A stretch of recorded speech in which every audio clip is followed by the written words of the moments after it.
for you?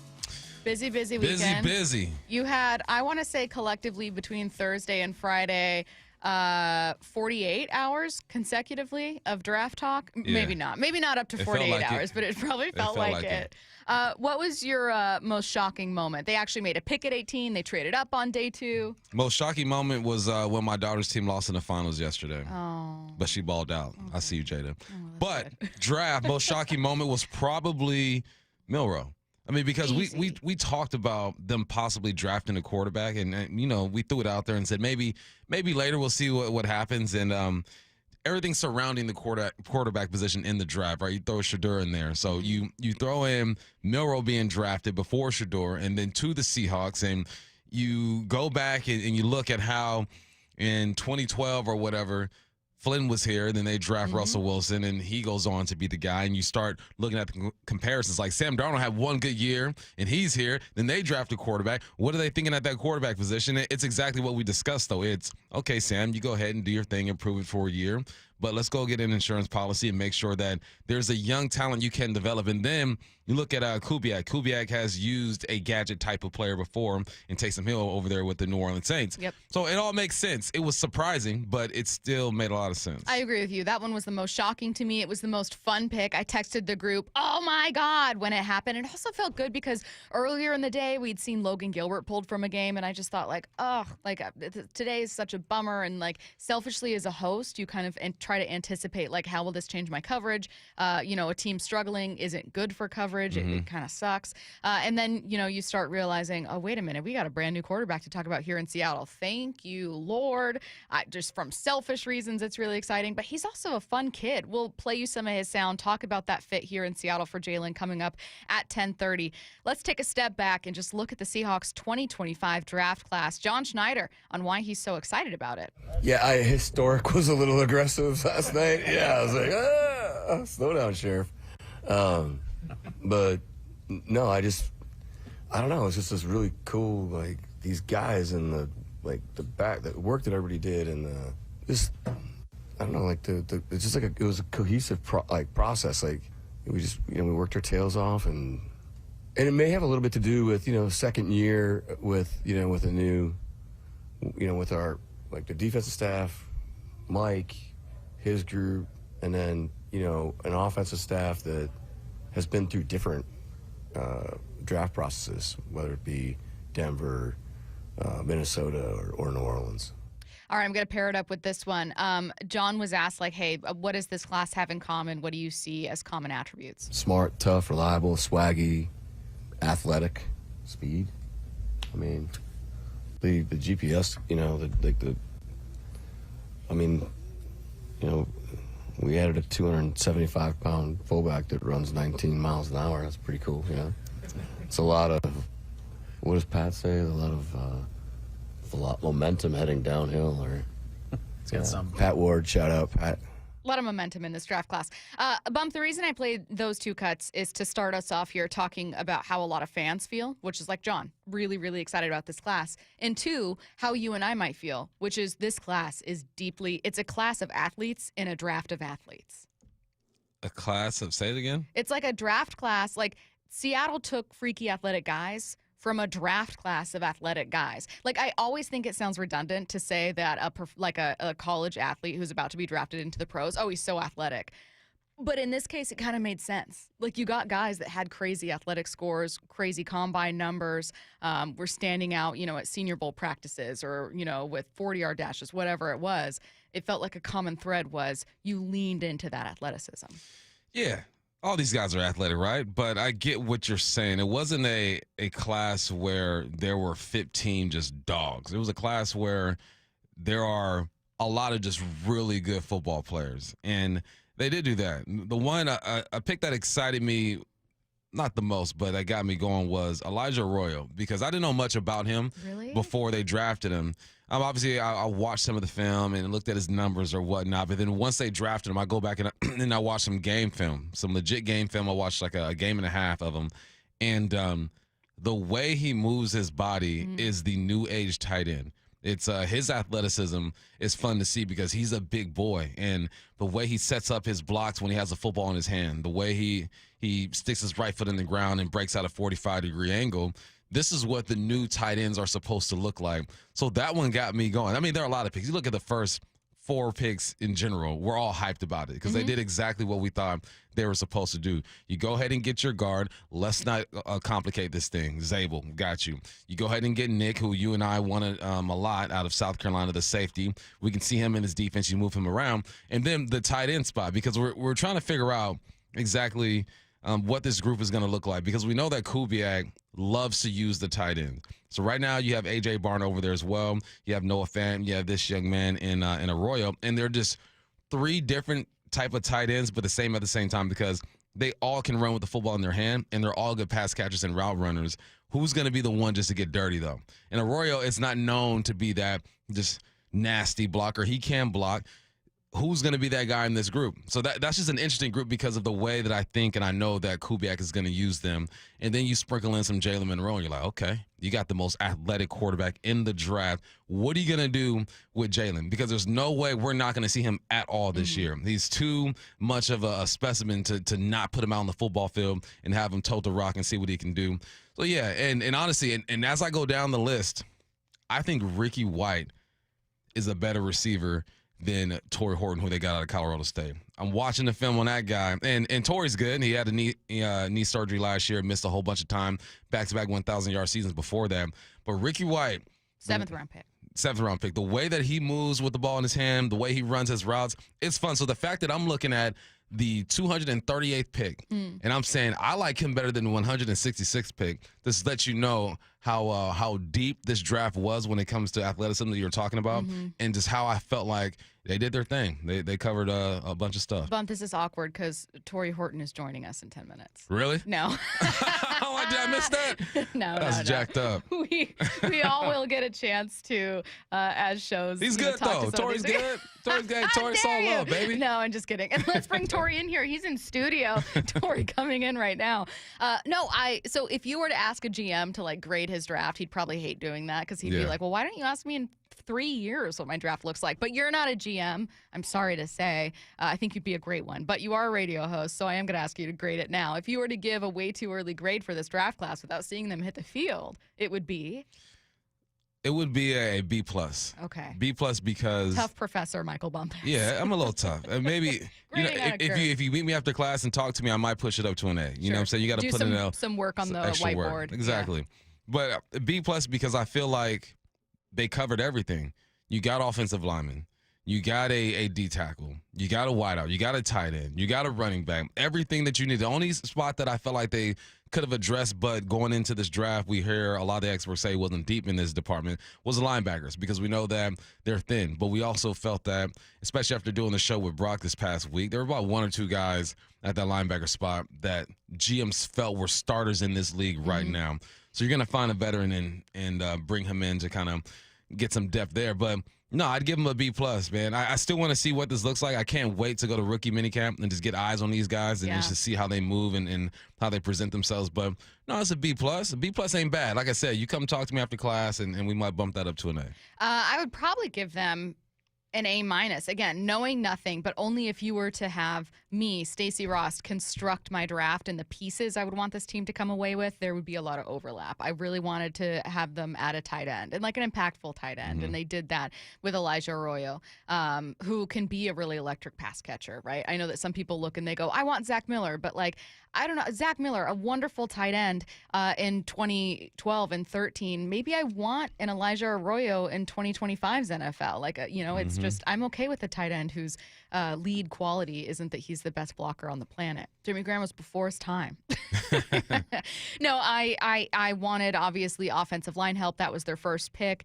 It felt really cool to not just know the names that were coming in, like Nick Emanwari, but to be excited about those names. Yeah. That was one of the only times I've covered every Seahawks draft since 2014. It was one of the only times where each pick that came in, I was like, fans are going to be elated. Like, fans are going to be so excited, and I already know.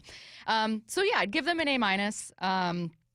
The one thing that stood out to me, in addition to the athletic scores for a lot of these guys, was that it's a lot of offense.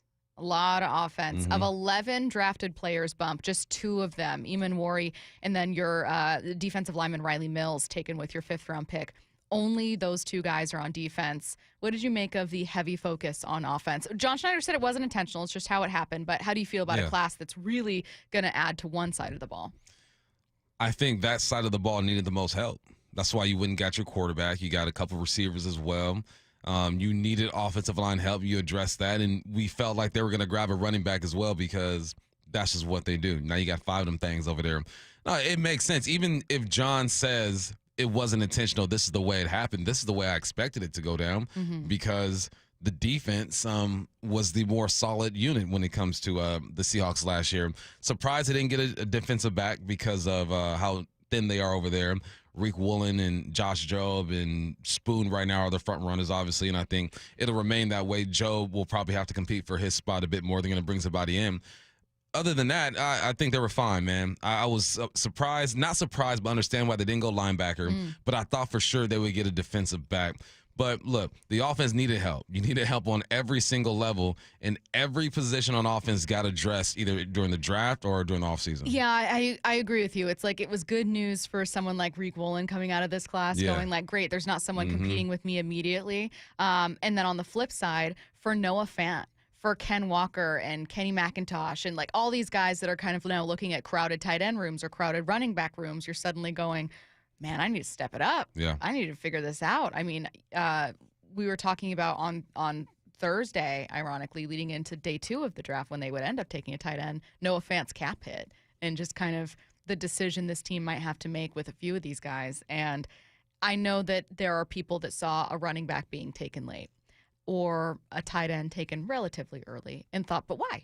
You have answers there. And I think that sometimes it's possible, and Bump, I know you know this, for a coach to look at a room that's full, but maybe not be happy with that room. Yeah, a room can be full. It doesn't mean that the quality that you want is in that room. And what it does when you draft these guys, it just applies pressure. You want that pressure. Sam Darnold feels some pressure now, believe it or not, with Milroe. You got with Damian Martinez being drafted, that room feels pressure. And that's good, man, because if guys can't handle that pressure and raise their level of play, they shouldn't be in that room anyway. But I think it's going to be healthy competition. But before we move on, I want to say one thing. Big ups to all the Washington kids that got drafted. Yes. Emeka got drafted. You got Connor Lee got drafted. Big lineman out of Beach. You got JT, defensive end out of Ohio State, went to Eastside Catholic. And then G. Scott Jr. G. Scott Jr. Efton Chisholm, who's with the Patriots with G. Scott, and they both signed as free agents. So big ups to the Washington kids, man. That was probably the most fun I had watching a draft because I've watched all these kids since they were like in 7th grade, and to see them get opportunity is awesome. How do you feel about 2 kids that you know and root for with G and Efton going to just stinking Pats? I went to his barbecue after he signed. They took 2 of our best. I go, you're making me cheer for the Patriots now. I cannot believe you. And his parents are the same way. You know, they're Seahawks fans. They're like, man, we went from hand the ball off to Lynch to let's go Pats. I know. You probably feel so proud, though. I mean, I know his family does, but like as guys that have either coached or trained some of these guys, because you've known him since he was how old? What, 6th grade or something like that? 6th grade. Yeah. No, it was awesome. All those dudes, man. So happy for those guys. Emeka going first round, Connor Lee as well. That was dope. All right, so we are going to jump to a Jalen Milroe conversation coming up at 10:30. I've seen a lot of questions already on the Mac and Jacks text line about it, so hang on for 15 minutes. Right now, Mariners kicking off headline rewrites. Extra, read all about it. Headline rewrites. We must make headlines. The real story behind the headlines in today's news with Bump and Stacy. Headline number 1, the Mariners won another series, but Logan Gilbert has landed on the IL with a forearm strain and a flexor strain. What's the real headline? The Mariners offense actually tried scoring 36 runs in his honor over the next 2 games. They didn't quite do it, but 14 on Saturday sure helped. 14-0. I was running around, working, chasing kids when the score was going down. So I'm checking my phone, and I'm thinking to myself, this can't be real. Polanco continues to be maybe the hottest bat, one of the hottest bats on this team, him with Cal. Julio had his moments as well, but the youngster Ben Williamson, Ben Williamson, man, he's He's been surprising. I didn't expect this type of production when he did get called up. All we heard about was his glove. Defensively, he's going to be on point, but he's been doing his thing. J.P. Crawford has stepped up a little bit. Masterboni's had his moment. That play, Crawford to Masterboni to first base, goodness gracious. Yeah. I mean, it's they've been fun to watch. 15-12. They've won, 5-6 series in a row now? How many? Six. This was their sixth. It's fun to watch. I no longer panic when they lose that first game because I'm like, they're going to figure this out. So it's a good place to be in. Unfortunate about Logan, though. When I hear anything about that forearm, the worst thoughts come to my mind. So just pray for Logan. Hope he's okay. But the bats have been pretty hot. Curtis, would you categorize the news we got on Logan as better than expected or still in the weeds? I think we're still in the weeds. I think get back to us about Logan after these 2 weeks that they're going to just kind of keep him on ice, then we'll know more. I think, Robbie Ray had a similar injury when he first got hurt in 2023. Not to say that this is the same thing, but I don't think we're out of the woods yet. Headline rewrites. Headline number 2, history made on Saturday night. Gino Suarez, remember him? A 4-home run night for the Diamondbacks. Suarez! Fly ball! There's 4! And we're tied! What's the real headline? You could have those 4 home runs in a single game, but think of the payroll you saved. Yeah. Spread those out. I was gonna have a different headline, but hearing the cut of Gino getting the home run just made me bitter. And Gino Suarez is so easy to root for. You know what's so funny about this? When he was initially part of this team moving on, everyone knew that it was like there were payroll reasons behind it, but it also I remember at the time thinking, well, what are you going to do? Like, you've heard rumors of maybe he's not in the best shape and, maybe there's going to be a little bit of a drop off and, do you want to overpay for? Yes. In hindsight, moving on was the wrong choice. Yeah, it was, man. And I hate talking about payroll when it comes to baseball because there is no salary cap. And you could have kept this man, but you didn't. And I'm happy to see him over there in Arizona doing his thing. 10 bombs this year. That's the best in baseball. Good for him, man. Bad for us, good for him. But at this point, I'm looking at what the Mariners are doing. If they were slumping right now, this would hurt even more. But because they've been playing some decent baseball as of late, I can tip my cap to Gino and support him from afar. There's obviously no guarantee that a player on your team is going to have the same production, right? Like, there's no guarantee that Gino, were he on this Mariners team, would be having 10 home runs. But, I mean, Cal hit his 10th home run this past series, and you're looking at it going, imagine if you had another guy that was – imagine if you had Polanco, Gino Suarez, and Cal right now with that production. You'd be feeling like, yeah, it hurts to lose Logan. It really hurts to not have Kirby. But you managed to make up for, as best you could, more volatility with your starting arms as a result of having more offensive production. And you've had more offensive production this year. You really have. But it's hard not to look at your ex, this player that was here, that was beloved, that fans loved, that teammates loved, and know that he's somewhere else. This isn't like Jesse Winker, where no one especially liked Jesse Winker and he wasn't doing much for you. This is someone that would be a culture fit on this team. Yeah, and he had a decent season last year, too. Yeah. It's not like this is something that he's right. newfound energy from Gino. No, this is what he does. At some point when he was here, I believe it was like over the past 4 seasons, only 2 other people hit more bombs than him in baseball. So, Gino, big ups, man. Keep doing your thing. We miss you. Headline rewrites. You know what's awkward is that in the tunnel between the Mariners clubhouse and field, there's still a sign up that says good vibes only. Just throwing that out there. It's really awkward. But at every least time there's I not see one it. that says Electric Factory. Thank God. Ugh. Way to go, Mike Lefko. Bringing that into our lives. No. Headline number 3, Shedeur Sanders fell all the way to Cleveland and picked 144 in the 5th round. What's the real headline? Apologies to the 10 players immediately drafted after Shedeur Sanders. You guys got no coverage. Man, the 10 guys before him, too. Yeah. It's like it was all about Shedeur Sanders and his fall. We're going to talk about this. Are we talking about this later? Yeah, we'll get to it in the timeline, but we have some time before we do if you want to sound off about it. Yeah, it's listen, it's not just about football. If it were just about football, then he probably would have been drafted higher. But I also can make a case as to why those other guys got drafted. I think physically they are more gifted than Shedeur Sanders. I think he's a better quarterback than a few of those guys. But this just shows, man, if you are a young athlete and you are on the rise and you're going to be in front of these cameras and behind the microphones, you have to move with purpose. You have to realize no matter who you are, where you come from, they are looking to hold things against you. So even if you got to go out there and just give the people what they want in that moment, you just do that. You can do that and still be yourself. Don't sacrifice who you are.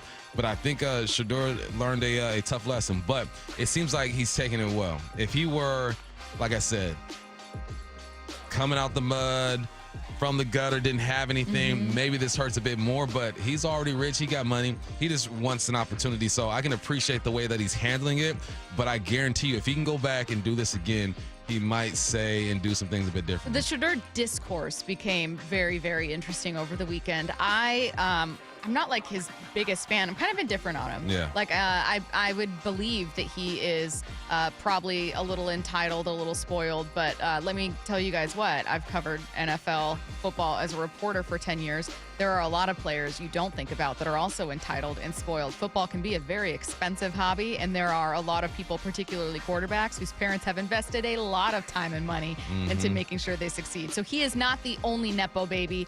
He is not the only entitled kid to make it to the NFL. He's not the only kid with an ego. However, there was clearly something that rubbed NFL front offices the wrong way. Yeah. This was not, to your point, and it's a great one, only a football reason. If you're someone that says, Shedeur's just not that great of a player, that's why he's falling, wrong. There is not a football argument to be made necessarily for him falling to where he did, but you can make a character combined with a football argument. The thing is, none of us were part of those conversations. None of us were in those rooms. We can all watch the tape, but no one was sitting in during his interviews with the Giants or his interviews with the Browns. And I would love the tape. Give me the Shedeur tape, but the one that matters, the interview tape. I want to know what those conversations were like. I also, I was turned off by the amount of glee that people were taking in it. Like, it's okay to be like, yeah, he's not for me, but I'm not like cheering someone who, I just felt like it was a little excessive. Yeah, it is excessive, but that's kind of what he created. He created that, like that kind of villain type of character. And it wasn't on purpose. He was just being himself and moving in a way that people aren't used to seeing quarterbacks move. So it bit him in the butt, man, but he'll be fine. He got his opportunity. The worst part about this is that he's in Cleveland. So and he's competing. He's not the only rookie quarterback over there. Well, speaking of rookie quarterbacks, we got a new one here in Seattle to talk about. That's coming your way next.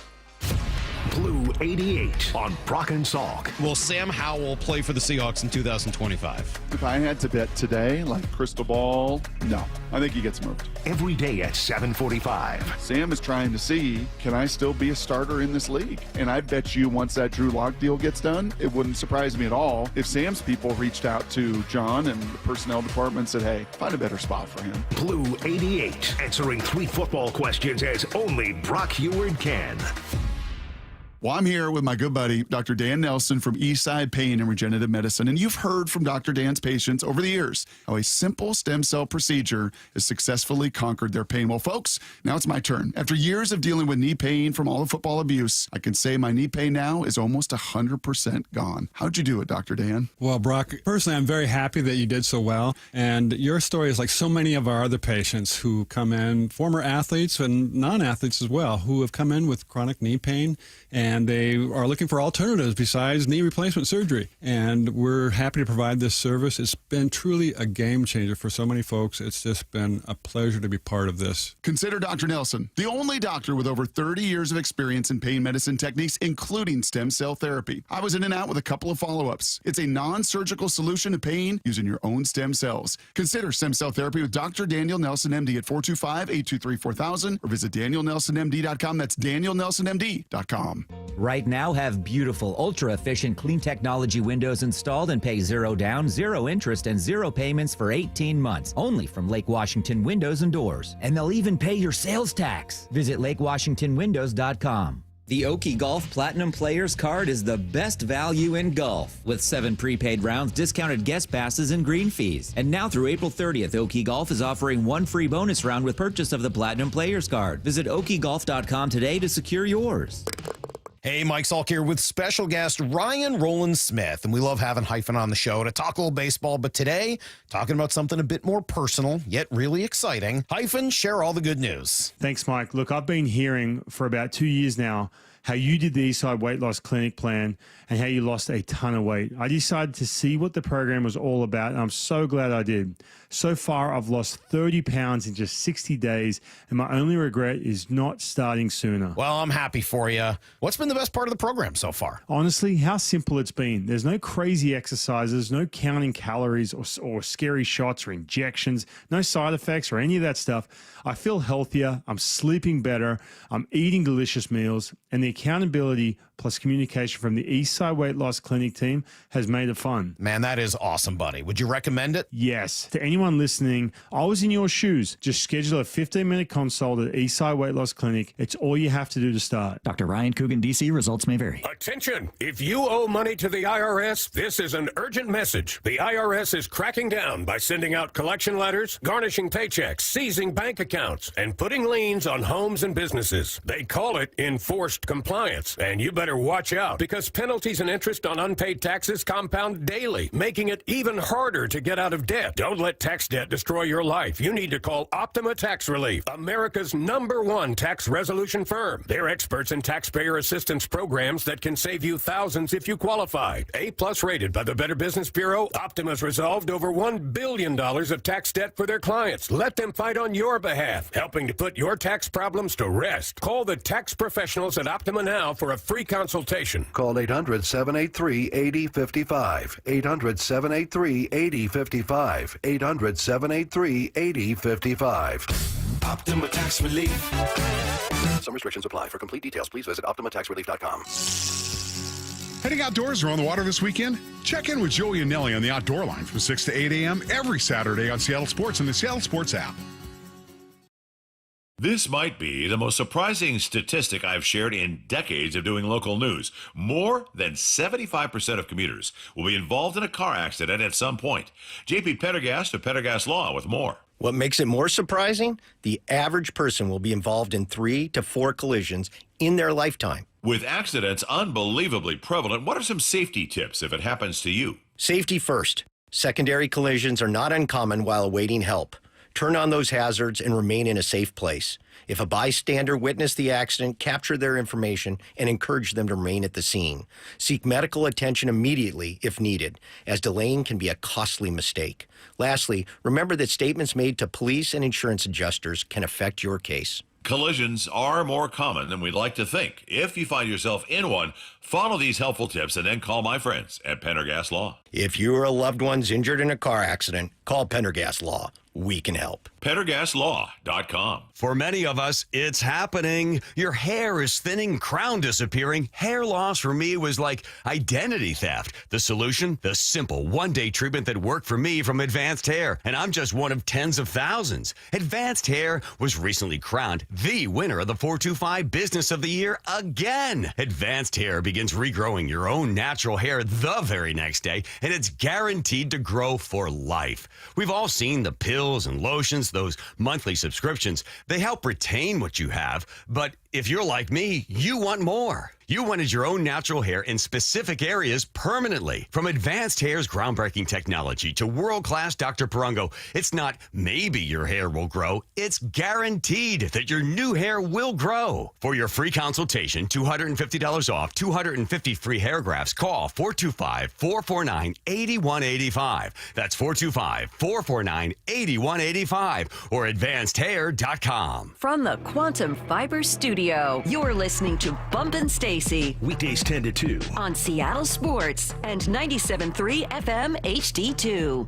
Bump, what would you say the #1 player you tend to get questions about with the Seahawks draft class is? It's Milroe. Absolutely. All day at my daughter's basketball tournament. What do you were think they about Milroe? asking? What do you think about Milroe? What do you think about? I mean, what does that mean about Sam? Like, is he going to play? I'm like, he'll get opportunities, but people were fascinated with Milroe. We know what it means about Sam since then. Obviously, Sam traded Saturday morning. The Seahawks front office were kind enough to wait until Salk and I were off air before both selecting their first player of the day and trading Milroe. Congratulations. Curtis, you were able to cover all 5 moves on Saturday. I'm very jealous. It was great. I know. It flew by. But now I finally understand how Brock and Salk feel when breaking news happens at 10:30 and Bump and I are all over it. I got a taste of my own medicine there. But that's okay. So Sam Howell not in the picture anymore, but still a lot of questions about Milroe. What's his floor? What's his ceiling? Was signing Drew Lock a mistake? Why Milroe and not fill in the blank other player? Dylan Gabriel, whoever else. So let's go over a little bit of it here. Also, one of the popular questions I'm seeing is how might they use Milroe early? Is he going to be like a Taysom Hill package? Is he going to be developed as a pure quarterback? So I'll start with some of those questions for you, Bump. Then I've got some Mike McDonald and Nick Saban sound.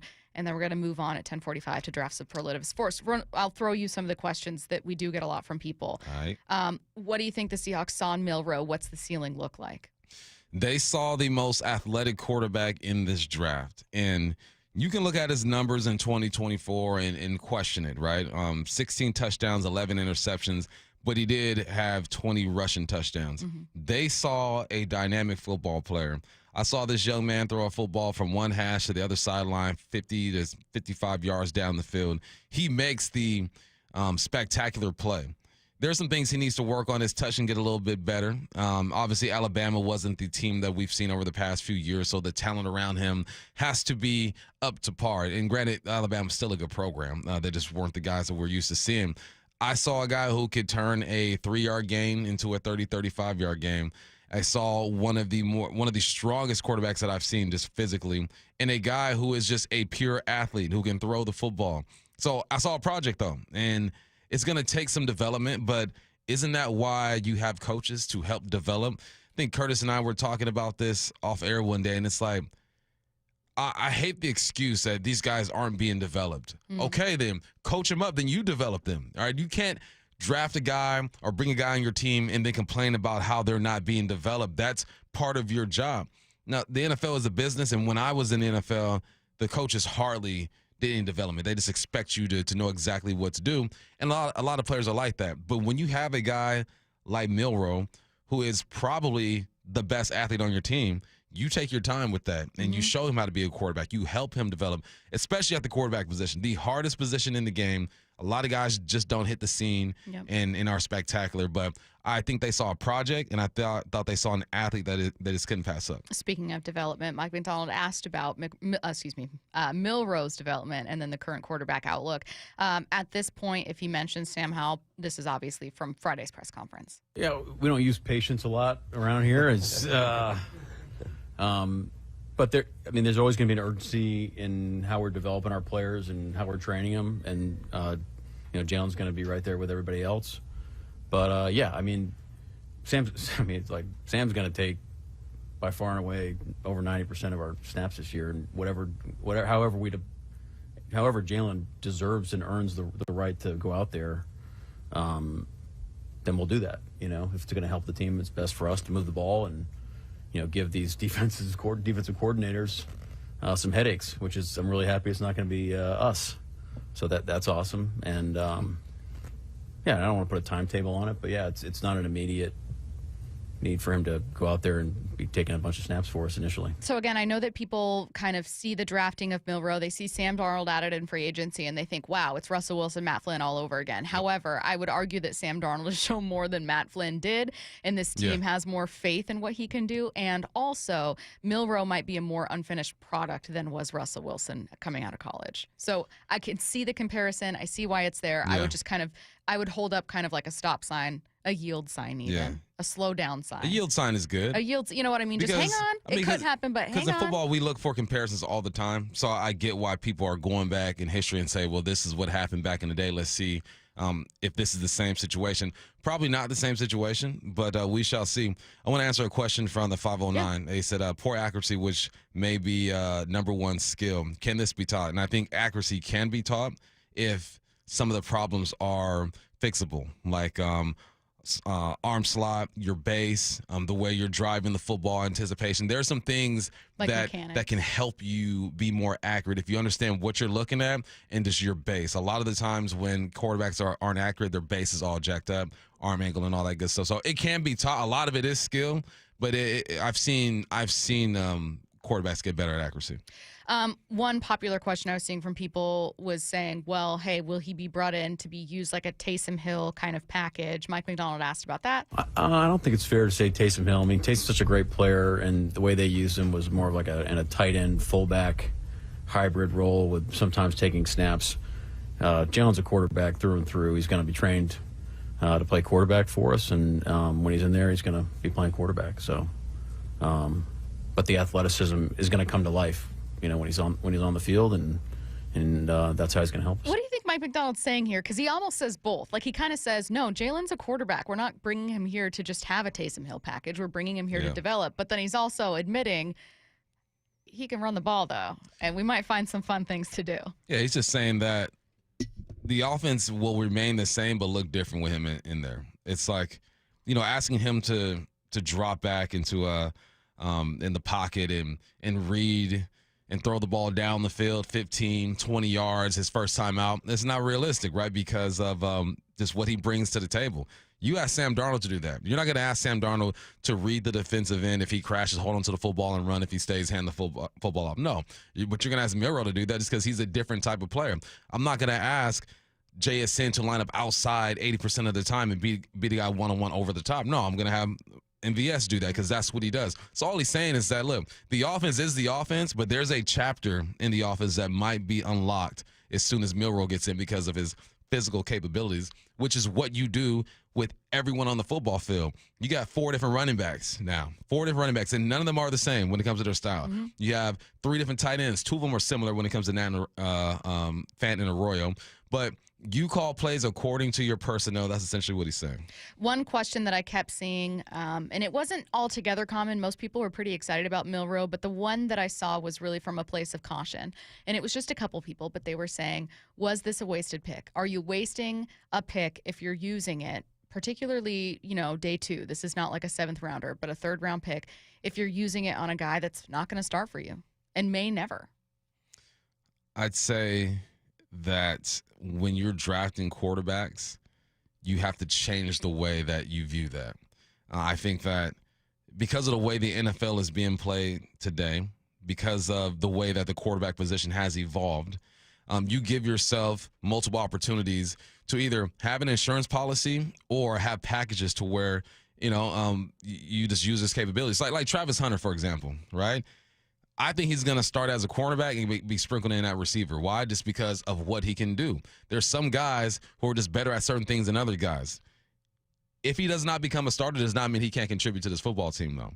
He still puts a different type of pressure on the defense. It's a gamble, but it's also, also Sam Darnold is a gamble, right? Drew Lock is a gamble. You don't know what's going to happen there. So I get where people could be hesitant and be like, why would you do this? Mm-hmm. But I would recommend that you just look at it differently and say, there are going to be 15 plays this year that he's going to make that no one else in that field is going to make. Also, that's such a good way to look at it, is like you kind of have to remove whatever draft analysis you would typically have for any other position out of the equation when you're looking at a quarterback. It's kind of like if you were like, all right, well, you've got 3 lottery tickets you can get on day 3.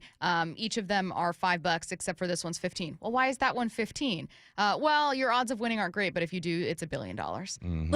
You'd go, okay, well, yeah, I'll take one of those. And in theory, you'd be overpaying and you'd be spending a lot of money on something that maybe won't work out at all. And you could use some other things instead with the extra $10 that you're spending on that. Yeah. But you're doing it because the payoff is potentially greater than any other single choice you made. Yeah. You'll never know if you don't try. Yeah. You'll never know. Believe in yourself. Draft Superlatives coming up next. Wyman and Bob, afternoons 2 to 7. Looking at Cal Raleigh, man, could he be in that conversation for MVP?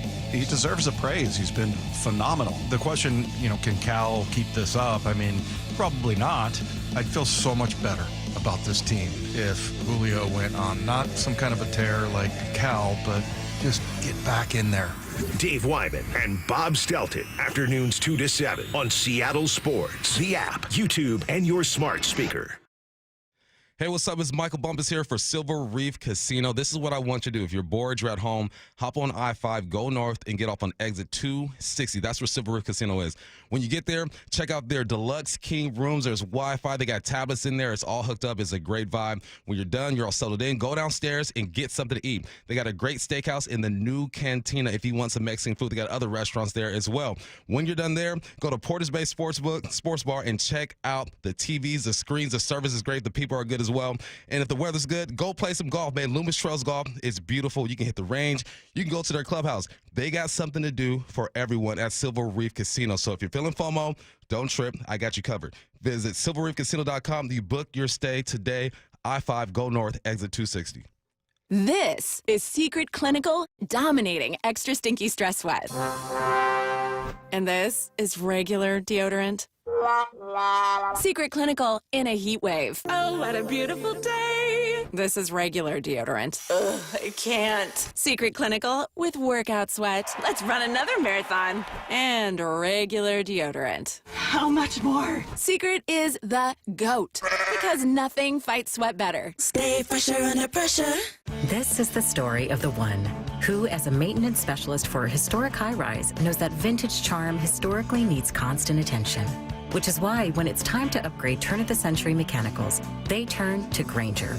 With easy access to 1 million-plus products and the scale to deliver when and where you need them.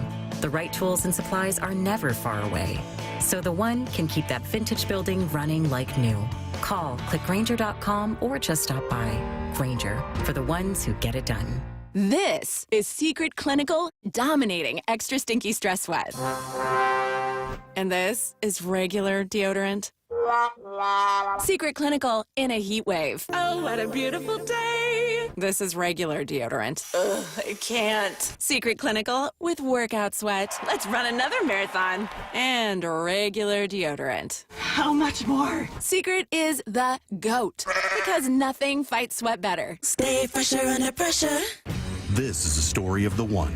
As a maintenance specialist for university housing, he knows college students can major in wear and tear. Plus, housing so many students doesn't leave a lot of room to house all the supplies he needs. That's where Grainger comes in. With over 1 million industrial-grade products and fast, dependable delivery, Grainger carries the quality products he needs so he doesn't have to. From a new door hinge to a whole new faucet. Call, click Grainger.com, or just stop by. Grainger, for the ones who get it done. Riverside Roofing is offering $1,000 off a new roof replacement. Book a free estimate online, and when you meet with Brandon, that's Don's son, tell him you heard the message on the radio station. Go to riversideroofingllc.com. It's Riverside Roofing, the roofing company you can trust. Hey, Cougs, Michael Bumpus here, inviting all WSU alumni and friends to the Cougs First Show and Career Expo, Friday, May 9th at the Maidenbauer Center in Bellevue. For education, networking, jobs, and Cougs swag. It's free to attend, and all are welcome. Register at cougsfirst.org. We are Seattle Sports, the home of the Seahawks, Mariners, and everything Seattle sports. Watch your favorite show live at seattlesports.com. Swedish Cyberknife is expanding. Dave Wyman with exciting news about Swedish adding a second Cyberknife in Seattle. Cyberknife is a non-invasive, extremely precise prostate cancer radiotherapy treatment. Compared with other radiation therapies, which last 6 to 9 weeks, the Cyberknife treatment period is much shorter, typically 5 days with daily sessions under an hour. Treat prostate cancer with Swedish Cyberknife. Swedish.org/Cyberknife prostate. When you have really good leaders, it makes it easy. Gia arrived at Lee Johnson after 10 years at another dealership. You know your job, but then you have people who you can rely on to help you with the big stuff that, you need that support from. And I've gotten that every day with my service manager, with our assistant service manager, with even like our GM and our GSM. The way that, we're now on the showroom together, we are so close-knit just as a department. My service manager here, he's always open to teach you whatever you want to know. He just wants everybody to do good around him, and if somebody wants to learn something, I'm here to do it. And I've never had a service manager like that before. They're really good at promoting from within. That's one thing that I've learned from working here. Is I see people start out as a lot porter, and people work their way all the way up to being a general manager. The LJ way is The Lee Johnson Auto family. Getting a new battery should be easy. At Pacific Power Batteries, you won't go in with a battery problem and come out with a new transmission. Instead, we can test your battery to see if it's actually the problem. Maybe it's the alternator. We don't sell alternators, so we have no motivation to sell you one or even a new transmission. We have load testers and conductance testers, hydrometers and voltmeters whenever needed. I'm Steve Almond, and I invite you to our family-owned Pacific Power Batteries. You can trust us with any battery problem, and we'll top off the blinker fluid for free. From the Quantum Fiber Studio, you're listening to Bumpin' Stacy. Weekdays 10 to 2. On Seattle Sports and 97.3 FM HD2. You guys remember yearbook superlatives? Most likely to be president. Most likely to whatever. Did you have these in your yearbook? Yeah. Did you get any of them? Yeah, I got most athletic. Okay. Yeah. Why is that? Yeah, why? I played a couple sports, maybe lettered in 5, you know. Wow. Who knows? Wow. They got rid of most popular. That's soft. I lettered Did you? in band You and That's academia. Right. That's what right. what instrument did you play? Bass clarinet. I was first chair. What does that mean? That means you're the best? Means first you're, chair? think of it as a depth chart. Oh, okay. I was the starter. You're the starter? Yeah. Nice. Thank My you. son plays I the would say on trombone. defense. On defense? Starter on defense is how I would describe that. Yeah. Okay. More importantly, since it's not about myself, I did not get any yearbook superlatives. But the 2 years before I graduated, one of the superlatives in the yearbook, which also makes me feel old because this was not seen as problematic at the time, was best body. Yeah, how crazy was that? Right? How crazy was that? Did you guys have that in your Yeah, yearbooks? we Do you had remember? that. This was Best before body. we had a concept of like what's problematic, but Yeah. best body. Best body. Were they stopped doing it 2 years before I graduated, but that used to be a yearbook superlative for high schoolers. Okay, I'm moving on. Nestor Dordoni and Danielle Campbell I want to won it say in my it school. was TJ Taylor. Shout out TJ, who's a wrestling coach now. And God, I don't remember the girl, but it's such a weird concept to think of now. Did they? Never mind. Move on. We're moving on. So we're going to go with draft superlatives for these new Seahawks players. They are not going to be best body. I'm going to go ahead and leave that one behind in the early 2000s where it belongs. But I got a couple here, and we're going to have part 1 and part 2 because part 2 is going to have some sound. I can't wait for that one. That one's going to have best quote from some of these conference calls. Okay, draft superlatives, part 1. First superlative, highest ceiling. Highest ceiling. I like that one. So I'm gonna go with I'm gonna between go two. with I'm between 2 as well. To me, it's between Nick Imaware or Jalen Yep. Milroe.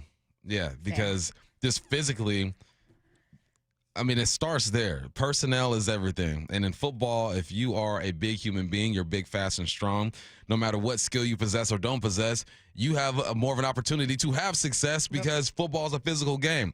But I'm gonna go with Jalen. And the reason why I'm going with Jalen is because I feel like with the right coach, he could be developed into something fun. Yeah. Something that that unlocks something in this offense we haven't seen. I don't think we've never seen a quarterback this mobile in this offense. Russell Wilson was mobile, but it was a different kind of mobile. It was, I'm going to get mine, I'm going to get down. I'm going to create time in the pocket and spin this way, run across the field, and throw the ball that way. They weren't really designing runs for Russell. They did have his runs or whatnot, but it's not like they had a Russell package where he's going to have the RPO, he's going to read the end, he's going to do all of this stuff. So I think because Jalen Milroe is the most athletic quarterback that the Seahawks have ever seen, he's got to have the highest ceiling. Next up, I agree with you, so I'm going to go to the next one. All right. Most pressure.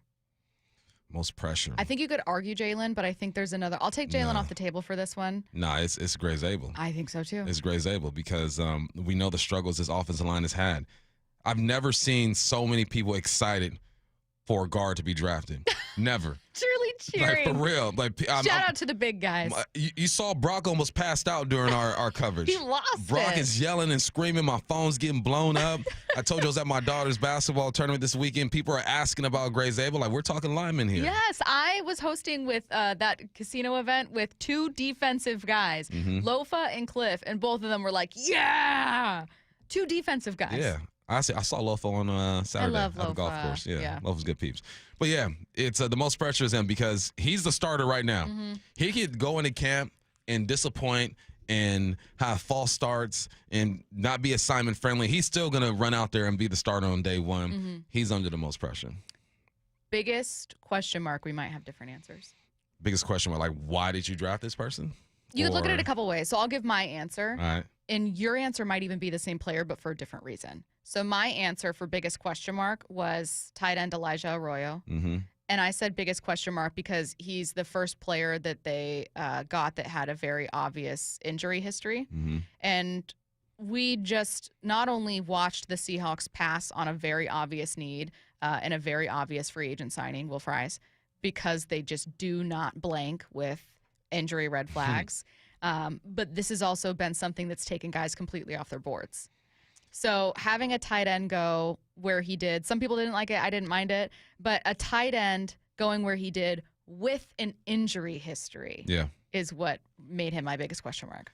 I'm going to say the same thing, same player, but for a different reason. Okay. I'm going to say biggest question mark because what does that mean for Noah Fant? He's essentially a younger, faster Noah Fant. Yeah. Are you going to have the same type of tight ends in that room? When I look at any room, other than maybe the offensive line, I'm looking for variety. At the receiver spot, you got 3 receivers over there. People try to say Cooper Kupp is JSN. Negative. They're different type of receivers. Receivers have 3 different type of receivers who you assume are going to start. Running back, you got 4 different type of running backs over there. So my question with that is, all right, why Elijah, and what does this mean for Noah Fant? Are you going to keep the band together? You're going to mix some things up? But I like what I saw in film from Arroyo. I was really excited once I turned the film on. You were, I hosted with Salk obviously Saturday morning, and Arroyo was his biggest question mark. Mm-hmm. And you are the most excited person I've talked to yet, and it hasn't been as long. But the most we didn't host together until today. The most excited person I've talked to yet about Elijah. I love it, man. It's the run after the catch. It's the route runner. He's a route runner, and the reason why, and I want to pat myself on the back. Told you Loveland was going to go before Warren. He did, and. I liked Loveland. Yeah, and the reason why I like Loveland is because of his route running. Like he's Loveland-esque. He's not as good as Loveland, but he can do some of the things that he can do. In today's NFL, in today's offenses, you need that type of tight end. You also need a bruiser, though. So how are you going to mix that up in that room? Well, one more draft question before we get to the next superlative. Were you, speaking of Loveland going before Warren, which you called, were you excited to see McMillan be the first wide receiver off the board and a top 10 pick at that? No offense, Chris. Bear down. Was I excited? No. Were you? I should have said surprised. Not surprised. Excited. No, I was. I felt like at the receiver position there were 3 guys who could have gone at any moment. No, not surprised at all. No real separation when Tate, that's his name, right? McMillan is running his routes, but his range is crazy. Okay, last superlative. We're gonna do superlatives part 2 coming up at 11:45. Last superlative for this section. Best value. This was one Curtis suggested. Ooh, I like that one. Mm-hmm. Best value. Best value. I'm going. Couple different answers. You know what? This is projecting. Okay. Okay. So I'm going to Alabama. I'm going with Robbie. Best value because I feel like he's a tight end, but they're going to move him to fullback. They're going to use him at tight end too. Yeah. They're going to use him at fullback. He might be the thing to help unlock this run game. I think that you got him late. You're not going to have to pay him a lot. He's a fullback. You might get 65 snaps out of that dude again. Curtis, I'm going to go to you for best value as well. It was your superlative, but you also had a different answer, so I want to fit that in here. I had Damian Martinez, Miami running back. That dude, when he was at Oregon State, was the program. Like, he was the reason why the Beavers were, at the time, one of the most competitive teams in the Pac-12. They gave the undefeated Huskies a run for their money that night in Corvallis. He was by far and away the best running back in the Pac-12 his final couple of years in Corvallis, goes to Miami, and the production slips a tiny bit, but still went over 1,000 yards, still averaged 6 yards per carry. I really like that pick in the 7th round, especially in a position where you still don't quite have everything settled. Just add another body to that group. I really like the Damian Martinez pick. Best big play potential, the biggest surprise, and then best soundbite. This is going to be from their draft calls or press conferences, is coming your way at 11:45 when we get into part 2. Coming up next, South Carolina head coach Shane Beamer talks Nick Eamon-Wari. The draft. It's a cool day in Seahawks history. Is in the books, and we're breaking down every pick and how the Hawks came out of their most important draft in years. Get a difference maker, and they got him. Nick Emenwari. Kind of a Swiss Army knife kind of a dude. Jalen Milroe. Wow. This dude is a home run hitter. However, Jalen deserves and earns the right to go out there, then we'll do that. Exclusive insider content on the Seattle Sports app and YouTube, and the home of the Seahawks, Seattle Sports.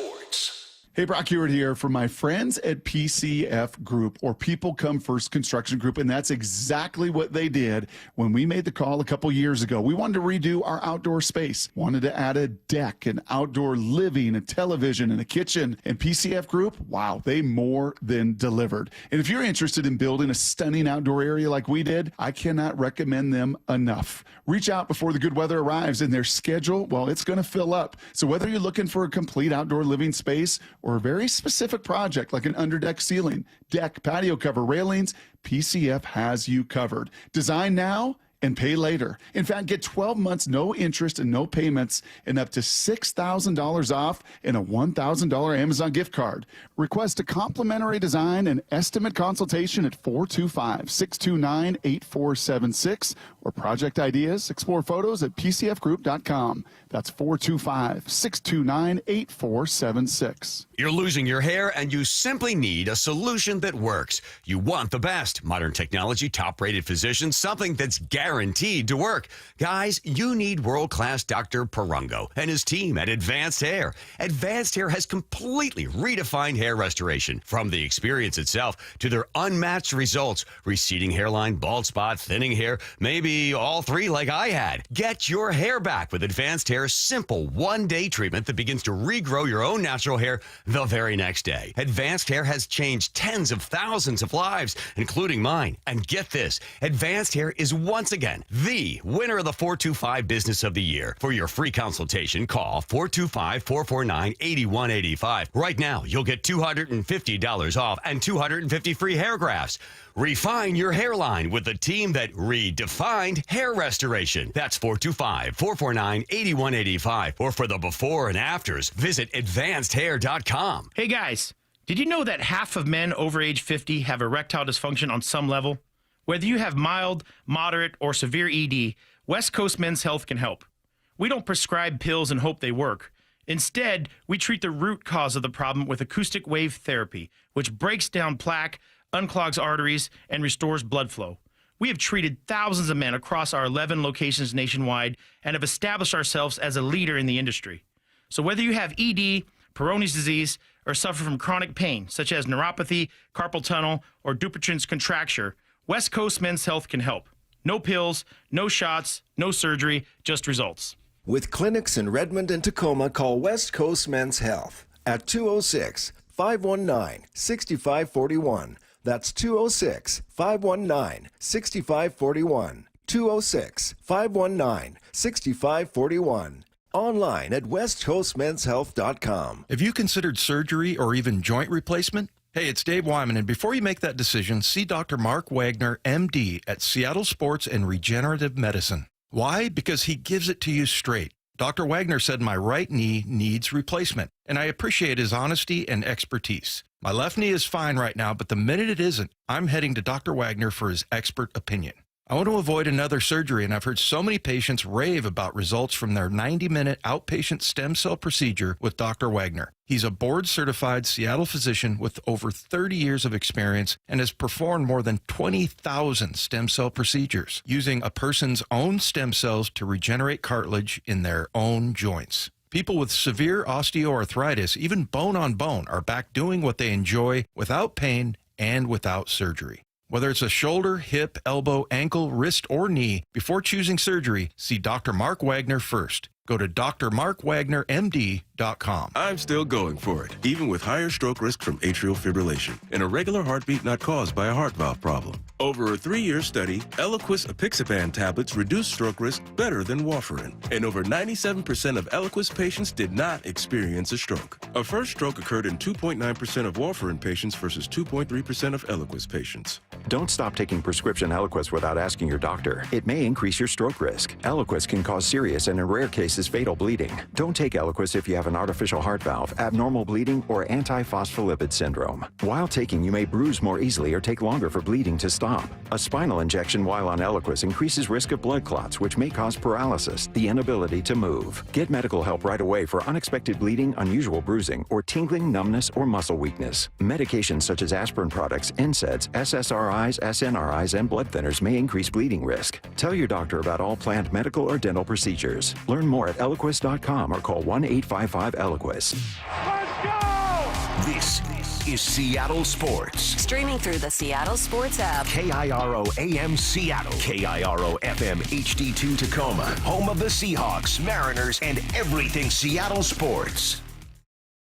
Seattle Sports Snapshot. The Mariners just won their 6th consecutive series. They've got an off day today, which means you've got Curtis Rogers hosting extra innings at 7 p.m., 2 hours of the latest baseball updates. You've also got a preview for an upcoming series against the Angels. That one starts tomorrow. We've got 11 new Seahawks after the close of the NFL draft. Seattle's class headed up by first-round pick Gray Zabel out of North Dakota State. But the real headline grabber was Alabama quarterback Jalen Milroe, taken in the 3rd round on Friday. Snapshot brought to you by Miller Lite. When it's game time, it's Miller time. From the Quantum Fiber Studio, this is Bump and Stacy on Seattle Sports. Streaming through the Seattle Sports app and at seattlesports.com. Now, here are your hosts, Michael Bumpus and Stacy Ross. Here we go now. Head coach of South Carolina, Shane Beamer, joining us right now on the Emerald Queen Casino Sportsbook Hotline. Coach, how's it going? It's going well. Hope things are going well out there for you guys. Appreciate you having me on today. We appreciate you taking the time, Coach. And I would say, to answer your first question, it's certainly going well. When I tell you that, and my co-host Michael Bumpus will attest to this, when I tell you almost every day leading into the draft, we had someone, this is up here in the Pacific Northwest, at least one person texting in saying, Nicky Manwari, take him. Like, I mean, he was a local favorite for so many mock drafts, and I did not expect Seattle to get him. Were you surprised to see him, I guess, not just, go in the second, but were you surprised to see how many people were so high on him as a prospect? No, because one, I saw it for 3 years here at South Carolina, what he did during his time here. 2, I know the type of young man he is.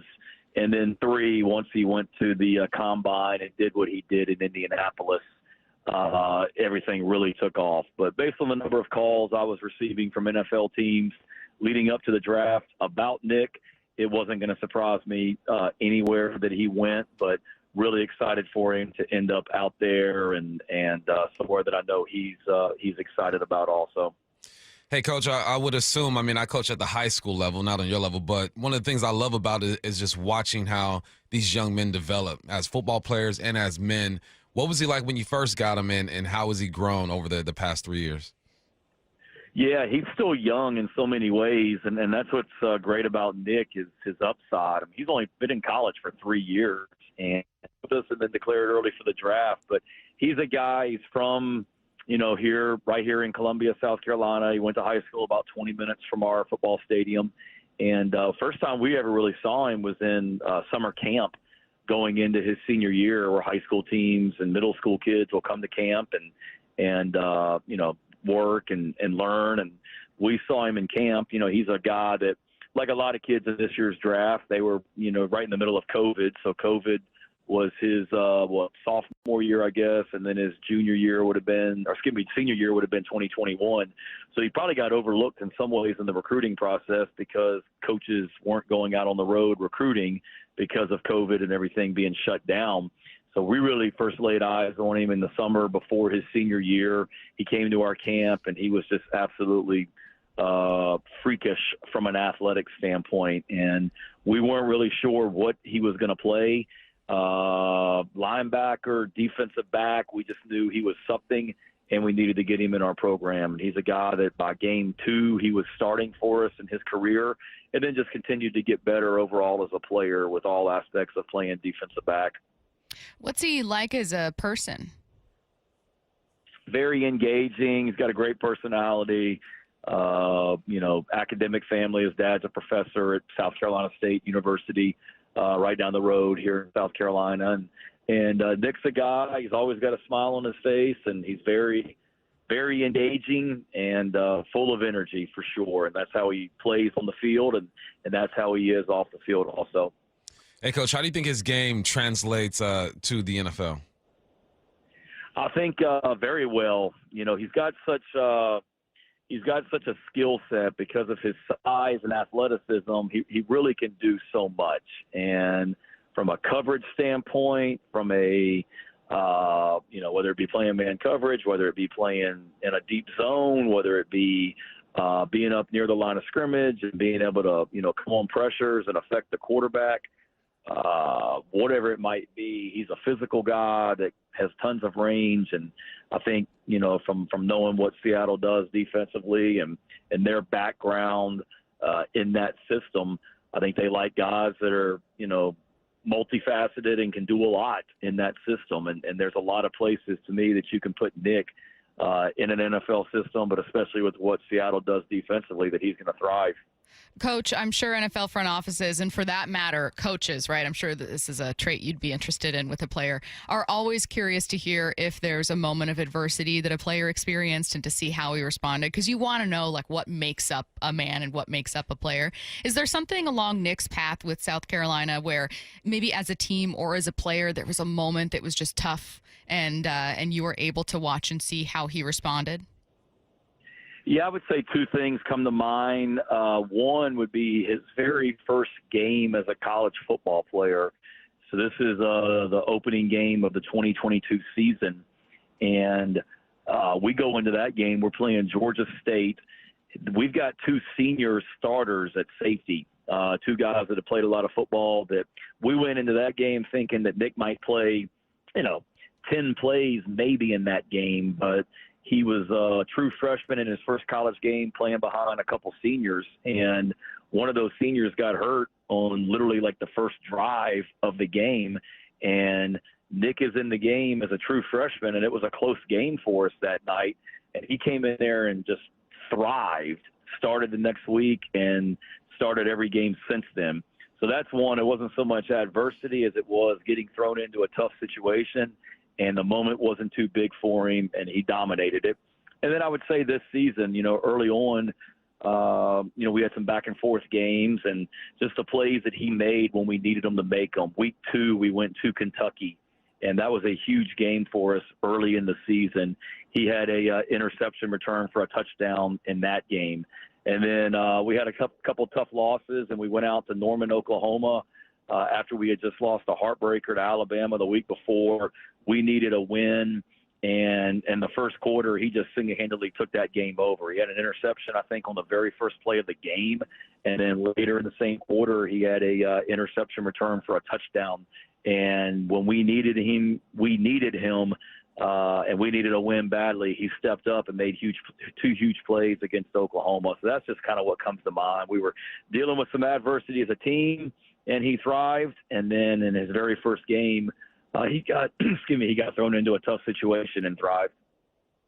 Coach, there are some guys, when I watch their film, they're so good and so fluid, it looks like they're moving in slow motion, but they're just so efficient with the way that they move. And that's kind of what I see when I watch film on Nick. What would you say is the best part of his game?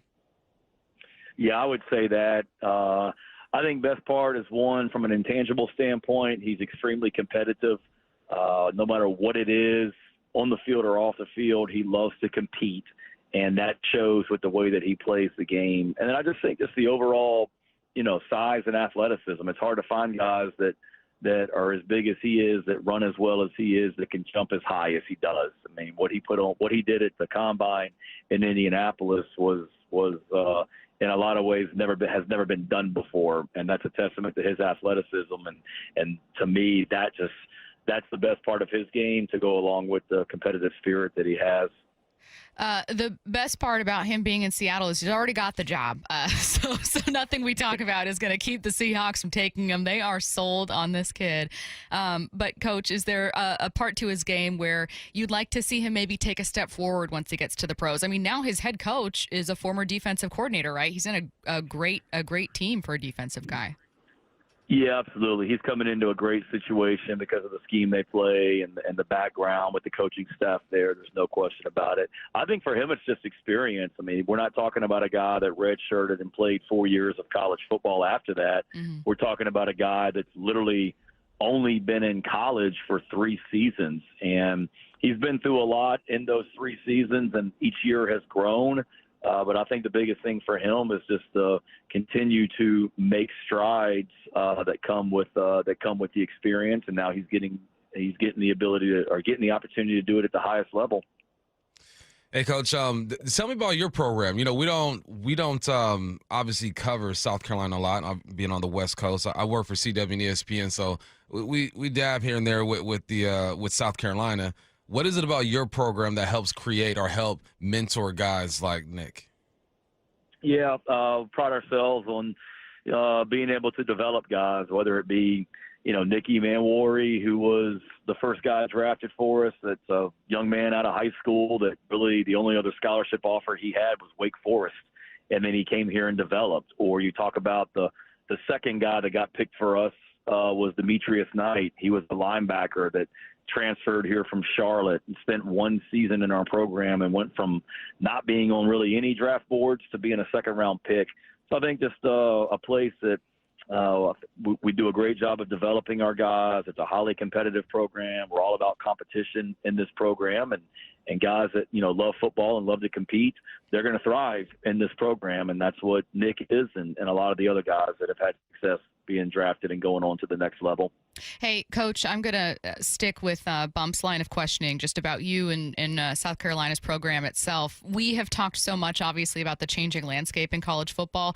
I know there are some coaches that try to really lean into it. They like what the transfer portal is or maybe what NIL deals have become. I don't know how many really do. I mean, how are you rolling with the punches? It's such a competitive conference, obviously.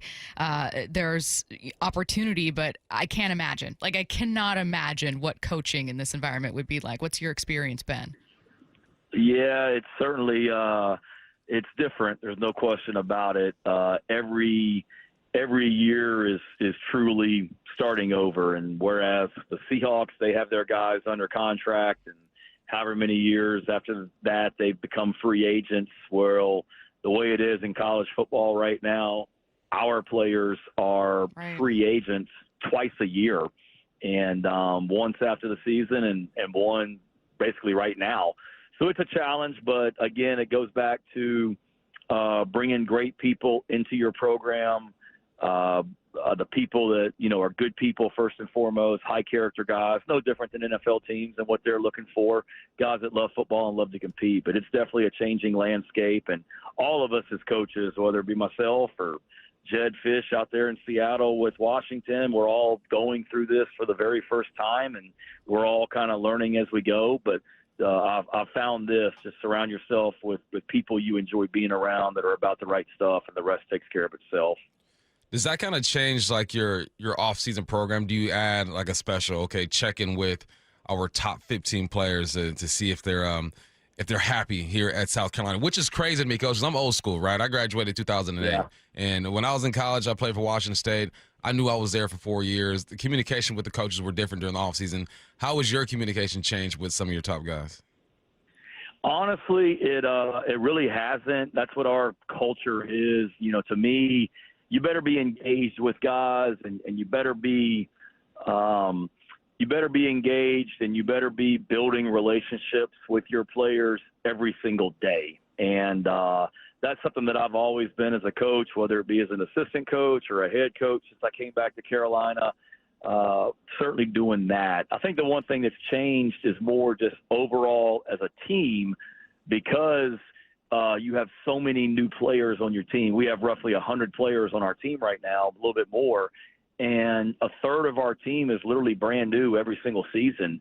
So being even more intentional about, building a team and building connections, I've had to change that in a lot of ways, just because you don't have, 2, 3, 4 years where you're going to be together. Every year is a new team, and it's a race to develop as quickly as possible.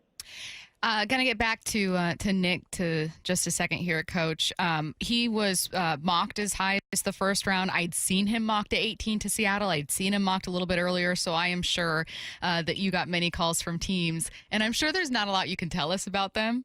But was there maybe a common question that you saw, like scouts and guys that were really looking at Nick, asked you about or were curious about?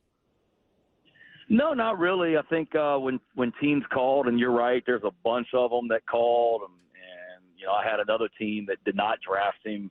I mean, their general manager called me 3 times in the last week about Nick, and most of the questions, they can watch the tape and see what kind of a player the guy is. Most of the questions were more just from an overall, character standpoint, personality, all that as well. That's what most of the questions that I got were about. And it was all positive, but it's, again, they're just trying to find out everything they can about the person, and that's what most of the questions that I got were about. South Carolina head coach Shane Beamer. Coach, you've been very gracious with your time. Thank you so much. Thanks, Coach. No, thank you, guys. Appreciate you having me on. Have a great week. Have a good one. Let's get to 4 down territory. This is 4 down territory, going inside the game with former Seahawks and Coug wide receiver Michael Bumpus. First down, Bump. What role do you see Milroe having in this Seahawks offense? Let me say one thing. Preseason is going to be fire because he's going to be on the field during preseason. And when's the last time we were excited to see a quarterback for the Seahawks during preseason? 2012. I think Magoo gave us some joy at some point. Did you say that and mean it? Yeah, he made some plays during preseason. preseason. Alex Magoo. You must not remember his preseason. It was kind of fun watching. I don't think anyone. I don't think Alex Magoo remembers his preseason. Y'all don't do this like me. Terrell Pryor, he was a Seahawks. He had a non-quarterbacks, you had Troymaine Pope was preseason star, John Ursua preseason stars. All right. You guys are done. Okay? Well, I didn't realize you were like an Alex Magoo stan. It was fun watching them play. All right? Okay, Bob. But this is going to be more funner, okay? Even more funner. I say that on purpose. Funner. Okay? Even funner. But no, his role in this offense is going to be just to make explosive type of plays. He's going to set everything up with the run. And I'm not saying he's going to play a lot. I don't think he's going to play 15, 20 snaps a game. You might see him in for 3 to 5 plays a game. But every time he's in the game is to create an explosive play, whether that be running the football or faking the run and just launching it down the football field. His arm is strong as heck. I want y'all just to go look at his highlights. Don't even watch his game film. Go look at his highlights.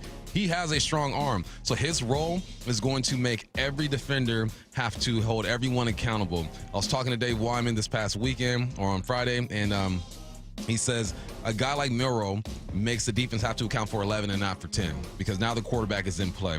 So what's his role? To be explosive. Milroe, this is going to be the most funnest preseason we've ever seen. Second down. This is from Matt.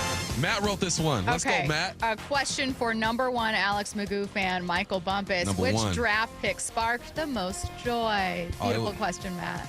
That's such a Matt question, but not really, because I don't get joy from Matt. I get something else, but it still makes sense. Good or bad? It's good, but it's not joy.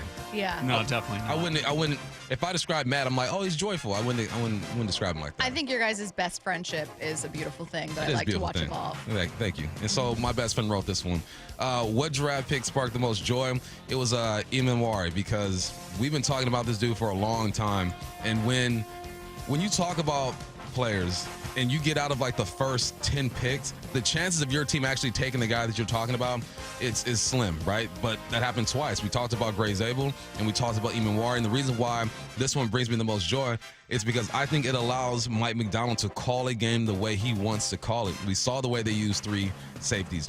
Him, Kobe, J Love in the back, all the games they can play with the rotation and moving guys around. It's going to be so much fun, man. And he is so smooth and fluid when he has the football. 4 interceptions, 2 for touchdowns last season. He's a big playmaker. I want people to stop doing something, though. You and I were talking about this. Stop saying Legion of Boom 2.0. Just let that go. Please. It's not going down. This is something completely different. This is Mike McDonald and his defense. Let's think of a different name for these guys if they can crack the top 5 when it comes to defenses in the league next year. It's one of my biggest pet peeves, and it's such an unfair pet peeve to have, but like any comparison to that specific team, because it's like the least creative, it's just, oh, this guy, he's Marshawn Lynch. Yeah. And then this guy, this is going to make up Legion of Boom 2.0, and that's what we're going to call him. Don't do it. Don't do it. Just don't. Stop. Third down. What team had one of the best drafts in your opinion? So ESPN gave them a B+ grade. I'm giving them an A. And I'm combining their offseason with the draft. And the Chicago Bears ain't playing, man. They are not playing. They went and got some offensive linemen in the offseason.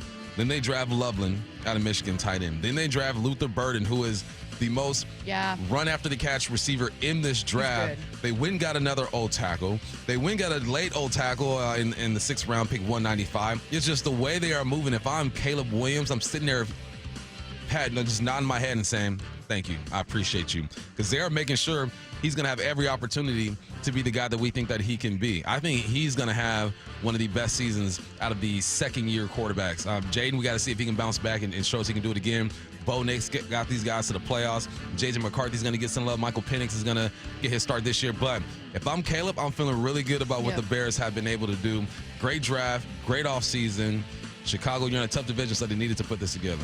Yeah, Luther was one of those guys where, like, every pre-draft podcast I listened to, so like Move the Sticks or ESPN or NFL Network's products, they were always like, hey, not enough people are talking about this guy, but he could be like the second best receiver or third. And I don't know why he dropped. Maybe it was just Golden is, I don't know, maybe Matthew Golden's combine and 40 time blew everyone away. I know that helped his stock. Well, his production was down last year. Okay. He only had about 638. The year before he had over 1,000 yards. So that has something to do with it. You look at his quarterback play, it wasn't the greatest. So I think the numbers hurt him. And then I watched some of his tape, and his body language ain't the best. Like when things ain't going the right way, you can kind of see it.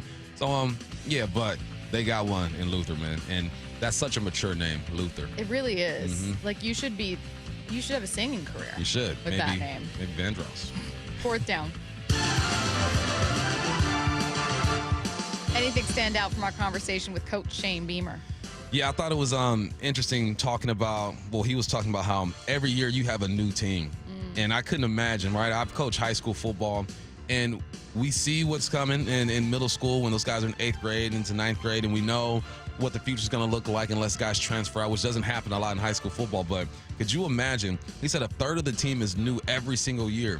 So you have roughly 6 to 8 months to try to get these guys to come together as one squad and just produce. And I think college coaches have it so tough right now. It's harder than coaching in the NFL at this point because of NIL and guys being free agents, like he said, twice a year.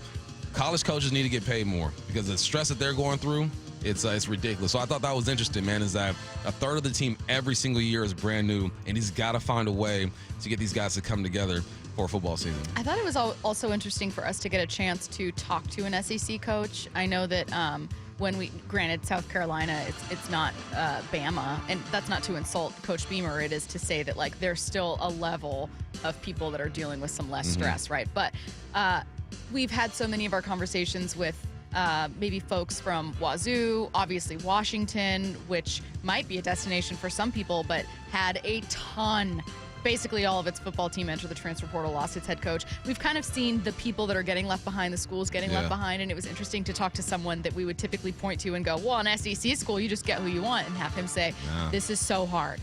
Like, it doesn't matter SEC. Who you are. Exactly. Like, you gotta go. It's really like 90% of college football is struggling with this, and then a fraction of college football teams, the Bamas, Ohio States, Georgias, that are going, yeah, we might lose one kid who gets mad and decides to go somewhere else. But the most controversial moment from the NFL draft has had some additional fallout. That's coming your way next.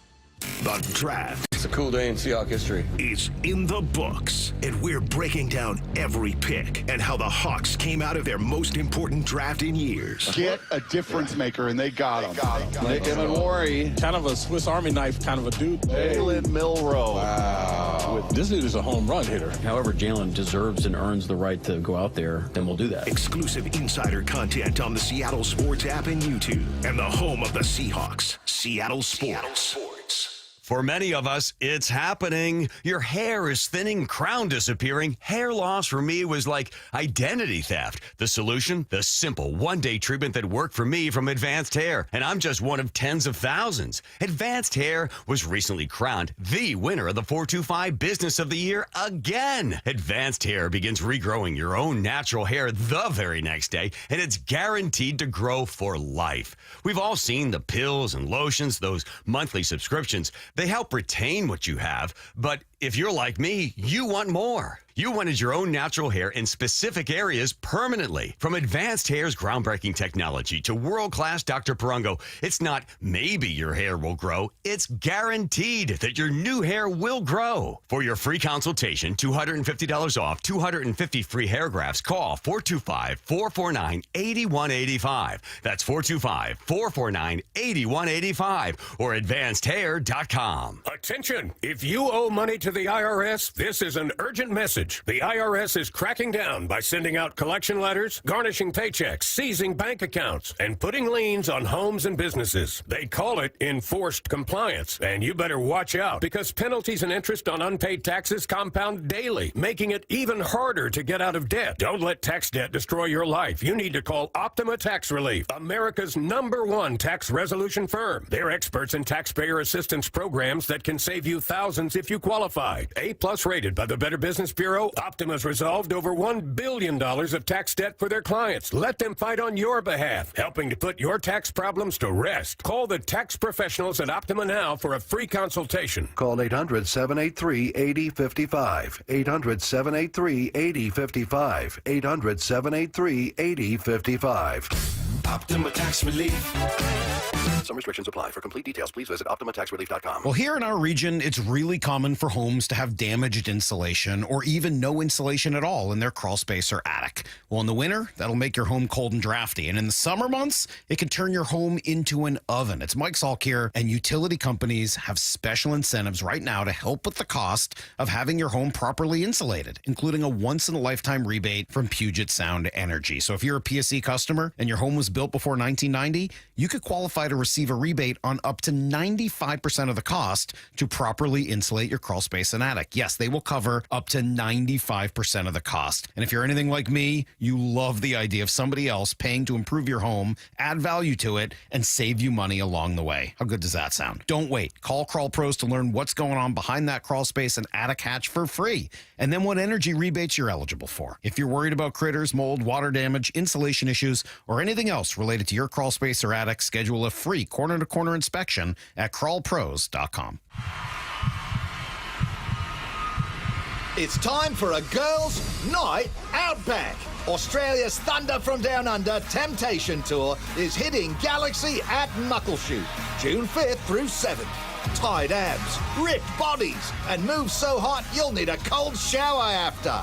Get tickets now at muckleshootcasino.com and feel the thunder. June 5th through 7th, only at Muckleshoot Casino Resort. Subscribe to the Seattle Sports YouTube page to find new and exclusive content from your favorite shows and personalities daily. Just head to YouTube, search Seattle Sports, and click subscribe. Sometimes even heroes need rescuing. I'm a retired firefighter, 27 years. Kurt had severe pain in his knees and his shoulder, which was keeping him from enjoying his well-deserved retirement. Loved to ski, loved to fish, and couldn't even walk 18 holes. That's why Kurt decided to see Dr. Mark Wagner, MD at Seattle Sports and Regenerative Medicine for stem cell therapy. He was just awesome. He goes, yeah, give me a shot. And he took care of me. He stemmed my knee and my shoulder. And how are you feeling now? I was pain-free in 12 weeks. I play golf now pain-free, and it's awesome. So you'd recommend this treatment to others in your situation? Absolutely. Yeah, Dr. Wagner's, he's had a couple people call me, and I recommended that they do it. Before you choose surgery, consider stem cell therapy with Dr. Mark Wagner, MD at Seattle Sports and Regenerative Medicine. Schedule your consultation at drmarkwagnermd.com. Hey, Riverside Roofing is offering $1,000 off a new replacement right now. That's huge. $1,000 off. Quite the incentive for homeowners to book their roof replacement right now. It's Mike Salk here, and it really is a great time to do it. These days are getting long, right? Sunsets after 8 o'clock. Crews can get your roof done quick. So take advantage now before demand spikes this summer, making those repairs costly and time-consuming as well. Here's what you got to do to claim your $1,000 off from Riverside Roofing. Book a free estimate from the website, riversideroofingllc.com. And then you'll meet with Brandon, that's Don's son. Just tell him you heard the message here on the radio station. $1,000 back in your pocket, and yes, a brand new roof over your head. And while you're there, ask Brandon about their 35 years of local experience, GAF Master Elite certification, which puts them in the top 3% of roofers in the nation, and of course the catch-all system, which they use to keep your yard and driveway totally free of debris like nails or shingles. Go to riversideroofingllc.com. Remember, Riverside Roofing is the roofing company you can trust. This is The Timeline with Bump and Stacy. Brought to you by 1-800-DUI-AWAY. Okay, so I want to add, throw it in snapshot, but we have some breaking NBA news I'm going to toss into the timeline really quick. Damian Lillard, torn Achilles, is confirmed. So just a bummer news. Wanted to give you a quick chance to react, and Curtis, if you want to as well, before I get on. Quite literally showed up on my timeline 30 seconds ago before we keep it moving to the rest of our NFL stories.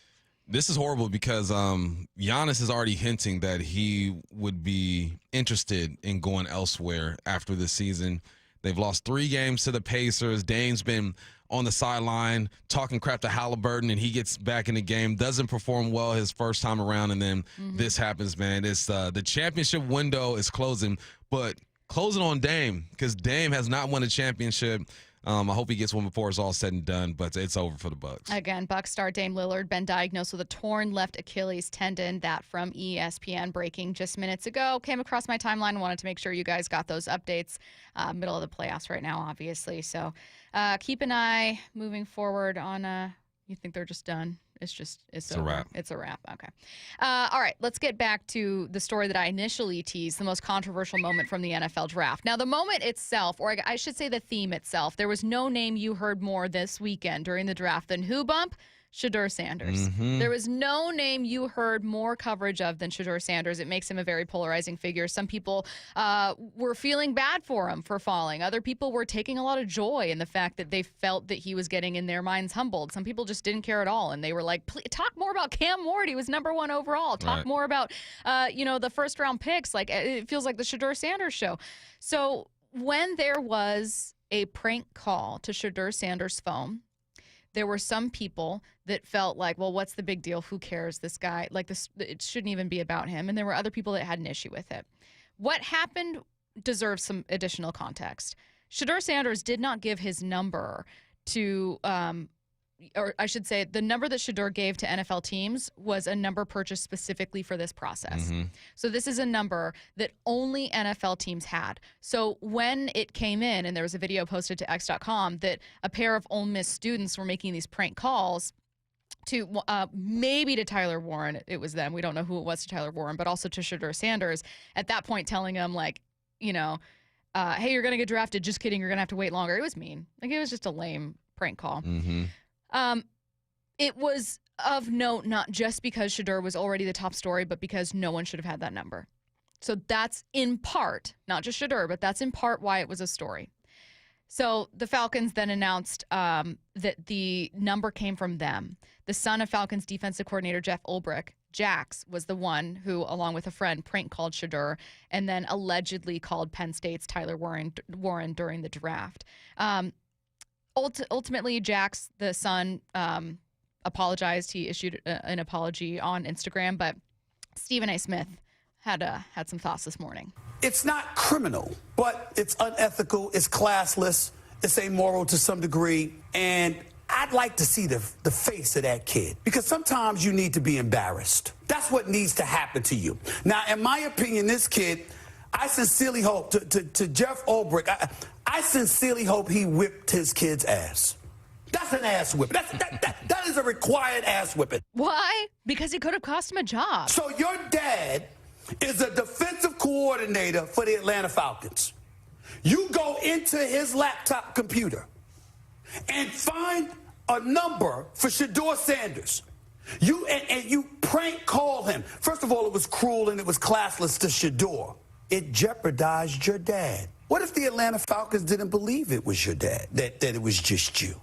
What if they had believed it was him? And I don't believe that for 1 second. I don't believe the defensive coordinator for the Falcons. I don't believe that man did. I don't believe he had anything to do with this. I think it would be unfair to accuse him of that. But what if the Falcons didn't believe him? What if the NFL didn't believe him? Your dad could have lost his job. And because you want to prank somebody, okay, and be cruel and insensitive, knowing what Shedeur must have been going through, you would be some privileged little brat that would do something like that and take joy out of somebody's misery like that. What do you make of, feel free to start with Stephen A's response, or you could start with the entire thing itself. What do you make of it? Me personally, I don't spank my kids, but I will swole up on them real quick if my boys are messing up. I will look like I'm 6'5" on them. And that kid needs some of that, whether it's the whooping if you go that route, or just the fear of God struck into him. Yeah, that's jacked up. And how dumb is he to record it too? Like he's on camera. You're gonna record he's on it. Camera. Like, come on, man. My grandpa used to tell me all the time, man, you can do dirt on your own. You don't need everybody around you when you're doing dirt. If you're gonna do something like this, be smart about it. Do it by yourself. I don't put it on camera. But then, listen, things like that happen. We used to prank people all the time when we were kids, right? But nothing like this. I think that it happened. Whatever. The more severe part is jeopardizing his dad's career. I think that is what's most important here. He's a kid. They make mistakes. It was dumb, but it was even more dumb to record yourself, and even more dumb to put your dad in jeopardy. I don't think when I watched Shedeur go through that, that's what made it real, because you see the kind of excitement and disappointment and then embarrassment, because he's having this big party. Everybody's around like, oh, my God, he's getting the call, and then it's a prank. So it was dumb, but kids do dumb things. I would be more concerned about Pops losing the job. I agree. I think that there's so much context this deserves. The first thing I'll say is I tweeted about it and then immediately had a lot of people, well, where were people when it happened to Cooper DeJean? Well, I wasn't paying attention. I don't cover the Eagles. I don't know. Like, this was a story that, I don't cover the Browns either, but everyone was talking about Shedeur Sanders, so it made its way to my timeline. It's not okay that it happened to anyone. It's not okay that it happened to Tyler Warren. It's not okay that it happened to Cooper. It's not okay that it happened to Shedeur. It's not okay that it happens to anyone. I think it's a joke that's not funny. I think that when it's something, imagine someone, the child of a boss at a company that you've applied thinks it would be funny to prank call you and say you got the job and you're waiting on this job and it means everything to you. And then they say, just kidding, you didn't get it. And then they hang up. Not only would you be like, that's not very funny, but you would also think, how'd they get my number? This is a number that should only belong to one person, and that's someone connected with this team. So there's all kinds of important context with it too. But I don't know. My only take on it is that good on this kid for apologizing, but that he really jeopardized. They made him apologize, but he really jeopardized his dad's job. He needs to be smarter than that. He was stupid for this, and it's also not funny. And for anyone saying, "Oh, it's a joke, everyone needs to get over it," there's really important context with it that matters too. I think if Shedeur is more likable, people might have a different reaction, because he isn't the most likable person in this draft. For sure. People are going to look at him and be like, oh, he's just a kid. But if it were somebody that you just adore as a football player, as a prospect, you might feel a bit different. I think that because he's been painted as a villain in this whole process, it's easier for people to be like, so he's just a kid. Yeah, kids make mistakes, and I always leave room for that. And 21 to me is a kid. When I was 21, I was a kid, and I made dumb decisions. So I leave room for growth, but you still recognize that it was messed up and it jacked up his moment. I think some people are allowed to be kids for longer. I was not a kid when I was 21. I don't know. I think sometimes you were not a kid. Well, you're a girl. You guys are different. Well, I know, but that's what I was going to say. I think sometimes boys are allowed to be boys for longer. Yeah. You know what I mean? I remember there's this guy in my dorm whose mom came up and did his laundry. And I was like, what? I've been doing this since I was a kid, like an actual kid. But whatever, I digress. This isn't about me. But I thought it was an interesting story. I felt bad for Shedeur. I really did. And glad that presumably Jeff made the kid apologize. And frankly, I know some people are calling for Jeff to lose his job. I think it's probably for the best he did. And that would create a lot of turmoil in a family. Yeah, be rough. Yeah.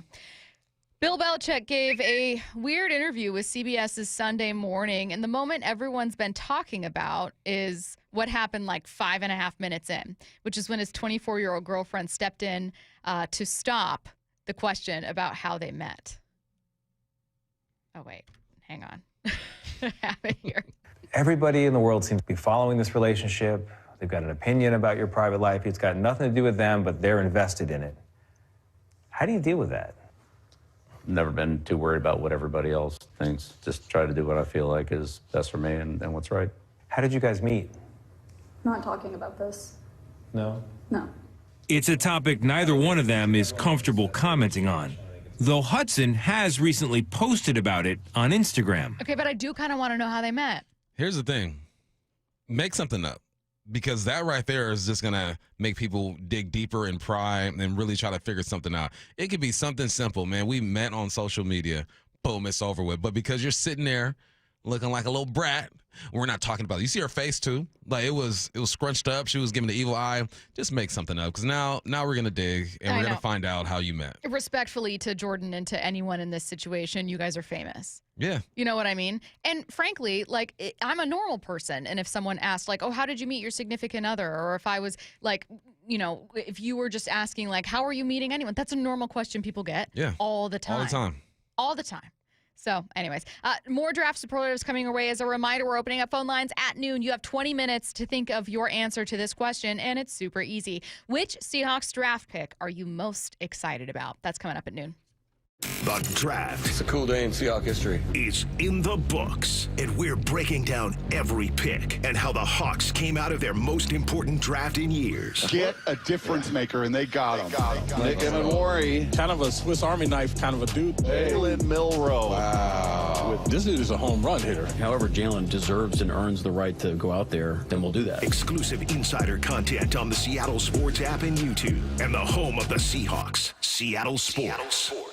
Well, I'm here with my good buddy, Dr. Dan Nelson from Eastside Pain and Regenerative Medicine. And you've heard from Dr. Dan's patients over the years how a simple stem cell procedure has successfully conquered their pain. Well, folks, now it's my turn. After years of dealing with knee pain from all the football abuse, I can say my knee pain now is almost 100% gone. How'd you do it, Dr. Dan? Well, Brock, personally, I'm very happy that you did so well. And your story is like so many of our other patients who come in, former athletes and non-athletes as well, who have come in with chronic knee pain, and they are looking for alternatives besides knee replacement surgery. And we're happy to provide this service. It's been truly a game changer for so many folks. It's just been a pleasure to be part of this. Consider Dr. Nelson, the only doctor with over 30 years of experience in pain medicine techniques, including stem cell therapy. I was in and out with a couple of follow-ups. It's a non-surgical solution to pain using your own stem cells. Consider stem cell therapy with Dr. Daniel Nelson, MD at 425-823-4000 or visit danielnelsonmd.com. That's danielnelsonmd.com. The Oki Golf Platinum Players Card is the best value in golf, with 7 prepaid rounds, discounted guest passes, and green fees. And now through April 30th, Oki Golf is offering 1 free bonus round with purchase of the Platinum Players Card. Visit okigolf.com today to secure yours. You never get a second chance to make a first impression. Superior Linen Service will help your company with logoed apparel, uniforms, floor mats, linen, and more. Give us a call. We answer the phone. Superior Linen Service. It's what we do. Visit suplinen.com. I've always been a super athletic guy, but after I turned 40, I noticed I was slowing down. Instead of hitting the gym after work, I spent my evenings on the couch with a bag of chips. I was gaining weight, losing muscle, and when I did try to work out, I ran out of energy right away.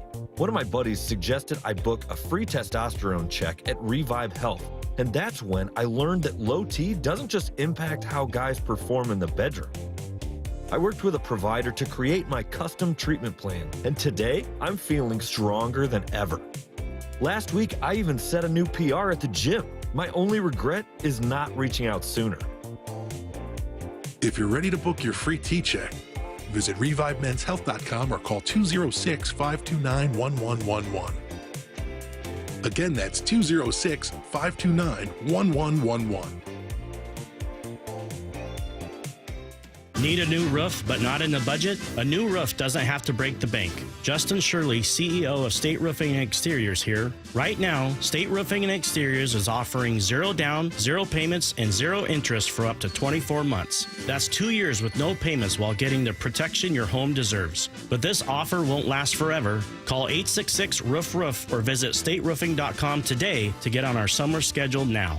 State Roofing and Exteriors, held to a higher standard since 1968. Hey Cougs, Michael Bumpus here, inviting all WSU alumni and friends to the Cougs First Show and Career Expo, Friday, May 9th at the Maidenbauer Center in Bellevue. For education, networking, jobs, and Cougs swag. It's free to attend and all are welcome. Register at cougsfirst.org. Getting engaged? At Shane Company, dream engagement rings are our specialty. We have the most beautiful natural and lab-grown diamonds, hand-picked in every price range, ready to compare side by side. Shop online at shaneco.com or in store. Shane Company, your friend and jeweler. 4 down territory, going inside the game with Michael Bumpus. I like this. More quarterbacks should start doing this. Every day at 11:15 and 1:15 on Bumpin' Stacy.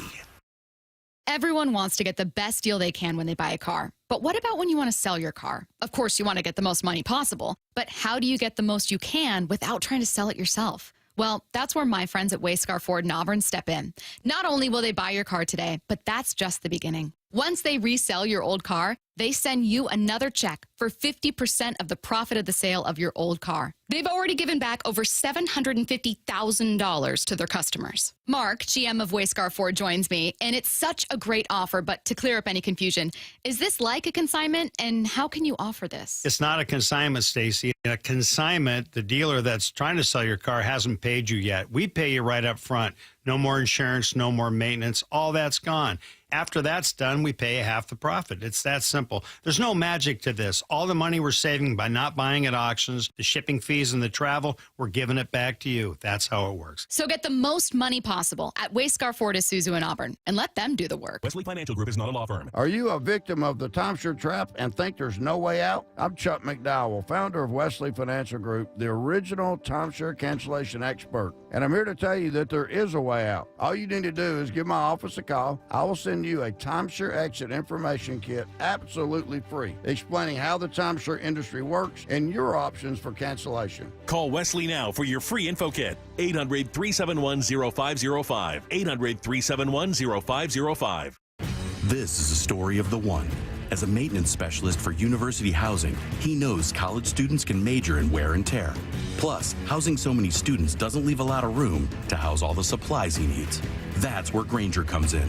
With over 1 million industrial-grade products and fast, dependable delivery, Grainger carries the quality products he needs so he doesn't have to. From a new door hinge to a whole new faucet. Call, click Grainger.com, or just stop by. Grainger, for the ones who get it done. From the Quantum Fiber Studio. This is Bumpin' Stacy. Weekdays 10 to 2. On Seattle Sports and 97.3 FM HD2. Coming up in less than 15 minutes, which Seahawks draft pick are you most excited about? You have 11 choices. 866-979-3776. Opening up phone lines. You have less than 15 minutes to think of your answer. Again, you're going to call in for that one. We'll give you the number again in a couple minutes before we get to it. It's part 2 of NFL Draft Superlatives, and we are going to start with the biggest surprise. I'm going to start with this one, but I'm not going to talk too much just in case yours is the same. Gray's Abel. Yeah. Surprise? I don't know if I was surprised. I didn't think they'd do it. You didn't think so? I didn't think it would complicate the situation? I think they would complicate it. I feel like this is a situation back in the yearbook because I won 2 categories. I can only pick one. So I picked most athletic. That's Jalen Milroe. That's a big surprise, too, I feel like. What did he win before? Highest ceiling, I think? We did highest ceiling. So he won that one for me. Yes. And I think he's the biggest surprise at the same time. Okay, that they actually pulled the trigger and got a quarterback. That they actually got a quarterback. That's true. I was surprised by both of those. Like, I actually thought that they took Nick Emanwari. If you would have told me they took him at 18, I'd be like, oh, wow. Mm-hmm. But I wouldn't have been, like, shocked because we had all kind of mocked something like that before. Were you shocked that they moved up to get him? Yes. Yeah. But I was pleasantly, I'll say this. You know what? Milroe probably is the rightful winner, but if there was a separate superlative of most pleasantly surprised instead of biggest shock, it would have gone to Gray's Abel because I thought there's no way that they're going to draft an interior lineman as high as 18, which isn't even like the highest pick, but they just don't do that. They don't do it. We've heard John Schneider say that interior linemen, guards are overdrafted, overpaid. We know that it's an approach they haven't taken. We know that they've talked about how much they love their own guys. We know that they, maybe were targeting Gray Zabel later if he was still available. I thought they'd try to trade back and maybe take him, but I didn't think they'd take him at 18. I want to go back and get some of the clips from John Schneider.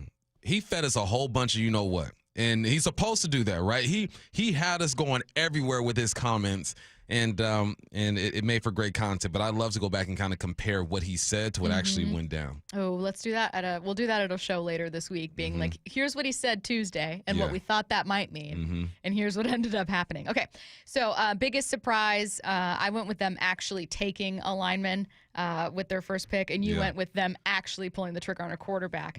A solid answer. This one's open to interpretation. Most likely to shake things up.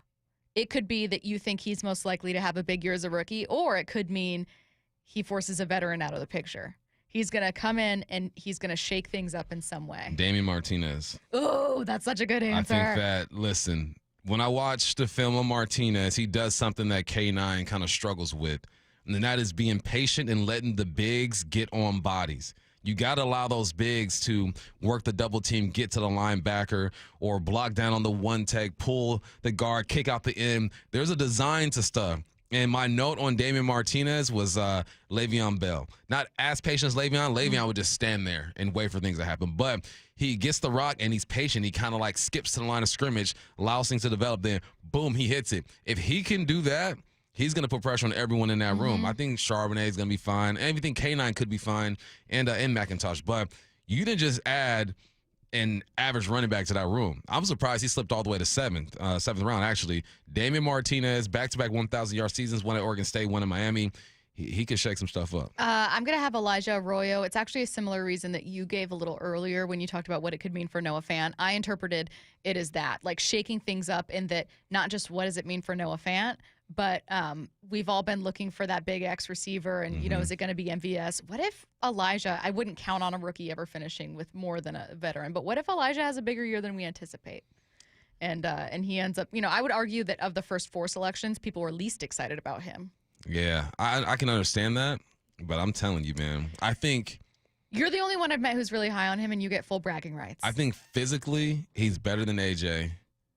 And when it comes to explosiveness, he's better than Noah. Now, you got to put it all together, right? But, man, it's going down. Next superlative, I mentioned that I'd have some sound for this one. I have a most quotable or maybe best draft call.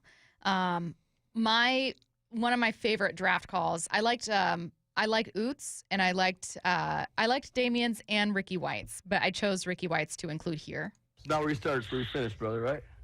Yes, sir, Coach. It's been too long, Coach. I hear you, bud. Let's get rocking, all right? Can't wait to get you up here, man. Here's our head coach. Here's Mike. Ricky. How you doing, Coach?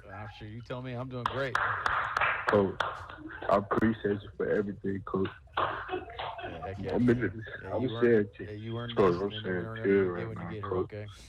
Yes, sir. That's great, man. We're really excited, and you should be proud of yourself, bro. Congratulations. Thank you. I am such a sucker for emotional draft calls. I seek them out. Every time I go on Twitter and I search draft call or gets the call, and then I'm just like sobbing while I watch guys get these Who calls. was that? That was Ricky White. White. It starts off with him. You can kind of hear his voice getting a tiny bit shaky, and like the third thing he says, and then this is the maybe most emotional. It's not even overly emotional. He says, like, not gonna lie, I'm in tears right now. But you can kind of hear in his voice, like, you start to wonder, I bet. You head into the 7th. He was the final pick for Seattle. Like, is this even going to happen? He probably had like a 4th or 5th round grade, too. Yeah, so he's wondering, what am I doing They here? give you these grades, you start anticipating, right? Yeah. Mine was like 6 or 7, so I didn't even watch the draft until like the last hour or something like that. And you're probably going, I'm better than that guy. I'm better than that guy. That's the experience he's having. And Ricky White, 79 receptions, over 1,000 yards, 11 touchdowns, one of the best receivers to come out of UNLV. Like I said, man, I like him more than Horton, who was drafted earlier than him. Yeah. No, I like that call. Mine isn't the best call, but maybe one of my favorite announcements at the draft when Clay Matthews was talking crap to was the Lions fans or something. I just got word from the president. The Lions still suck. I thought that was awesome. Oh God, I'll include it in tomorrow's timeline. There was, did you guys see the player who, he was not expected to go night one, but he was in Green Bay for just the experience because he's a player who was eligible to be drafted and like a good player, but he's also just a massive NFL fan. So he was like, oh my God, cool. Like imagine if you were a D1 athlete, but you were also like, I watch the draft every year. And so he showed up to the green room. He was told, oh no, be there in the green room, day 3, we think you're going to go. And then I think he was there all day 2 and didn't go. And then day 3, Roger Goodell came back out for him. That's awesome. So you know how they normally have like, it's like a fan or former players or whatever, but Roger Goodell came back out onto the stage so that he could announce this guy for him. It was very cool. We'll get to that. I'll include that. Oh, and it was the Bears, not the Lions with Clay Matthews. I had also as most quotable a new Seahawk, Jalen Milroe. This is from his press conference with reporters. His message to the teams that passed on him. Jalen, do you think you're the best quarterback in the draft? And do you have any message for the teams that passed on you today? No pass. I thought that was maybe my winner for most quotable. Yeah, I like it. All right. Which Seahawks draft pick are you most excited for? You have 11 choices here. Please don't list all 11. Please pick one. Just pick one. 866-979-3776. Call now. Wyman and Bob, afternoons 2 to 7. Looking at Cal Raleigh, man, could he be in that conversation for MVP? He deserves the praise. He's been phenomenal. The question, can Cal keep this up? I mean, probably not. I'd feel so much better about this team if Julio went on not some kind of a tear like Cal, but just get back in there. Dave Wyman and Bob Stelton, afternoons 2 to 7 on Seattle Sports, the app, YouTube, and your smart speaker. Guys, I'll never forget the first time I saw somebody get results at our clinic. He was an 81-year-old man who hadn't been intimate with his wife in over 8 years. Viagra had stopped working for him, and he was desperate for help. After several treatments, he walked into my office and told me he couldn't believe the results. Needless to say, this was a very happy man. This man made me a believer in what we do. He had taken pills for years, but he had never fixed the problem. When he came to us, we fixed the problem. Our treatment does what no pill can do. So give West Coast Men's Health a call today. Speak with our clinic manager. Ask him any question you like, how it works, the science behind it, and even the cost. Change your life today, like the thousands of men who already have. With clinics in Redmond and Tacoma, call 206-519-6541. That's 206-519-6541. 206-519-6541. Online at westcoastmenshealth.com. LeeJohnson.com is a dynamic research tool. We want to give the customer enough information to where they don't have to go anywhere else to research any of the questions they have. And if they want more information, we'd love to be there to help. We don't want them to feel like they're dependent on emailing us or texting us or calling us just to get the information they need. So we put it all out there. We call them digital retailing tools, big fancy calculators where you can get in there and change the terms and change the payments and change the cash down. And it'll give you a disclosure of, hey, when you do this, this means here. And a consumer can get on there and do a lot of this themselves. And then if they choose to get us involved, we can actually get involved on the backside of it and help them along the way. We want to give the consumer the same tools that we have and let them understand what we understand. Yup, that's pretty much what you'd expect. The LJ Way is the Lee Johnson Auto family. Hey, Brock Hewitt here from my friends at PCF Group, or People Come First Construction Group, and that's exactly what they did when we made the call a couple years ago. We wanted to redo our outdoor space, wanted to add a deck, an outdoor living, a television, and a kitchen, and PCF Group, wow, they more than delivered. And if you're interested in building a stunning outdoor area like we did, I cannot recommend them enough. Reach out before the good weather arrives, and their schedule, well, it's going to fill up. So whether you're looking for a complete outdoor living space or a very specific project like an underdeck ceiling, deck, patio cover, railings, PCF has you covered. Design now and pay later. In fact, get 12 months, no interest and no payments, and up to $6,000 off and a $1,000 Amazon gift card. Request a complimentary design and estimate consultation at 425-629-8476 or project ideas. Explore photos at pcfgroup.com. That's 425-629-8476. Spring in Washington. It is practically synonymous with rain. And of course, rain is made up of water, which unfortunately can wreak havoc on your home and your crawl space. So if rain or groundwater makes its way into that crawl space, it can create all kinds of problems, including structural damage or toxic mold. You don't want either of those at your house. Trust me. It's Mike Salk here, and that's why you call Crawl Pros. Crawl Pros will keep your crawl space dry. They can install a sump pump and drainage and reroute that water back out and away from your home. They'll take care of any mold that's been created and even address any plumbing issues you may have in your crawl space. Don't take the risk. The best way to learn if you have any water issues is to have Crawl Pros do what they did at my house. Visit your home and inspect your crawl space for free. Yes, Crawl Pros will go where you don't want to. So if you're worried at all about water damage, mold, insulation issues, critters, anything else related to your crawl space or attic, call Crawl Pros or visit crawlpros.com to schedule a free inspection. Endless hours of research, seeking referrals, dozens of calls. Hiring the right attorney can be a challenging process during an already difficult time. JP Pendergast with Pendergast Law explains. In Washington State, Tom, there are thousands of attorneys to choose from. Referrals and online research can be helpful, but discovering the right attorney requires a conversation. It can be hard to identify integrity and authenticity without that interaction. So, what do you recommend? We encourage anyone looking for personal injury representation to call for a free consultation with our team before making a decision simply based on referrals or online research. Accident victims need an attorney that listens, demonstrates honesty, and is genuinely understanding of their unique circumstances. The care, attention, and preparation that our firm provides throughout the case mirrors the effort involved when taking on the insurance companies. Save time and avoid mistakes after an injury. Contact the caring and compassionate team at Pendergast Law. If you or a loved one has been injured in a car accident, call Pendergast Law. We can help. Let's go! This is Seattle Sports. Streaming through the Seattle Sports app. KIRO AM Seattle. KIRO FM HD2 Tacoma. Home of the Seahawks, Mariners, and everything Seattle sports.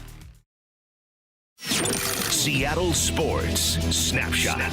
Heartbreaking news for the Bucs. Dame Lillard has been diagnosed with a torn left Achilles tendon per ESPN. That injury immediately ends his season and puts his start to next season in question. Today's playoff slate: Cavs versus Heat for Game 4, 4:30 p.m. Cleveland leading that series 3-0. Rockets Warriors Game 4 at 7 p.m. Snapshot brought to you by Miller Lite. When it's game time, it's Miller time. From the Quantum Fiber Studio, this is Bumpin' Stacy on Seattle Sports. Streaming through the Seattle Sports app and at seattlesports.com. Now, here are your hosts, Michael Bumpus and Stacy Ross. Here we go now. Which new Seattle Seahawk are you most excited for? The Seahawks have wrapped up the NFL draft with 11 new rookies, 2 on defense, 9 on offense. That was math that I just did on air. Nice. Live. Nice. 866-979-3776. Let's head to the phone lines. Justin calling from Kent. Justin, which new Seattle Seahawk are you most excited about? I'm really excited for Robbie. I love fullback football. It's just something, growing up and everything, I like to get back to it. But I do have a quick question. In your guys' opinion, do you think we can feel more secure in our offensive line that we did last year, only getting one interior offensive line up until the 6th round? Or do you think getting like Milroe, we just went talent over need? I think that they got the lineman that they wanted, and they're anticipating the scheme helping out the guys who are already there. I still think that there's going to be some salary cap casualties they're going to pick up. There might be some training camp casualties that they're going to swipe. But I think they're banking on the teaching and the scheme to kind of elevate these guys. And then with Milroe, that was just, look, we have the most athletic quarterback available. We're not sure what Sam's going to do. We believe in Sam, but we got to have an insurance policy. Justin, I got a question for you. Yes, sir. Have you ever been to Naya's Cafe in Kent? I went there this weekend. To which one, sorry? Naya's Cafe. No, but you know what? It's on my to-do list. There we go. If Check you it ever out. go to Beth's Cafe up north, Okay. give them a try. Gotcha. This is what it's all about, sharing information with people. Food recommendations. This is awesome. Thanks for the call, Justin. Justin says Robbie Oots is his guy coming out of this one, but some good questions about the offensive line. I'm going to build off of Justin's question before I get to Corey, who was our next caller. Justin said, basically, what's your faith in the offensive line? Can we believe they can be better when you only took one guy ahead of the 6th round?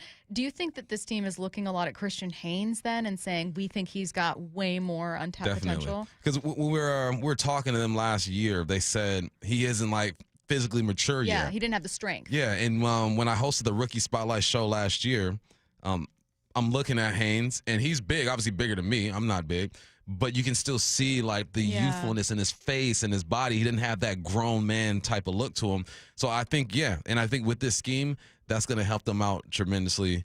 And Oots, let me tell you, Oots might be one of the thickest thighs, gluteus maximuses I've seen in a long time on the football field. I'm just telling the number of, I'm sure, headline writers that tuned into our show every single day that Oots, I did it again. If he gets like 2 touchdowns in a game. You just thought that right now? Just right now. Wow. That's up for grabs. I'm not going to trademark it. Domain that thing. Yeah. Oots, I did it again if he gets a 2nd touchdown in a game or if he gets back-to-back touchdowns. That is really good. Yeah. You guys can go ahead and use that one. Let's go to Corey in Seattle. Corey, the Seahawks rookie you're most excited for is who? How you guys doing? Good. Good. I'm excited for probably Milroe. I mean, I think we really killed the draft, to be honest. But Milroe, that's an explosive player that probably 5-10 players in the league matches explosiveness, breaks guys down in open space, which maybe a handful of guys can do. Not the best passer, but I mean, Geno wasn't either before he got here. I mean, everybody needs a little work. He's basically the opposite of Shedeur Sanders. And, I like the draft. I think we killed it. I think we're in a good position here. If Sam doesn't go right, then, we got Milroe backing up. It kind of looks like 2012 all over again. No Hawks. Thanks for the call, Corey. Bump, if I were asking you this question, would your answer be Milroe as well? Yeah, for sure. Yeah. You know how we use Pro Football Focus to support some of our arguments. But only when it works. Only when it works. Yes. I'm going to do the same thing with the ESPN's grade of the Seahawks. When's the last time we saw them have an A I don't remember. grade? Can't remember it. So I'm with our last caller. Was it Corey? They killed this draft, man. There's not one pick where I was scratching my head. Like the Milroe pick, I was scratching my head, but with excitement, like, oh my God, I can't believe they did it. It wasn't like, what are they doing? It was more. It was like, did I just see that? Yeah, is this real? They really wouldn't got a quarterback? Is this real life? Yeah, I'm with Corey 100%. What was that little viral video with Is this this little kid real coming life? back from the dentist? Is Yeah. this real life? That was me with Jalen Milroe. No way. Steven in Puyallup, our next caller here. Steven, which Seahawks draft pick are you most excited about? What's going on, Bump and Stacy? I don't want to echo the previous caller, Feel but free. man, I think I'm most excited for Milroe. But I was telling Curtis is like, I could make a case for Eamon Warrior. I could make a case for Zabel. I could even make a case for Damian Martinez. I could make a case for Ricky White. I think we absolutely killed this draft, and I think I'm most intrigued by Milroe because the fact that they would take him in the 3rd round really says something. Snyder doesn't do that, right? So the fact that I think they see something in Milroe, and I don't. It's like I kept trying to, even talking through this with buddies, is like, man, it's like probably we'll see him in some special packages this season, right? We'll see, kind of some unique things.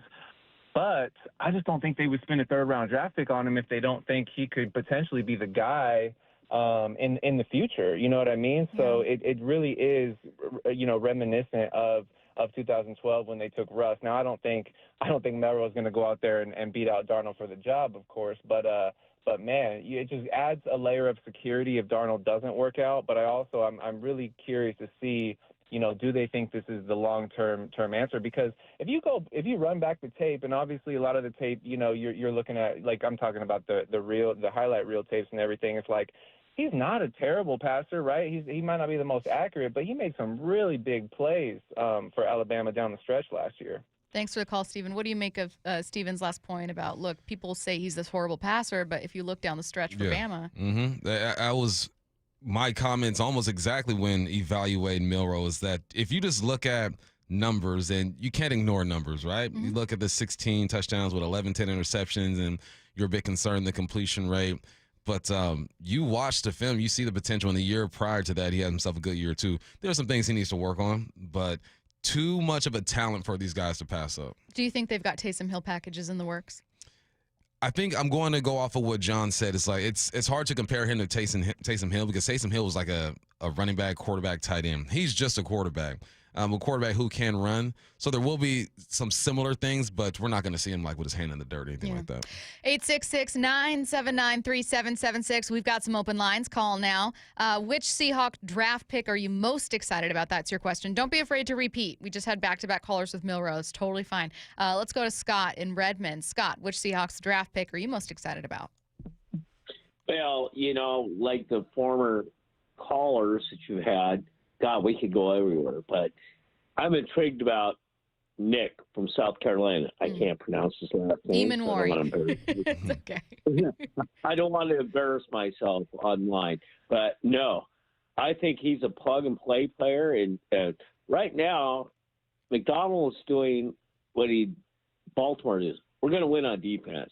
Now, we're getting people on the offensive side. Obviously, the draft heavy was 9-2, but if he's the safety, a difference maker like a Earl Thomas, a Cam Chancellor, which he's been compared to, those are difference makers. When we do run three safety sets a lot, and if you can bring him up in the box, and he did what Jamal Adams was doing, this would be great for us. And that's what I'm looking forward to. I mean, it's great on paper, but you don't know until you actually get on the field. Chuck Knox once said this, prospects are a coach killer because you never know what they're going to do, but until you get them on the field.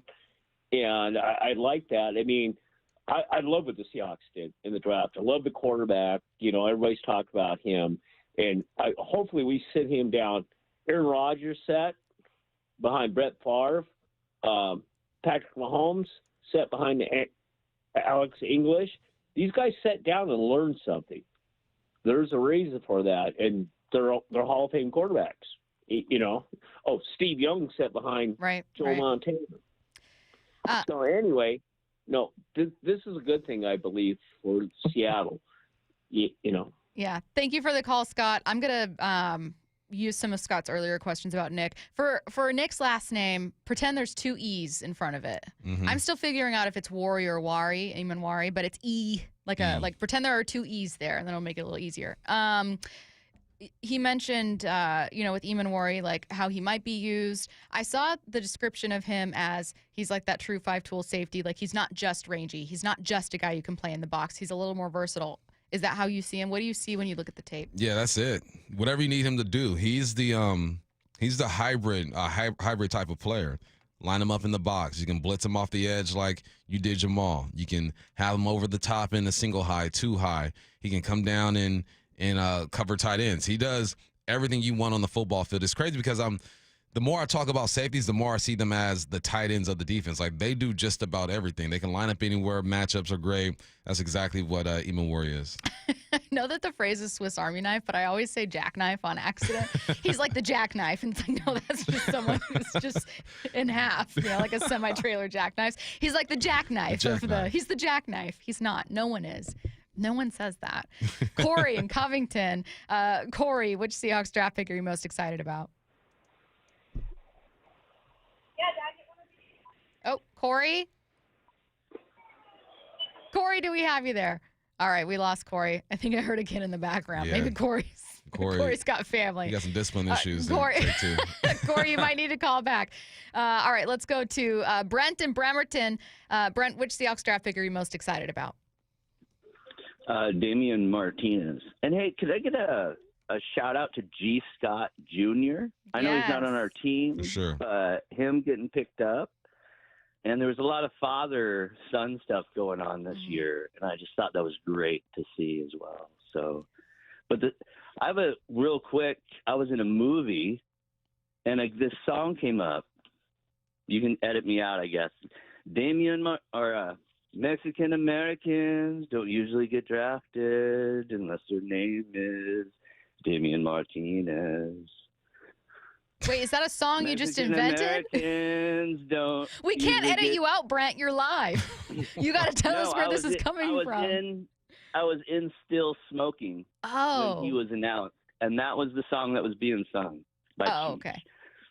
Yeah. All right. Well, I'm going to roll with your answer. I'm going to leave the song on the editing room floor, Brent, but thank you for calling in. Brent saying Damian Martinez, first caller to say Damian. I think that I would say that if Curtis were to call in, he might say Damian Martinez. Yeah, I like Dame. That's my guy. It's Curtis's guy. Yeah. Really excited about him. You thought, what did you have him as your superlative?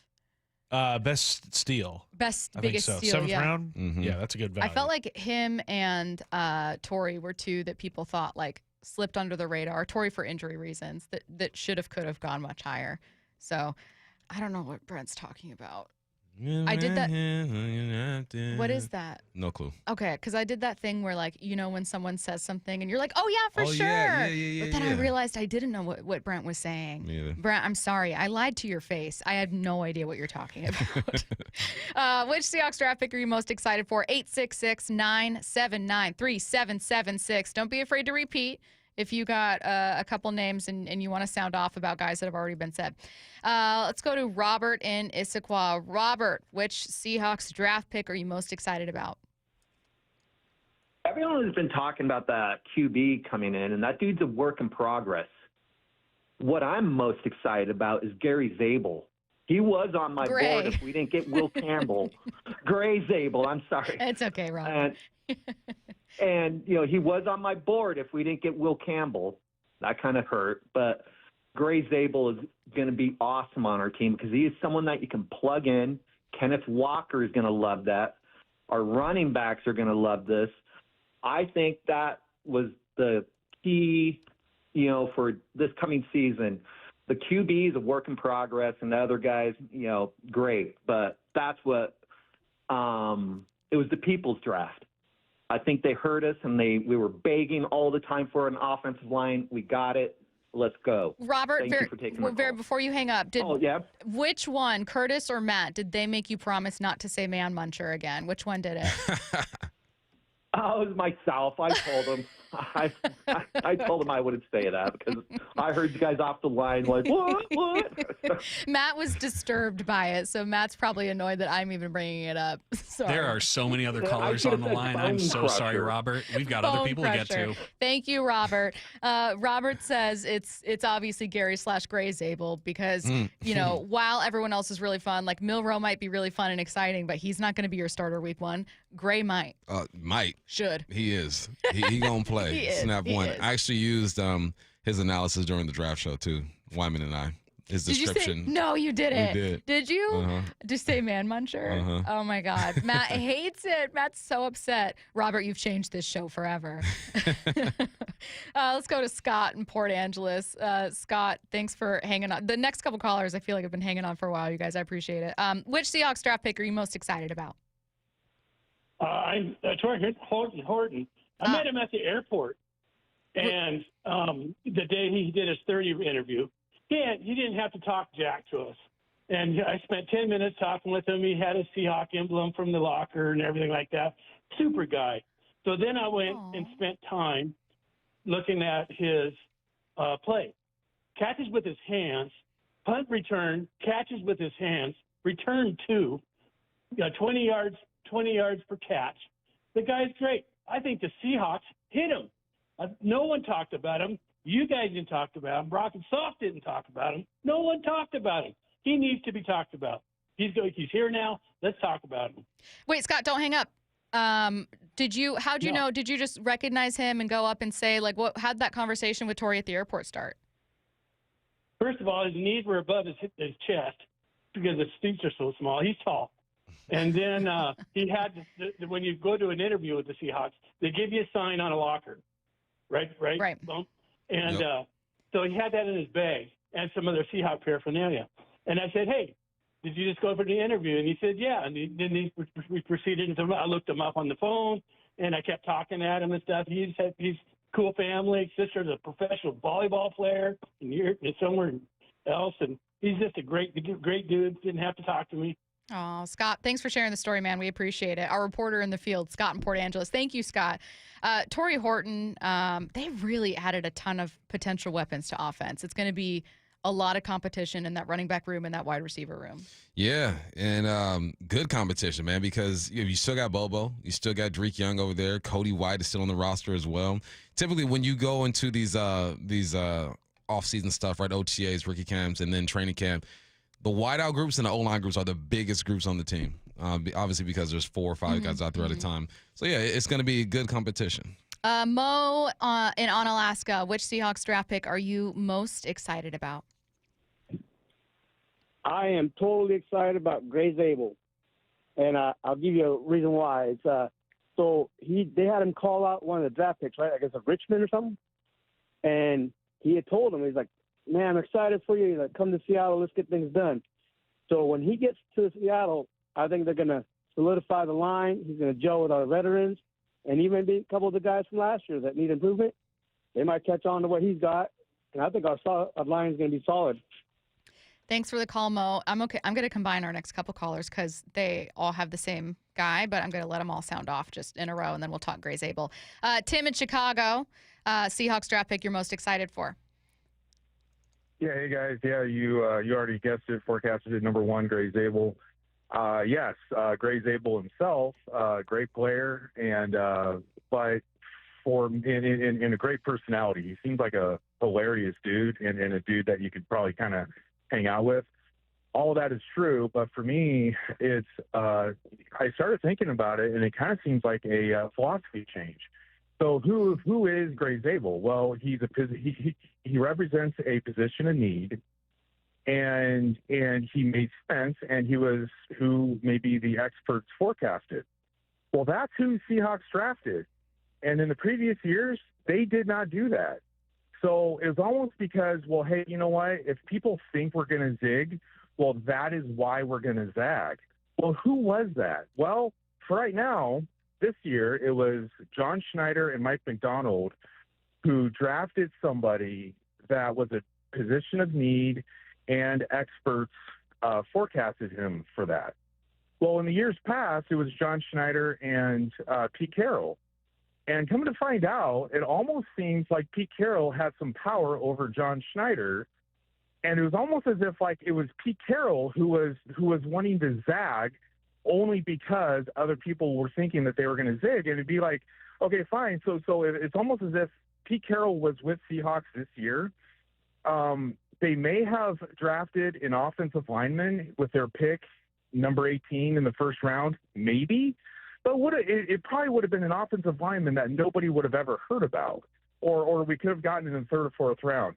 That is exactly why I am so happy and pumped about Gray Zabel, because it almost seems like a philosophy change with Seahawks, and it's namely with John Schneider now having power coupled with Mike McDonald. Thanks for the call. Guys. Thanks, Tim. Before I get to our next couple callers here, do you feel like there's anything that feels different about a John Schneider draft? We've now had 2 for the first time ever.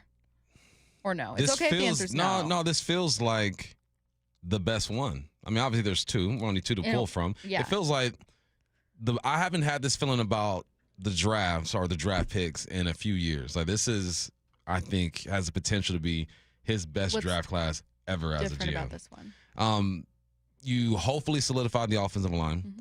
I think you got something for now, you got something for the future, and then you also got some prospects to push other guys. Like, I'm really excited about Arroyo. I know that you say you haven't talked to many people who are excited about him. No, I have not heard a single person be like, you and Rob, who we're going to have on later. I'm really excited about Arroyo. You and Rob can geek out like film geeks. Yeah, because the tight end is going to open up this offense even more, and I think what he does in the pass game is great. So, no, I mean, I will give it like the last 5 or 6 seasons, this has the potential to be one of the best ones. I will save the Arroyo question that you can have for Rob, so you guys can both just talk X's and O's, but then I'm going to cut you guys off. All right, sounds They're good. going to be like, enough. Mark in Port Orchard, who are you most excited about? Well, I certainly love our quarterback selection. That's exciting to me, but hands down, my favorite pick is, of course, Gray Zabel. We've needed offensive line help for over a decade. Nobody's addressed it, and I understand Mike McDonald is a defensive-minded guy. However, that being said, he realized that the need is to protect our quarterback, whoever that may be, this upcoming season. And I really was excited, and I was pleased with the entire draft, to be completely honest. Thank you for the call. I'm going to combine it quickly with Nicholas and Port Townsend here. Nicholas, which Seahawks draft pick are you most excited about? Definitely Gray Zabel. Yeah, no, I'm going to go with Gray Zabel and going along with the philosophy change, like that gentleman was saying from Alaska. You know, we didn't see the Seahawks selecting, you know, interior in the top 1 or 2 rounds. You know what I mean? And I'm hoping to see this philosophy change for years to come. Yeah. Completely agree with all of our callers. Great callers today. We didn't get to Michael, who was looking at Robbie Utes. We didn't get to Nelson. Hey, Nelson, who was looking at Jalen Milroe. We're going to try to get back into the habit of opening up phone lines a little more. So I'll keep an eye out for you guys as we get into the later part of the week. Coming up next, taking a look at what some other teams, noteworthy moves from other teams in the draft. The draft. It's a cool day in Seahawks history. Is in the books, and we're breaking down every pick and how the Hawks came out of their most important draft in years. Get a difference maker, and they got him. Nick Emenwari, kind of a Swiss Army knife kind of a dude. Jalen Milroe. Wow. This dude is a home run hitter. However, Jalen deserves and earns the right to go out there, then we'll do that. Exclusive insider content on the Seattle Sports app and YouTube, and the home of the Seahawks, Seattle Sports. Swedish Cyberknife is expanding. Dave Wyman with exciting news from our friends at Swedish. They're adding a second Cyberknife. Patients can now receive Cyberknife treatment at Swedish Cherry Hill and First Hill campuses. As many 710 listeners know, Cyberknife is a non-invasive, non-surgical treatment option for prostate cancer with proven results. It uses advanced technology to track your slightest body movements while adjusting in real time to deliver radiation with extreme precision. Healthy surrounding tissue and organs are spared from radiation. The end result? Excellent long-term cancer control and significantly reduced side effects. Compared with other radiation therapies, which last 6 to 9 weeks, the Cyberknife treatment period is typically only 5 days, with each session lasting less than an hour. When diagnosed with prostate cancer, consider treatment with Swedish Cyberknife. Swedish.org/Cyberknife Prostate. Treat prostate cancer with Swedish Cyberknife. Need a new roof now? With State Roofing and Exteriors, you can get started with 0 down, 0 payments, and 0 interest for up to 24 months. That's right. Protect your home now and pay later. Call 866-ROOF-ROOF or visit stateroofing.com today. Patrick was way behind on his IRS taxes. I was in way over my head. The total amount ended up being somewhere just over $30,000. $30,000. Then the IRS came to collect. Started getting letter after letter. A lien had been filed against me. They were going to basically hang me completely out to dry. He had to do something. That's when I reached out to Optima Tax Relief. Patrick's life quickly got a lot easier. It was very easy, pretty much hands off. They picked up the ball and ran with it. And how'd it go? I couldn't believe it. I had to ask 2 or 3 times. I saved an incredible amount of money. How does Patrick feel about Optima? Couldn't be happier. They definitely helped me. Optima Tax Relief, the best place to call. They're the best in the business. Do what Patrick did and call Optima Tax Relief for a free consultation. Call 800-343-6460. 800-343-6460. 800-343-6460. Optima Tax Relief. Testimonial from an actual client. Some restrictions apply. For complete details, please visit OptimaTaxRelief.com. The Okie Golf Platinum Players Card is the best value in golf, with 7 prepaid rounds, discounted guest passes, and green fees. And now through April 30th, Okie Golf is offering 1 free bonus round with purchase of the Platinum Players Card. Visit OkieGolf.com today to secure yours. Hey friends, Stacy Rost here. Who has some of the best deals on new Fords and Isuzus in the Pacific Northwest? Wayscar Ford in Auburn.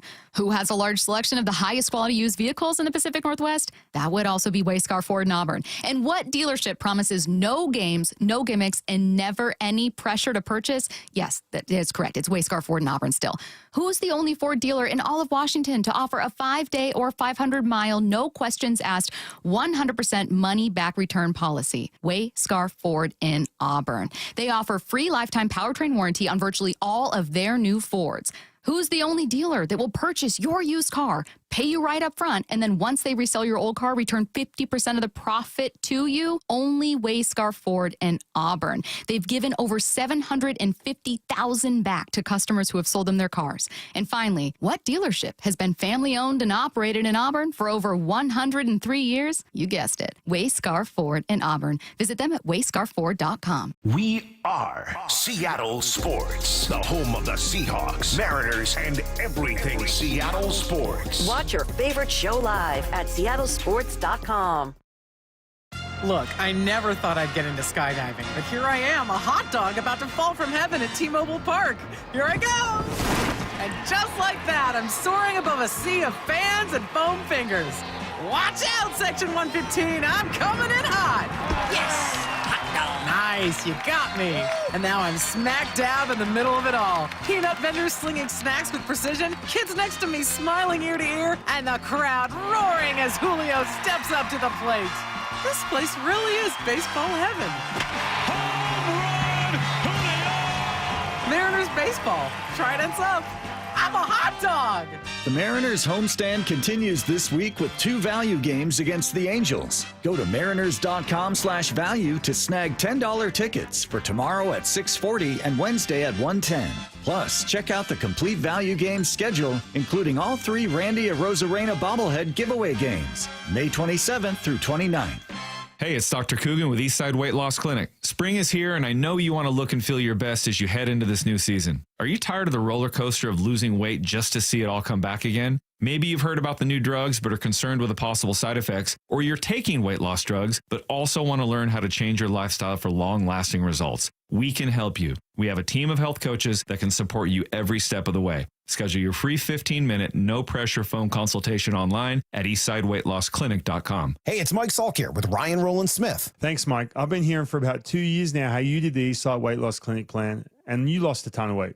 So I decided to see what the program was all about, and I'm so glad I did. So far, I've lost 30 pounds, and my only regret is not starting sooner. Join the thousands of people who've lost 20 to 30 pounds or more in just 60 days. It doesn't matter where you live. You can do our program in person in Kirkland or all remotely. Schedule your free phone consultation online at eastsideweightlossclinic.com. That's eastsideweightlossclinic.com. Dr. Ryan Coogan, D.C. Results may vary. From the Quantum Fiber Studio. This is Bumpin' Stacy. Weekdays 10 to 2. On Seattle Sports and 97.3 FM HD2. Taking a look around the NFL, the Seahawks will be one of 8 teams to receive a new alternate uniform in the 2025 season. This is the excerpt from the press conference. The NFL, in collaboration with Nike, announced a rivalries program that will feature new uniforms for the Seahawks and then the 7 other teams this upcoming season. So this is going to be played in those divisional rivalry games. The NFC West and AFC East are the 2 divisions to do this. It's the first to participate in the program, presumably will spread throughout the NFL. Each team will wear a uniform unique to and inspired by their local community and rooted in the history of the city, and it will be worn once during the season at home against a divisional rival. Let's not complicate this. We know what needs to happen. The white throwback jerseys. We don't need an alternate, whatever rival jersey. Just wear the white throwback jerseys. We don't need this. Doesn't sound like that's happening. That's not what's happening. You know what's gonna? No. You know what's gonna make it bother happen. Me about this is it's gonna. I don't think I'm gonna gonna be like ugly. this. It's gonna be I don't ugly. think I'm gonna like this because they're gonna be like, evergreen trees Listen. in the It background. sounds like it'll be it's the gonna NFL's. Be It's the NFL's salmon. version of City Connect. Exactly. And we know how we feel about those, right? I don't like the Mariners City Connectors. Nah. You'll say it to their face. No, you wouldn't. Yeah, I would. You would not. Mariners. You seem like nice people. I don't love black mixed with especially primary colors. Nah.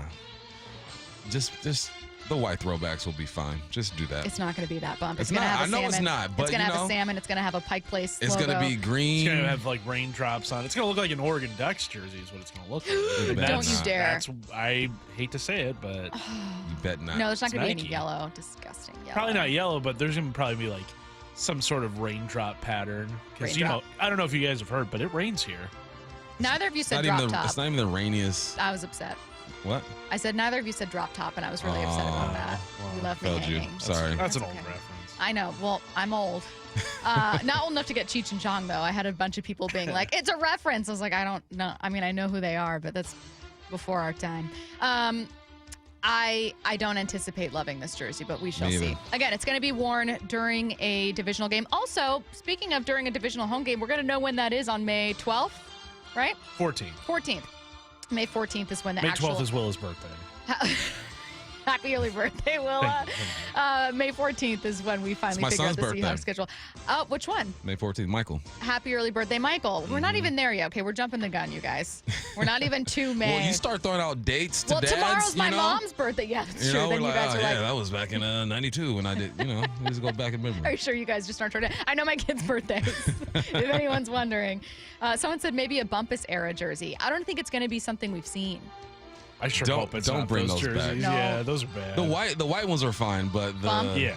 the Do you still whatever have- Blue color- on blue. I know you still have your jersey. Do you still course. have the uniform pants? Nah. Do you Nah, still just have the a top. helmet? Yeah. Hear me out. Never. No, listen. Never. Listen. Wear it. No. Listen, Bump, if we make a bet and you lose it, will you wear your Seahawks like Millennium Blue era jersey and helmet during a segment? Just one segment. Not the helmet. What? No. Fine, the jersey. I wear the jersey, yeah. Okay, great. That's corny though, man. You don't wear your own jersey. Actually, no. What? That's corny as heck, man.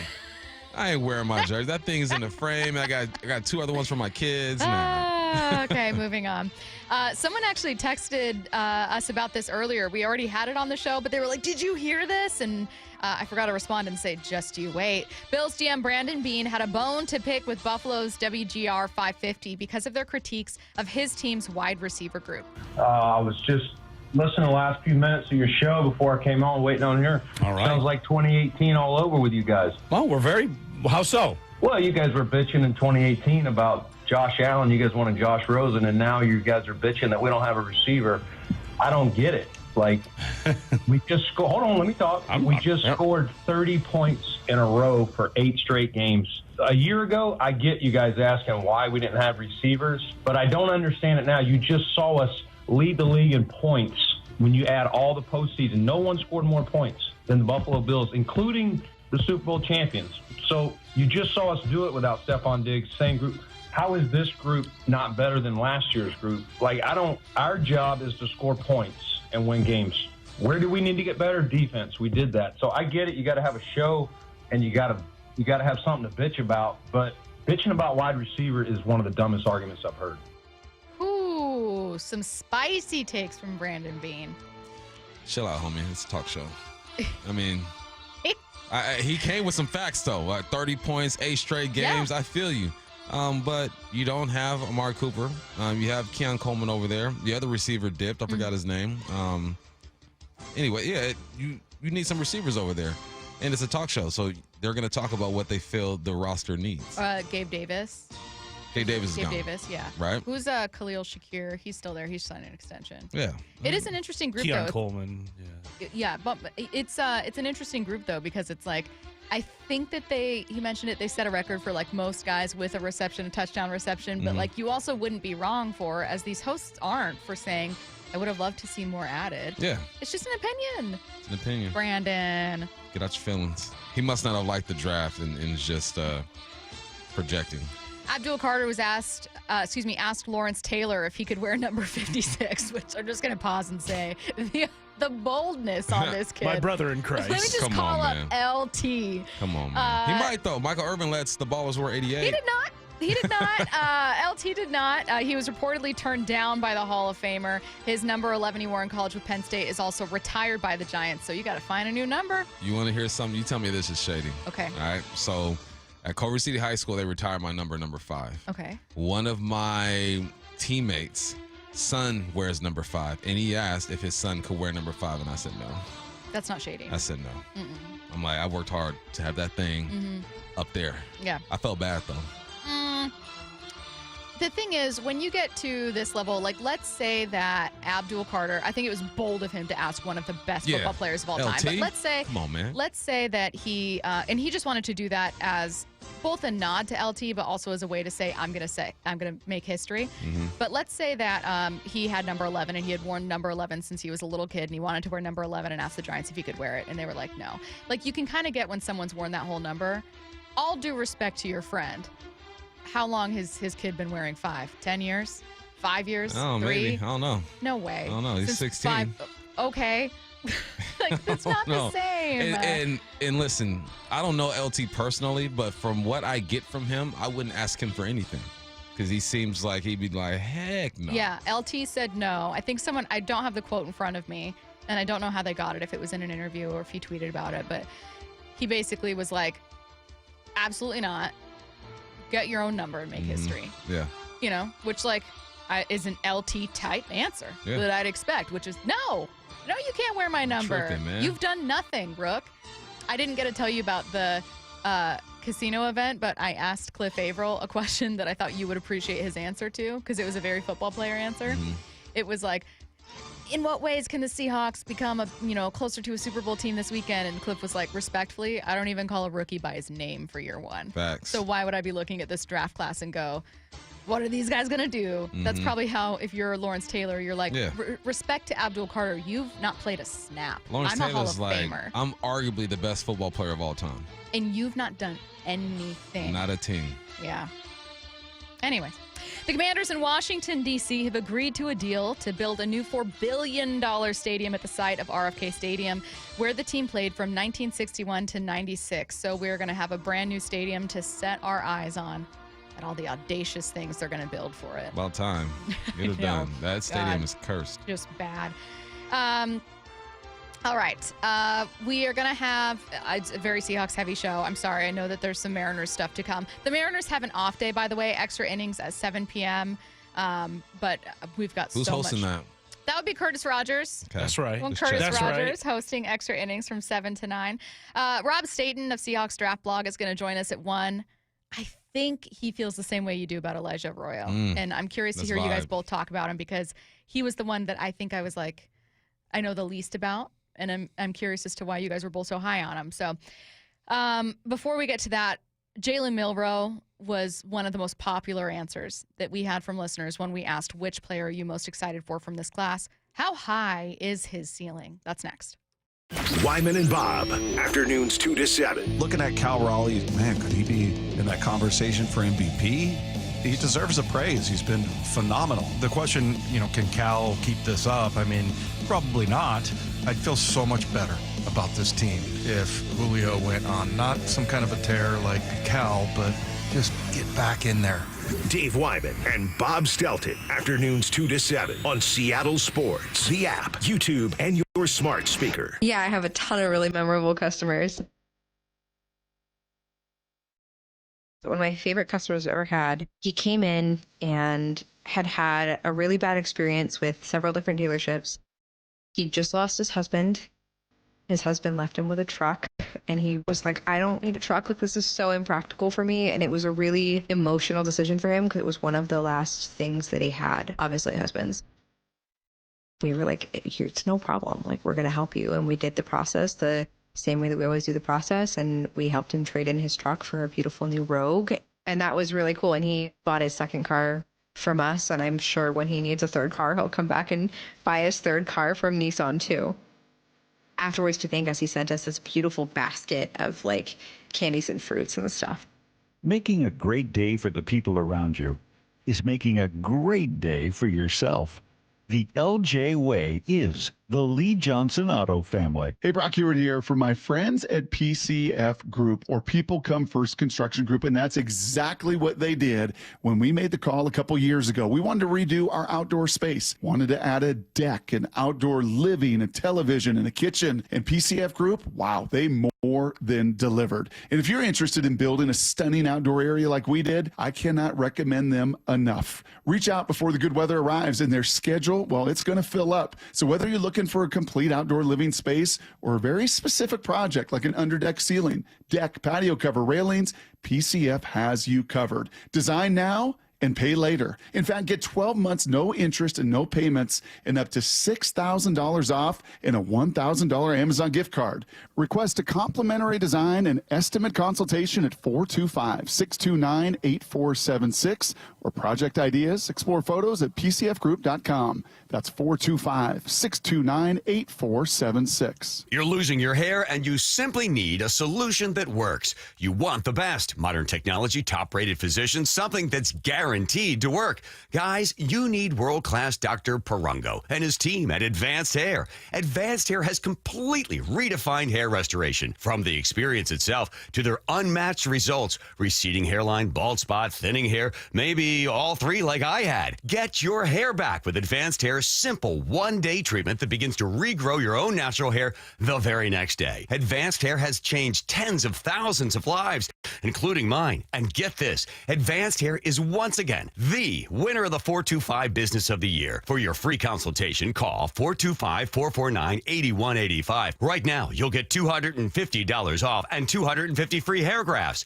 Refine your hairline with the team that redefined hair restoration. That's 425-449-8185. Or for the before and afters, visit advancedhair.com. Bonneville International radio station contests are open to participants 18 years of age or older that are residents of Washington State unless otherwise specified. Employees or agents of the station, Bonneville International Corporation, other area radio stations, or any entity associated with the contests are not eligible to win unless the station otherwise specifies at its own discretion. Persons who have won in the last 60 days from a station contest or event may not be eligible. Full general contest rules are available on seattlesports.com or in person at the station during regular business hours.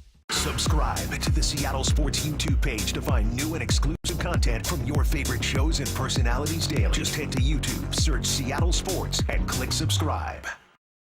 At 65 years old, Brian has a rather demanding hobby. My biggest passion is snow skiing, and I ski between 70 and 80 days per year, and I ski instruct at a private resort in Montana. Needless to say, that can be a bit tough on the joints. When this knee started to bother me, I thought I'm doomed. That's when Brian decided to see Dr. Mark Wagner, MD, at Seattle Sports and Regenerative Medicine for stem cell therapy. If I did yard work or skied a few days in a row, I was fighting swelling and pain and no sleep and all sorts of problems, and that has absolutely gone away. So are you back on the slopes? I mean, I had a 14-day stretch with clients where I skied every day and I had no problem. It was fine. It was just like, I felt like new. So I'm guessing you would recommend this to others. Oh, I already have. I've told everyone that'll listen. Whether it's a shoulder, hip, or knee, before you choose surgery, consider stem cell therapy with Dr. Mark Wagner, MD, at Seattle Sports and Regenerative Medicine. Schedule your consultation at drmarkwagnermd.com. It's really, truly a miracle. Mike Salk here, and you've probably heard me mention that Crawl Pros has a full-service pest control division called Pest Pros, and they can prevent bug and rodent infestations from reoccurring at your house. You probably also know that it's especially important to keep a close eye on any signs of pest intrusion in your home during the spring. Why? Well, let's start with rodents. They're at the peak of their reproductive season, so if just one makes its way into your house, it could quickly turn into hundreds, and then you've got damage to insulation, wiring, even structural features, not to mention they're disgusting and carry disease. You may also see an increase in bugs, especially ants this time of year, as they're just looking for food. But if you got kids, you know they leave food everywhere, so this can become an even bigger issue. If you have any reason to think you've got a pest problem, you want to take care of it quickly before you have a much larger problem on your hands. So call Pest Pros. They'll come in, do a free corner-to-corner inspection, just like they did at my house, and fix the problem. If you're worried that any type of critter is making a home of your home, call Pest Pros or visit gopestpros.com. from the Quantum Fiber Studio. This is Bumpin' Stacy. Weekdays 10 to 2. On Seattle Sports and 97.3 FM HD2. My answer to the question of the Seahawk you're most excited about, Bump, would be yours, which is Jalen Milroe. I think that Gray Zabel was maybe the smartest pick. I think that some guys that you got, Torrey Horton, Damian Martinez, who Curtis talked about, are kind of those best value picks that you're intrigued by. But Jalen Milroe was the one pick where I picked up my phone immediately and texted the thread and said, oh my God. It's a quarterback, right? You got the most valuable lotto ticket. The odds might still be 1 in a million. Who knows if you're going to cash out, but it's the most valuable thing you could possibly have if it does pay off. And Jalen Milroe is an exceptional athlete. I wanted to ask you, before we get into a conversation with Rob in 10 minutes, specifically about Jalen, what you've seen on tape, what some of the knocks are. It's almost like revisiting the pre-draft conversations we were having.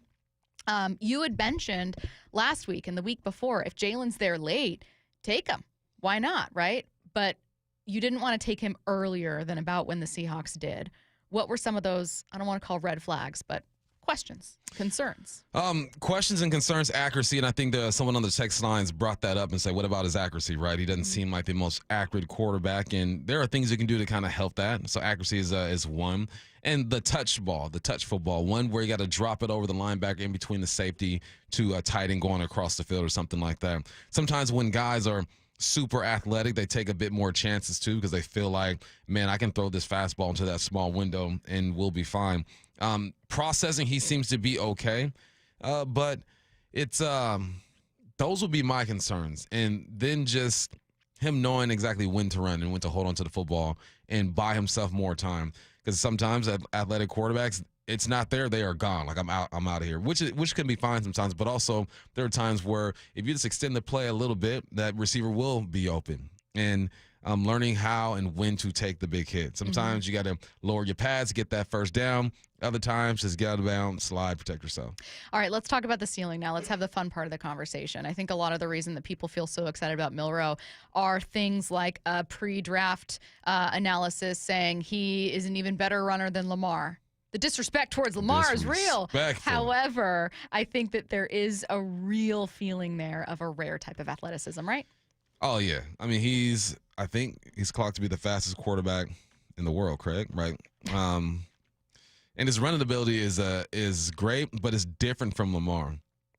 He's the type that will literally try to run through you at times because he's so big and strong. Lamar is not trying to run through anybody. Yeah. He's avoiding at all costs. He knows how to get down. He gets out of bounds.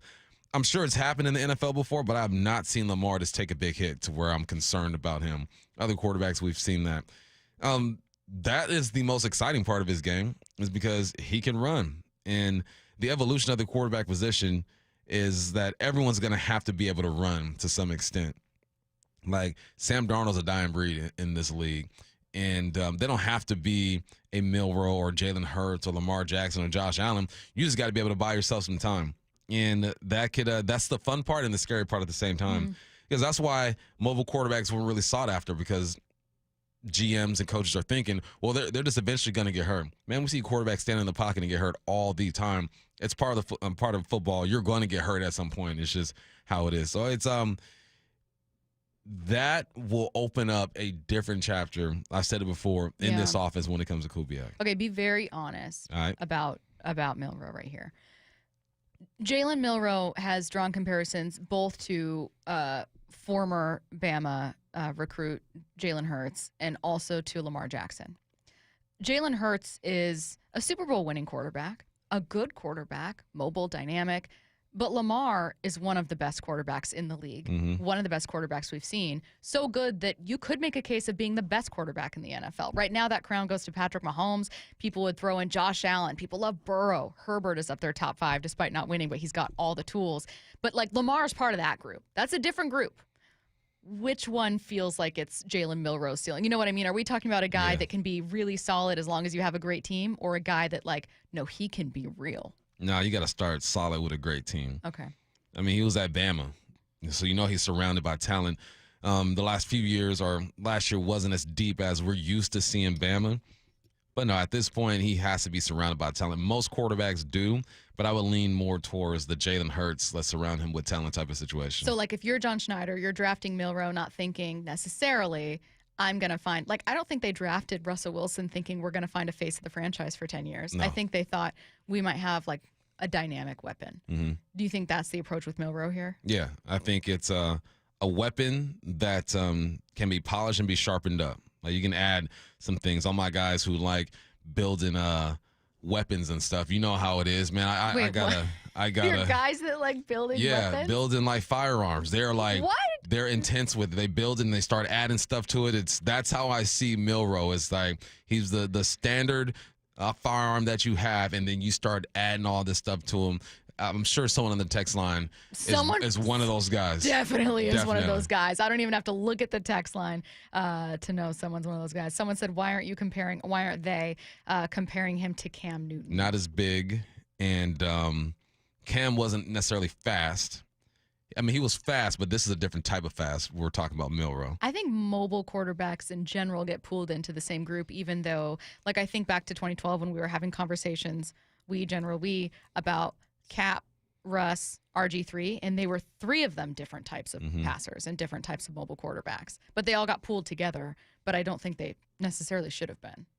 Yeah, it's natural to kind of put them all together because we haven't seen that many. You know, in the course or the history of the NFL, real mobile quarterbacks maybe 10. You know, starting with Cunningham back in the day. So.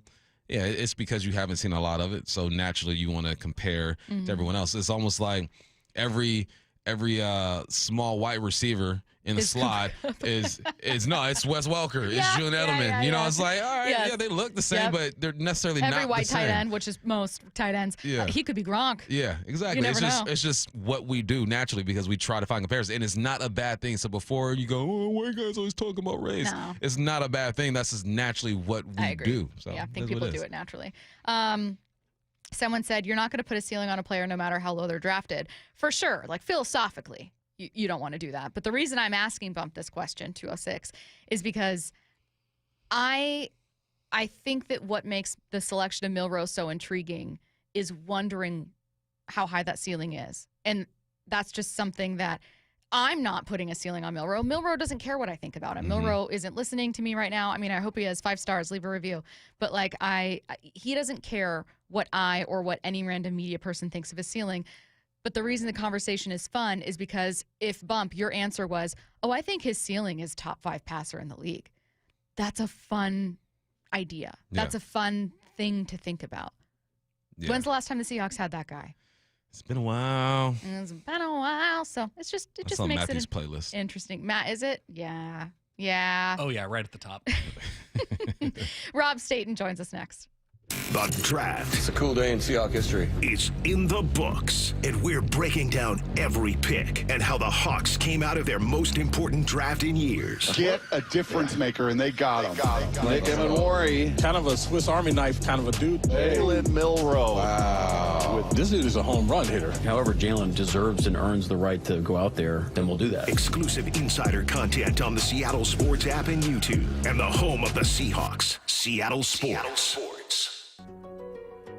So I formed Davis Law Group about 30 years ago, and I would get, the same questions from people about what to do in the case of an accident. Do you need a lawyer? To the point where I decided that I would at least write a book which would answer the common questions that I would receive as a lawyer. Once I wrote my first book, it proved to be hugely popular. I decided to write then a series of books in different accident cases so that we could really teach people about their rights, how to protect them, and how to decide on whether they need a lawyer and what lawyer to hire. I've found in my career that having a client that is educated and knowledgeable about their particular type of case really helps the client and also usually ends up making the case or the claim more successful.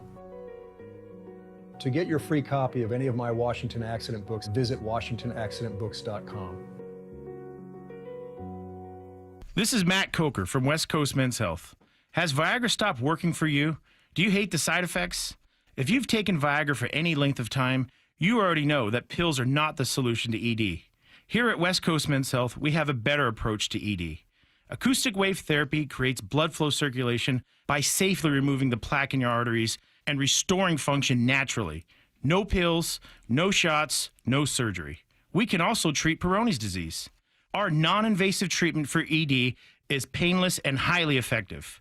We have treated thousands of men just like you. Stop living with this problem and do something about it. Do yourself a favor, do your partner a favor, and call us today. Call 206-519-6541. That's 206-519-6541. 206-519-6541. Online at westcoastmenshealth.com. HSA cards welcome and financing available. Getting engaged? At Shane Company, we'll help you find the perfect diamond. This is your engagement ring, aka only your life's most important piece of jewelry. No need to worry. As gemstone experts since 1929, we handpick only the most beautiful natural and lab-grown diamonds cut to our high standards in every price range. We have diamonds in all shapes and sizes, ready to compare side by side right here in our store. Come see for yourself at Shanco.com or at your local store. No appointment necessary. Shane Company, your friend and jeweler. The Puyallup RV Show, May 1st through 4th. 400 new and used RVs, plus manufactured homes. Over 1,000 floor plan options. It's your best chance to save all year. Browse the exhibits, chat with the experts, free parking. Tickets at PuyallupRVShow.com. Sponsored by Progressive Insurance. Dave Wyman here for my friends at Harley Exteriors, a local company serving all of Western Washington for the past 23 years. I'm really excited to work with Harley Exteriors because they're my kind of people. I had Ray, Chris, and Nick out to my house just to see what they could do for us. You see, we've been in the same house for 24 years, and virtually every window in our home has a broken seal. Harley Exteriors has an exclusive high-quality Euro vinyl Olympic Series window manufactured right here in Washington, and these windows are designed specifically for homes in the Pacific Northwest, helping to maximize energy, efficiency, and beauty. It's a window you can trust to last the life of your home. Very affordable with options like 0 payments and 0 interest up to 12 months for qualified buyers. Through April, buy one window and get the second for 40% off. Harley Exteriors are big fans of the station, and they're excited to work with our listeners, and I'm proud to be working with Ray, Chris, and Nick. It's a team you can get behind. Call 833-HARLEY or go to harleyexteriors.com. You never get a second chance to make a first impression. Superior Linen Service. 98 years providing logoed apparel, uniforms, floor mats, linens, and more. Give us a call. We answer the phone. Superior Linen Service. Visit suplinen.com. This is the story of the one who, as a maintenance specialist for a historic high-rise, knows that vintage charm historically needs constant attention. Which is why when it's time to upgrade turn-of-the-century mechanicals, they turn to Grainger. With easy access to 1 million-plus products and the scale to deliver when and where you need them. The right tools and supplies are never far away. So the one can keep that vintage building running like new. Call, click Grainger.com, or just stop by. Grainger, for the ones who get it done. This is Secret Clinical dominating extra stinky stress sweat. And this is regular deodorant. Secret Clinical in a heat wave. Oh, what a beautiful day. This is regular deodorant. Ugh, I can't. Secret Clinical with workout sweat. Let's run another marathon. And regular deodorant. How much more? Secret is the GOAT. Because nothing fights sweat better. Stay fresher under pressure. Let's go! This is Seattle Sports. Streaming through the Seattle Sports app. KIRO AM Seattle. KIRO FM HD2 Tacoma. Home of the Seahawks, Mariners, and everything Seattle sports. Seattle Sports Snapshot. Congratulations to Jorge Polanco, named AL Player of the Week. That's the second consecutive week the Mariners have had a player get the honor. Dylan Moore got it last time. It's the first time since 1998 the Mariners have had players get it in back-to-back weeks. Today's NBA playoff slate, Cavs versus Heat for Game 4, 4:30 p.m. Cleveland leading that series 3-0. Rockets Warriors for Game 4 at 7 p.m. A reminder, no Mariners today. They are off, but you've got extra innings coming your way at 7 p.m. Snapshot, brought to you by Miller Lite. When it's game time, it's Miller time. This hour is brought to you by Mazda of Everett. From the Quantum Fiber Studio. This is Bump and Stacy. On Seattle Sports. Streaming through the Seattle Sports app and at seattlesports.com. Now, here are your hosts, Michael Bumpus and Stacy Ross. Here we go now. Rob Staton of Seahawks Draft Blog joining us now on the Emerald Queen Casino Sportsbook Hotline. Rob, how's it going? Oh, oops. Let's get some sound from Rob. Hang on one sec. Do we have you there, Rob? Hey, can you hear me okay? Yes, we've got you. How's it going? Awesome to be here, guys. Awesome. We are happy to have you. I'm going to start, I guess I'll just go from top to bottom with the Seahawks draft. I mean, I don't know. I'm sure we'll spend the majority of time on the first several picks here, but there are some great sleeper picks that Seattle got, and I know you're excited to talk about a few of these guys. But I'll start with Gray Zabel, a player who we all knew about. Many people, one of the most commonly mocked players to Seattle, but I think people doubted whether or not John Schneider would actually pull the trigger and get an interior lineman at 18. What did you make of the pick? Were you surprised by it? No, a fantastic pick. You know, for me, he was the 13th best player in the draft. I think for years, Seahawks fans have watched players like this go to other teams and have success. So it's amazing to see one of these players come to Seattle now. And he's just got amazing upside. I think people have been almost talking him down a little bit. Oh, it's a safe pick. It was the expected pick. But this is a guy that had the explosive traits similar to Creed Humphrey, to Zach Tom, to Frank Ragnow, you know, players who are at the top end of the NFL in terms of offensive linemen. So I think he's got a lot of upside. I think he's the kind of player they needed to insert at left guard who can have an instant impact. And he is the complete package. He's exactly what the Seahawks needed with their first pick. You and I are really excited about a player. I'm trying to get Stacy on board with this pick. Tell me why you like Elijah Arroyo so much. Okay, so he, for me, was the 17th best player in the draft. And when you listen to John Schneider say afterwards in his press conference that he could have been a top 20, top 15 player if it wasn't for the injuries, I think that speaks to just how good he was. You know, I think you can put him anywhere and create mismatch opportunities. You can line him up in all sorts of different positions. He fights as a blocker. Yeah, there's room for improvement there, but there is with every single college tight end who comes into the league. He's smooth in the open field. He's got soft hands. You could see at the Senior Bowl how good he was at boxing people out in the red zone. He can catch away from his body. He just gives them a chance to have this dynamic pass-catching tight end that they've never really had. We see a lot of other teams have it, and when you have that kind of a weapon, it can elevate your offense to the next level. I think there's a bit of George Kittle of him as a pass catcher, maybe not as a blocker, but certainly in terms of he gets that second level as a target. So I'm really excited about Elijah Arroyo. I'm going to go to Nicky Manwari. Seahawks trade up to take him, obviously, early in the second round. I thought he wasn't going to be an option. I thought he's long gone. Seattle didn't take him. He's going to go early second, and the book's been written, and, of course, they go back and get him, which I feel like had to be in part Mike McDonald behind the scenes going, John, you got to get me this guy. Because of Mike McDonald's background, maybe it's unfair that Nick has drawn comparisons to Kyle Hamilton. You know, maybe that's setting a bar that's a little unfairly high. But what do you make of Nick, what he can bring, and what are the strengths and weaknesses you saw on film? I think that's a really important perspective to raise because Kyle Hamilton was pretty much the best player in his draft class. And the reason that he fell to the middle of the first was simply because of his testing. And Nick Manwari is very different. You know, he's not somebody who is as polished as Kyle Hamilton is, but he's got the testing. He's got the amazing upside.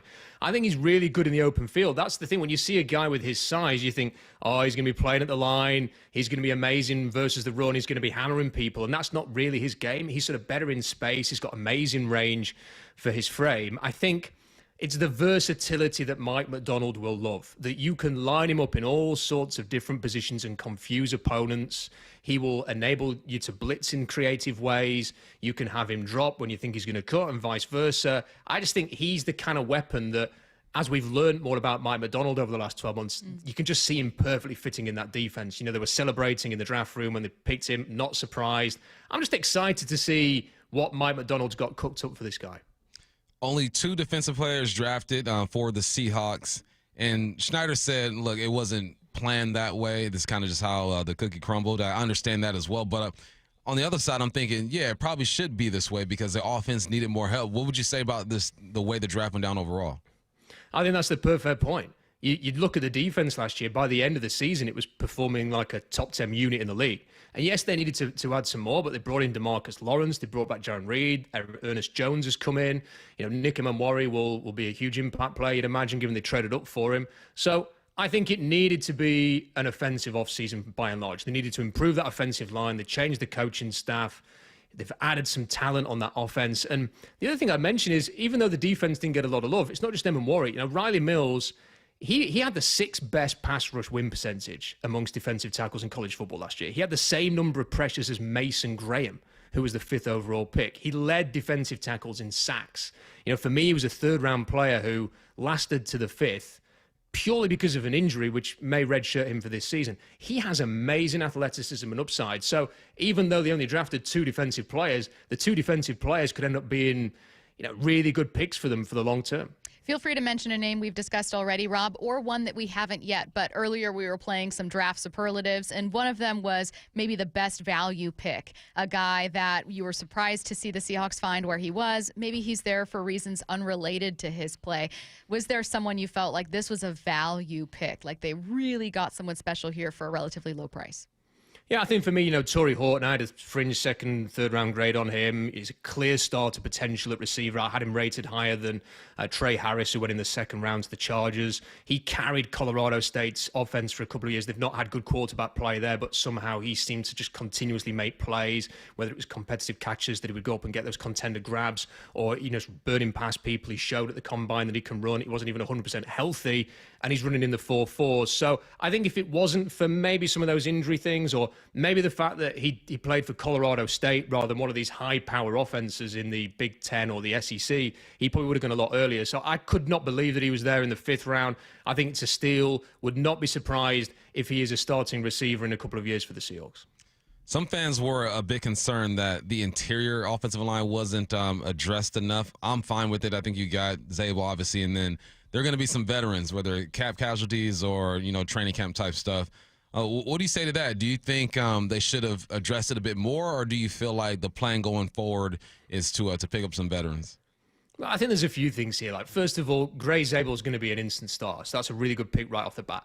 Bryce Campbell-Dew was the 4th most explosive tester among all offensive linemen. He's got a very similar testing profile to Gray Zabel, so there's every chance that they could develop him to be an equally good interior blocker for the Seahawks. So I think they've got a couple of good players there who can help that interior offensive line. Then you've got the other guys on the roster, and I know people are, they're skeptical as to what happened last year, but I just don't think any of these offensive linemen were put in a good position last year. They were constantly in the shotgun.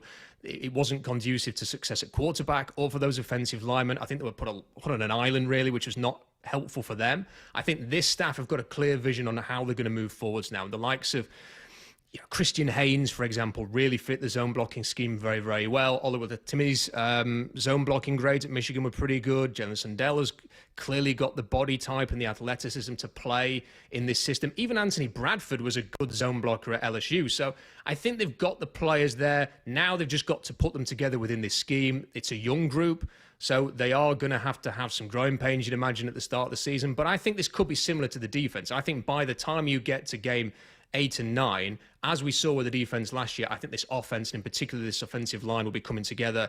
And it may be a good thing that they're young, they can grow together, and you can have 5 consistent starters, which the Seahawks have not had for a long time. Talking with Rob Staton right now. This is how fun this draft class was, Rob. We are 9 minutes into this conversation, and only now are we asking you about Jalen Milroe, quarterback taken by the Seattle Seahawks.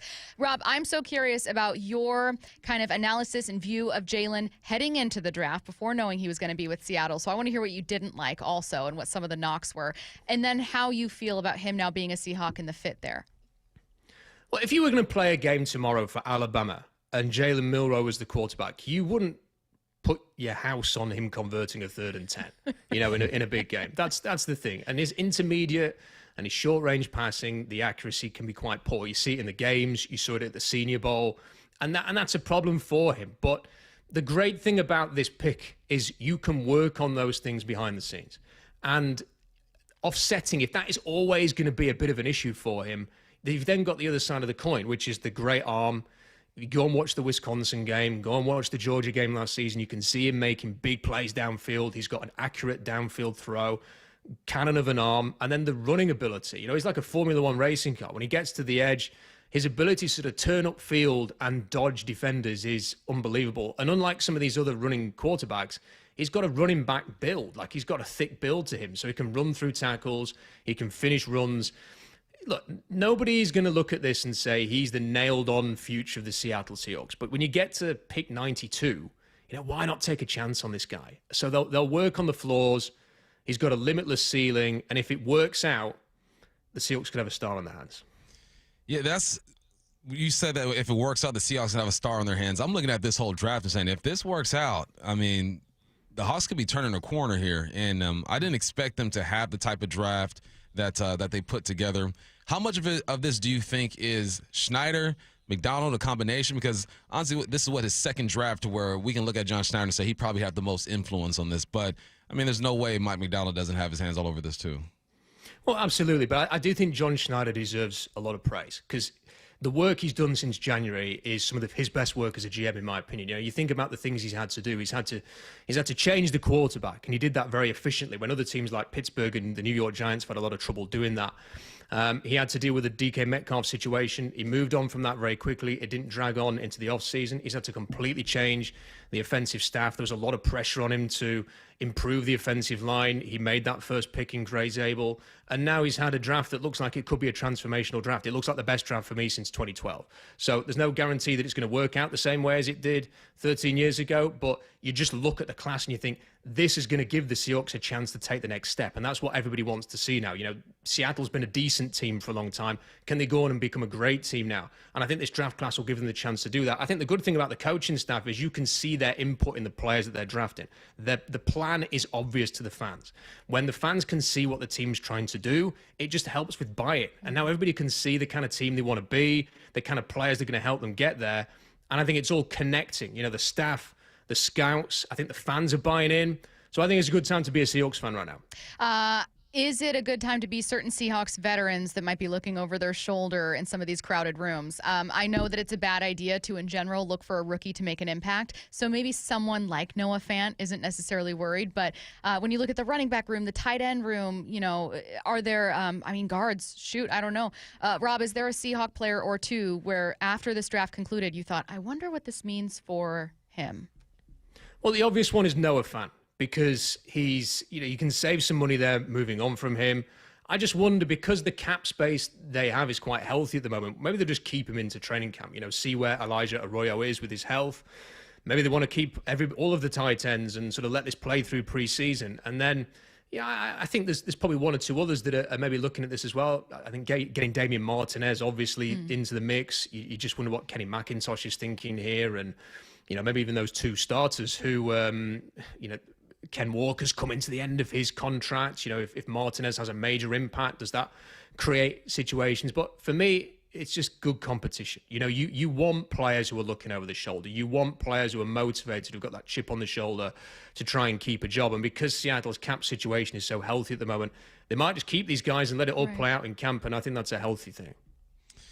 When it's all said and done, when we start week one, how different do you think this team looks and performs? I know it's hard, you know, a lot of things need to happen in preseason or whatnot, but just how optimistic are you after going through, like you mentioned with my last question, John's been going to work, man. How much better do you think this team is?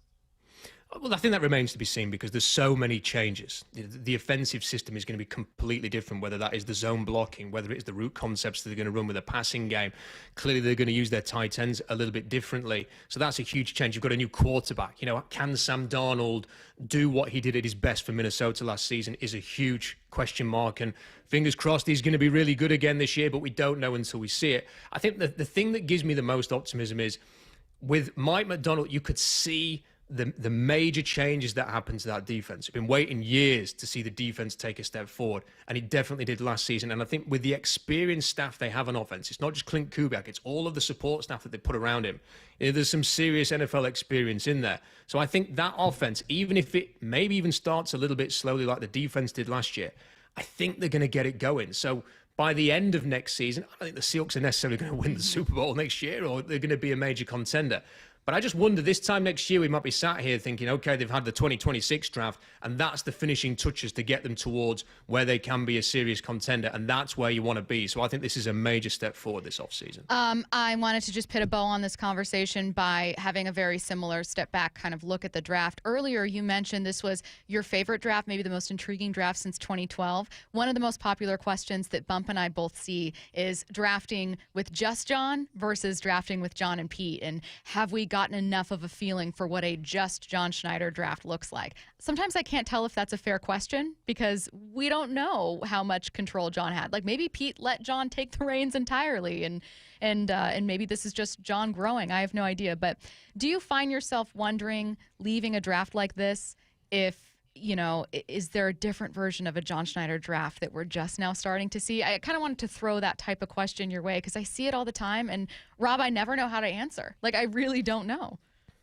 I think it was always a collaborative approach. And I don't know Pete Carroll personally at all. So I don't know how involved he was in that. But I get the impression that they worked together. They talked things through. I'm not sure that Pete Carroll would have ever sort of stormed into the room and said, we're not doing that. There's been a few picks in the past. Like there was talk that John really liked Andy Dalton, for example, and Pete Carroll said no. But by the end of the sort of the situation, it looked as if they came together and agreed on what they were going to do moving forward.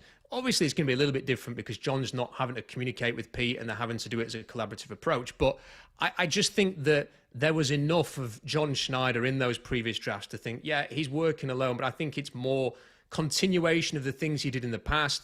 And now maybe the one thing he's doing pretty well is I think it's combining that, best player available, not really forcing anything, so giving themselves the best opportunity to draft talent. And I think the one thing he's done, which is a new dimension this year compared to the last draft and the last 2 or 3 drafts, is he's picking specifically for the identity that these coaches want. So I think maybe that's been the slight change there. But I still think Mike McDonald has a lot of impact on this draft. So I still think it's quite a team effort.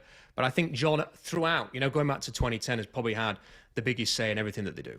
I could listen to this guy talk forever, says the 206. Rob, tell the 206 and listeners where they can find and hear more from you.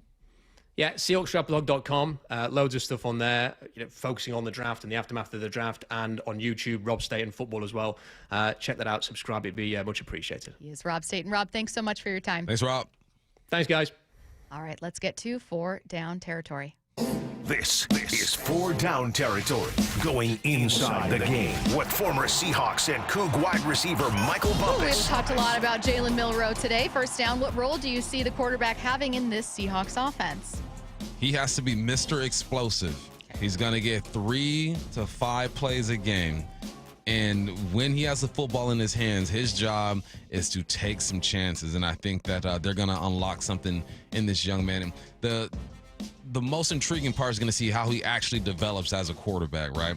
I want him to be Mr. Explosive. I want the 20-yard run. I want the bomb after you put him to sleep in the run game. But then as the season progresses, I want to see him do a little bit of everything. I want to see him just look like a quarterback. So you start with the gadgets and the gimmicks and all that stuff. But as the season progresses, then you allow him just to be a quarterback. But that you also do that without stepping on Sam's toes and allowing Sam Darnold to be the leader and to be the QB number 1 over here. But his job is going to be to create explosive plays and just keep learning, man, because even though Sam's only done it for 1 year, there's still a lot of things that he can teach this dude. He's been in the league for a while. He's played behind some pretty good quarterbacks. He's had his lows, more lows than highs. So there's things that he can teach him. But, man, 20-yard plays all day. Second down. I like this question from Matt Nelson. Which draft pick sparked the most joy? Sparked the most joy. Was it written like that the first time? Sparked the most joy or brought you the most joy? That's so Matthew. Yeah, I like sparked the most joy. It was Arroyo.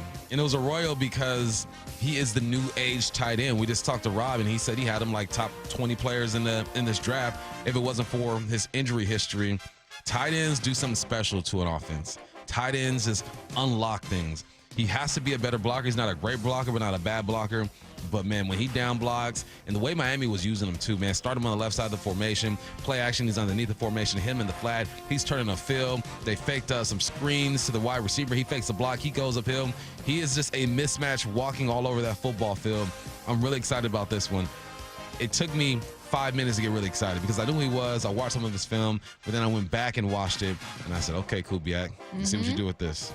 Third down. Which other team, non-Seahawks team, had one of the best drafts, in your opinion?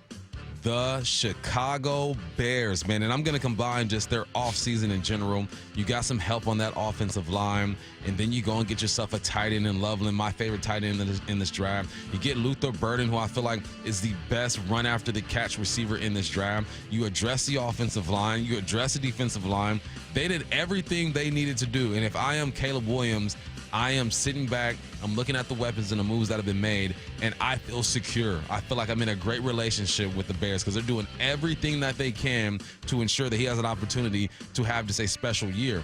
And the year twos are going to be fun this year with Caleb and Jaden Daniels and Bo Nix and Michael Penix, JJ getting his first start over there, Drake May as well.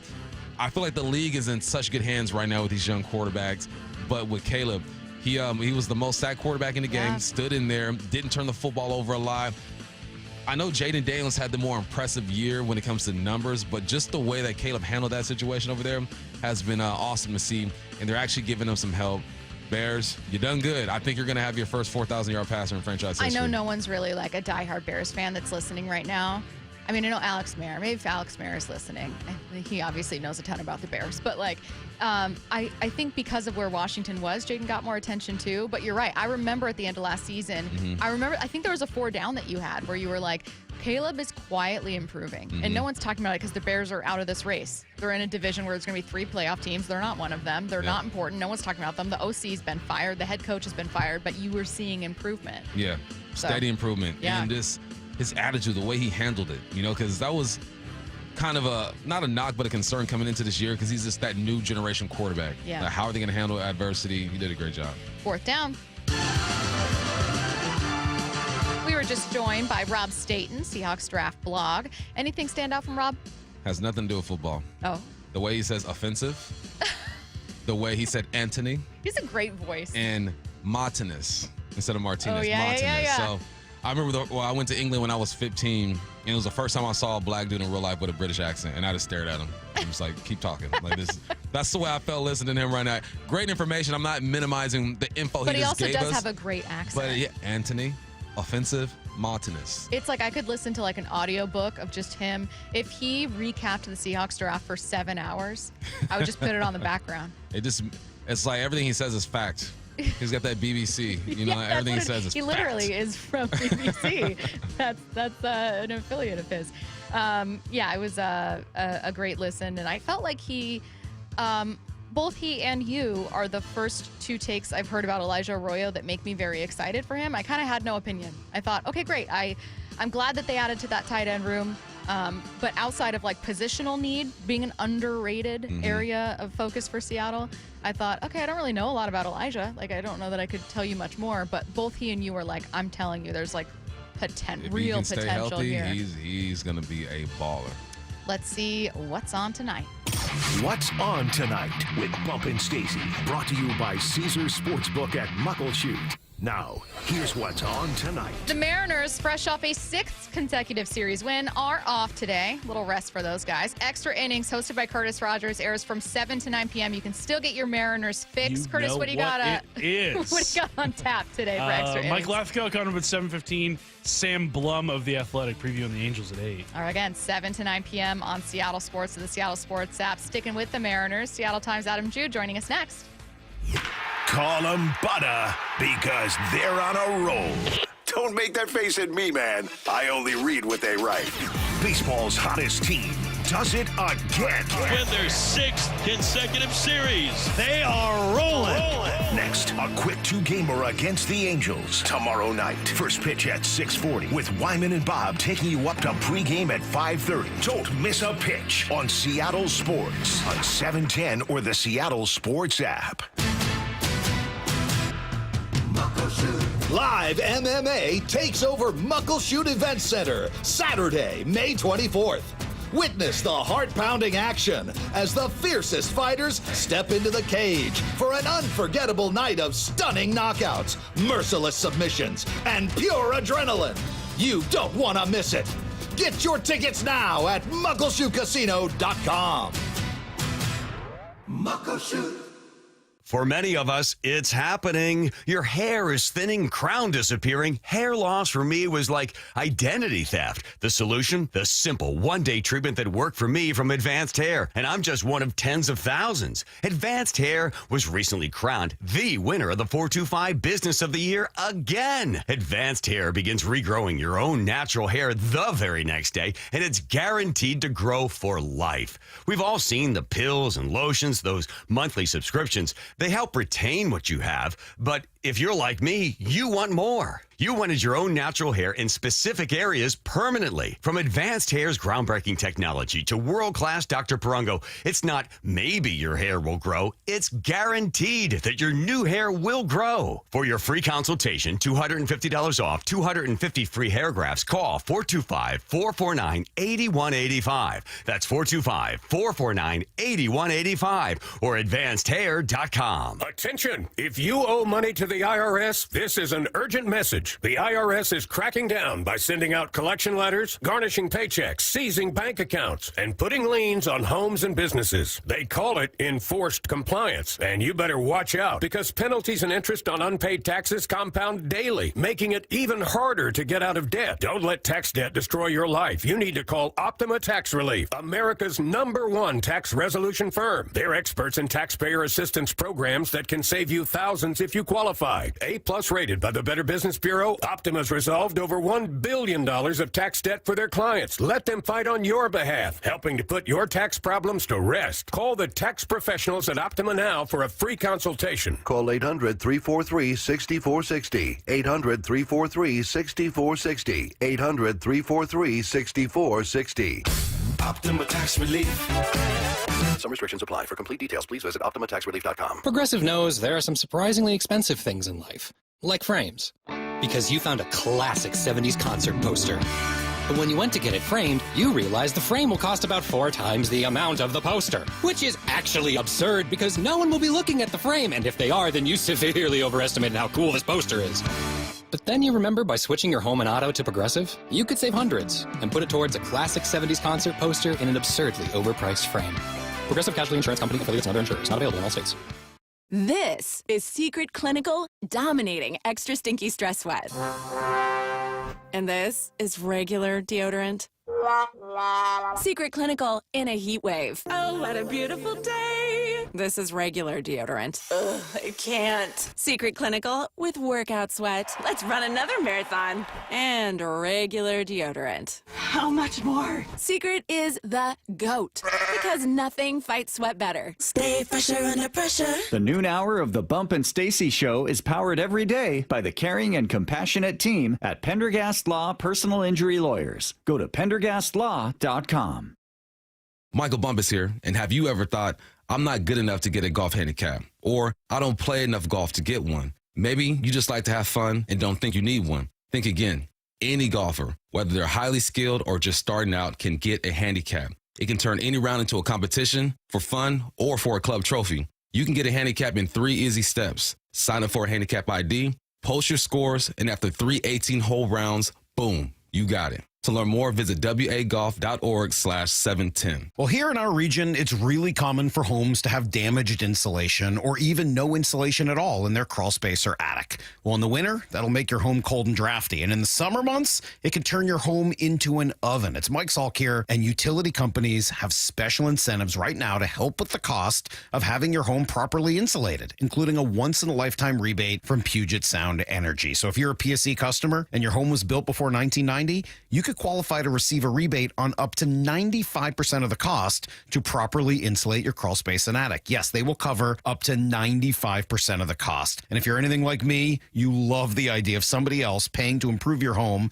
add value to it, and save you money along the way. How good does that sound? Don't wait. Call Crawl Pros to learn what's going on behind that crawl space and attic hatch for free, and then what energy rebates you're eligible for. If you're worried about critters, mold, water damage, insulation issues, or anything else related to your crawl space or attic, schedule a free corner-to-corner inspection at crawlpros.com. I've always been an athletic guy, but after turning 40, I noticed I was slowing down. I booked a free testosterone check with Revive Health and learned that low T doesn't just impact my performance in the bedroom. I've been following a custom treatment plan ever since, and today I'm feeling stronger and more confident than ever. If you're ready to book your free T-check, text BOOST to 65555 or visit ReviveMen'sHealth.com to schedule your appointment. Message and data rates may apply. Message frequency varies. Text help for help. Text stop to cancel. See privacy policy at ReviveMen'sHealth.com/privacy policy. For info on how opt-in info will be used and terms and conditions at ReviveMen'sHealth.com/terms of use for terms of short code service. This hour is brought to you by Mazda of Everett. From the Quantum Fiber Studio, you're listening to Bumpin' Stacy. Weekdays 10 to 2. On Seattle Sports and 97.3 FM HD2. Mariners fresh off a 6th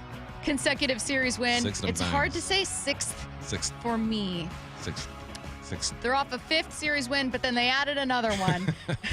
They have an off day today before taking on the Angels in a series beginning tomorrow. Let's figure out what's going on with this team. We are going to ask about Logan Gilbert. Obviously, a lot of offensive production, too. Lots of good stuff to talk about in addition to an injury update. Seattle Times' Adam Jude joining us now on the Emerald Queen Casino Sportsbook Hotline. Adam, how's it going?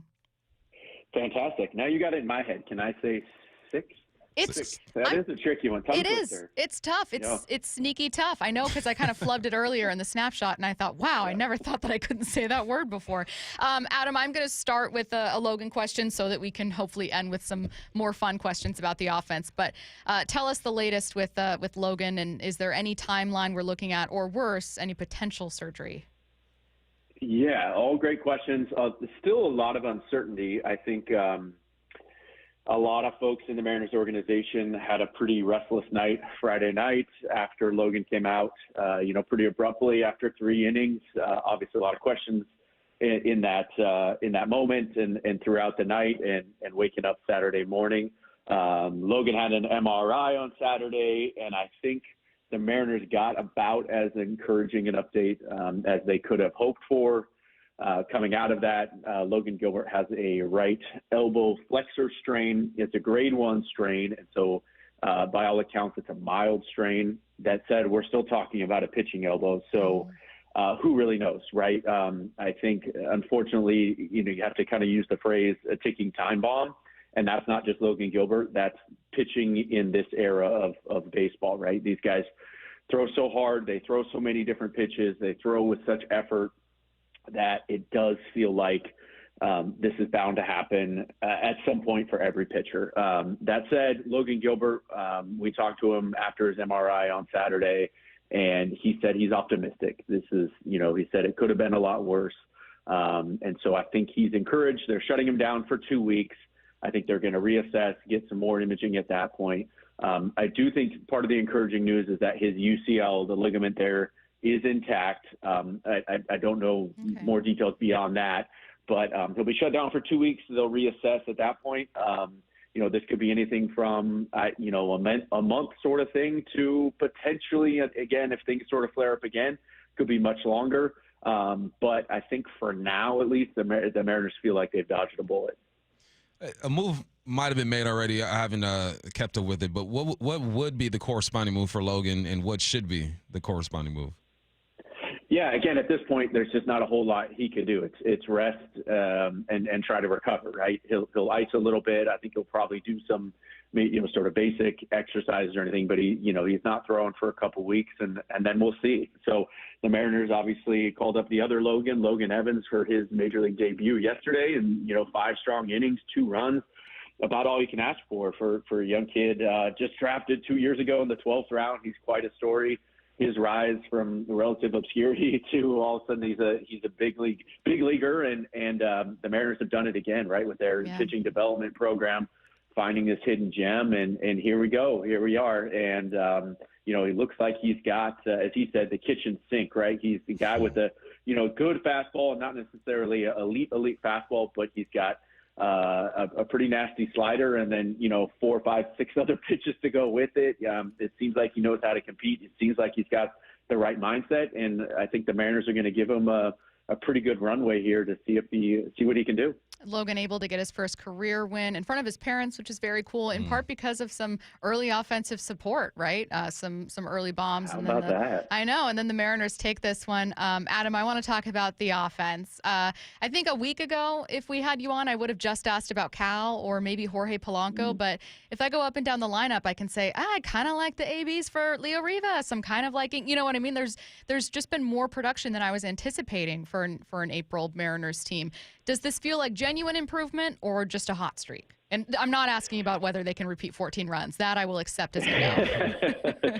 Well, I think we're seeing just some sustainable signs that this can be more than just a flash in the pan, right? The fact that they're able to come home off a long road trip in, two especially hitters parks in Cincinnati and Boston and Toronto's pretty favorable as well. But it's okay. That's obviously encouraging, and that's what you want to see from your offense on the road. But be able to come home and again, it's the Marlins. We're not playing, a top competition, but to be able to put up 14, to be able to put up, another 8 spot yesterday, to continue to slug the way they are, hitting the ball in the ballpark. But we're seeing a lot more doubles too. Jorge Polanco, obviously, just named AL Player of the Week, and he's the best story, not only in the Mariners, but one of the best stories in baseball right now as well. After playing through what he did last year and major surgery on his knee, to be able to kind of produce the way he is, he just looks like a completely different player. Now, Jorge Polanco is not going to lead the league in slugging. He's not going to OPS over 1,100 for the entire season, but if he can be a viable middle-of-the-order presence, at some point you expect Julio to kind of look more like Julio, like he does in the second half of the season. Cal is going to continue to hit home runs. That's what he does. I think Luke Raley, we haven't seen the best version of him yet. But then you look at the bottom of the lineup specifically. Ben Williamson is off to obviously a great start to his career. The Miles Mastrobonis, Leo Rioses of the world, and then J.P. Crawford. Certainly looking much more like the 2023 version of J.P. Crawford, especially when we talk about, taking his walks. He's got such a great eye.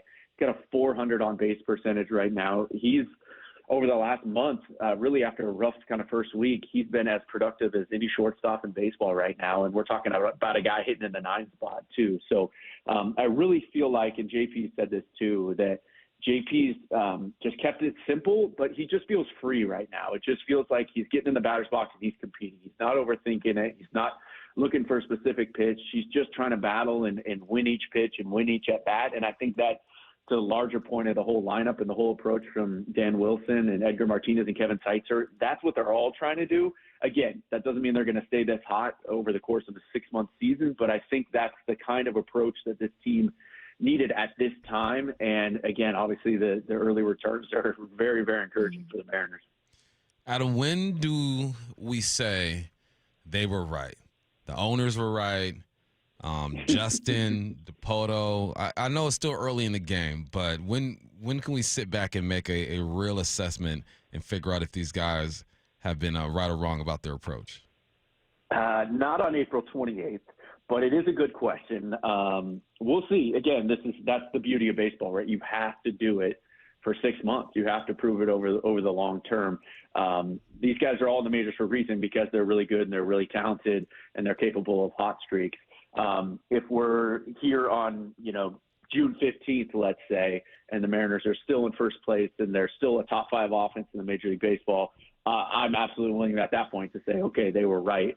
And I wasn't one of the people that were saying they were necessarily wrong throughout the winter or even last year. I mean, there were clear flaws in this lineup. We all saw it. There was just way too much swing and miss. There were way too many unproductive outs. And so I think maybe they had mostly the right personnel in place, but not always the right strategy or the right approach. So now they've kind of found a way to blend both, where you add a Randy Arozarena, you get a healthy J.P. Crawford, you get a healthy Jorge Polanco, you get Cal Raleigh doing Cal Raleigh things, and it's all working right now. In addition to, like I said, the sort of let's battle, let's put the ball in play. We get to 2 strikes, let's not just chase that home run. Let's put the ball in play however we can. If we get a runner to third with 1 out, do whatever you have to do to get that ball in the air, drive him in, a sac fly, whatever it takes. And I want to brand it as an unselfish style of offensive baseball. And I think that's what we're seeing more consistently, guys willing to not just be content with hitting the ball hard, but doing something productive, or trying to, at least, whether that's taking a walk, which, to Julio Rodriguez's credit, he is doing more of that this year. That's the one thing he's been more consistent at. He's not chasing quite as much, but he's just laying off some of those obvious balls off the plate. He's willing to take his walks. And I think that's permeated up and down the lineup as well, where guys, again, it sounds so simple, but Dan Wilson and Edgar Martinez are making it this simple. Just go up there, see ball, hit ball, and battle, compete, and try to win that at bat. And then at the end of the game, if we're all competing up and down the lineup, you're going to be pretty happy with the results. Adam, I wish we had you here for another 10 minutes because I'm sure Bump and I have a ton of questions. It's our first chance to really dive into the Mariners today. We've had so much draft analysis to react to, and this is such a fun team right now. I will say this: you guys can and should be reading more from Adam on this team right now and throughout the season. SeattleTimes.com. He is Adam Jude of the Seattle Times. Adam, thanks so much, man. We appreciate it. Thanks, Adam. Appreciate that, Stacy. Thanks, guys. See ya. All right, get your questions in for What I Need to Know, 866-979-3776. Send those in now. The draft. It's a cool day in Seahawks history. Is in the books, and we're breaking down every pick and how the Hawks came out of their most important draft in years. Get a difference maker, and they got him. Nick Evanmori. Kind of a Swiss Army knife kind of a dude. Jalen Milroe. Wow. This dude is a home run hitter. However, Jalen deserves and earns the right to go out there, then we'll do that. Exclusive insider content on the Seattle Sports app and YouTube, and the home of the Seahawks, Seattle Sports. Hey guys, it's Stacy with a little bit of inside info. I know there's a lot of local business owners listening right now, so this message is for you.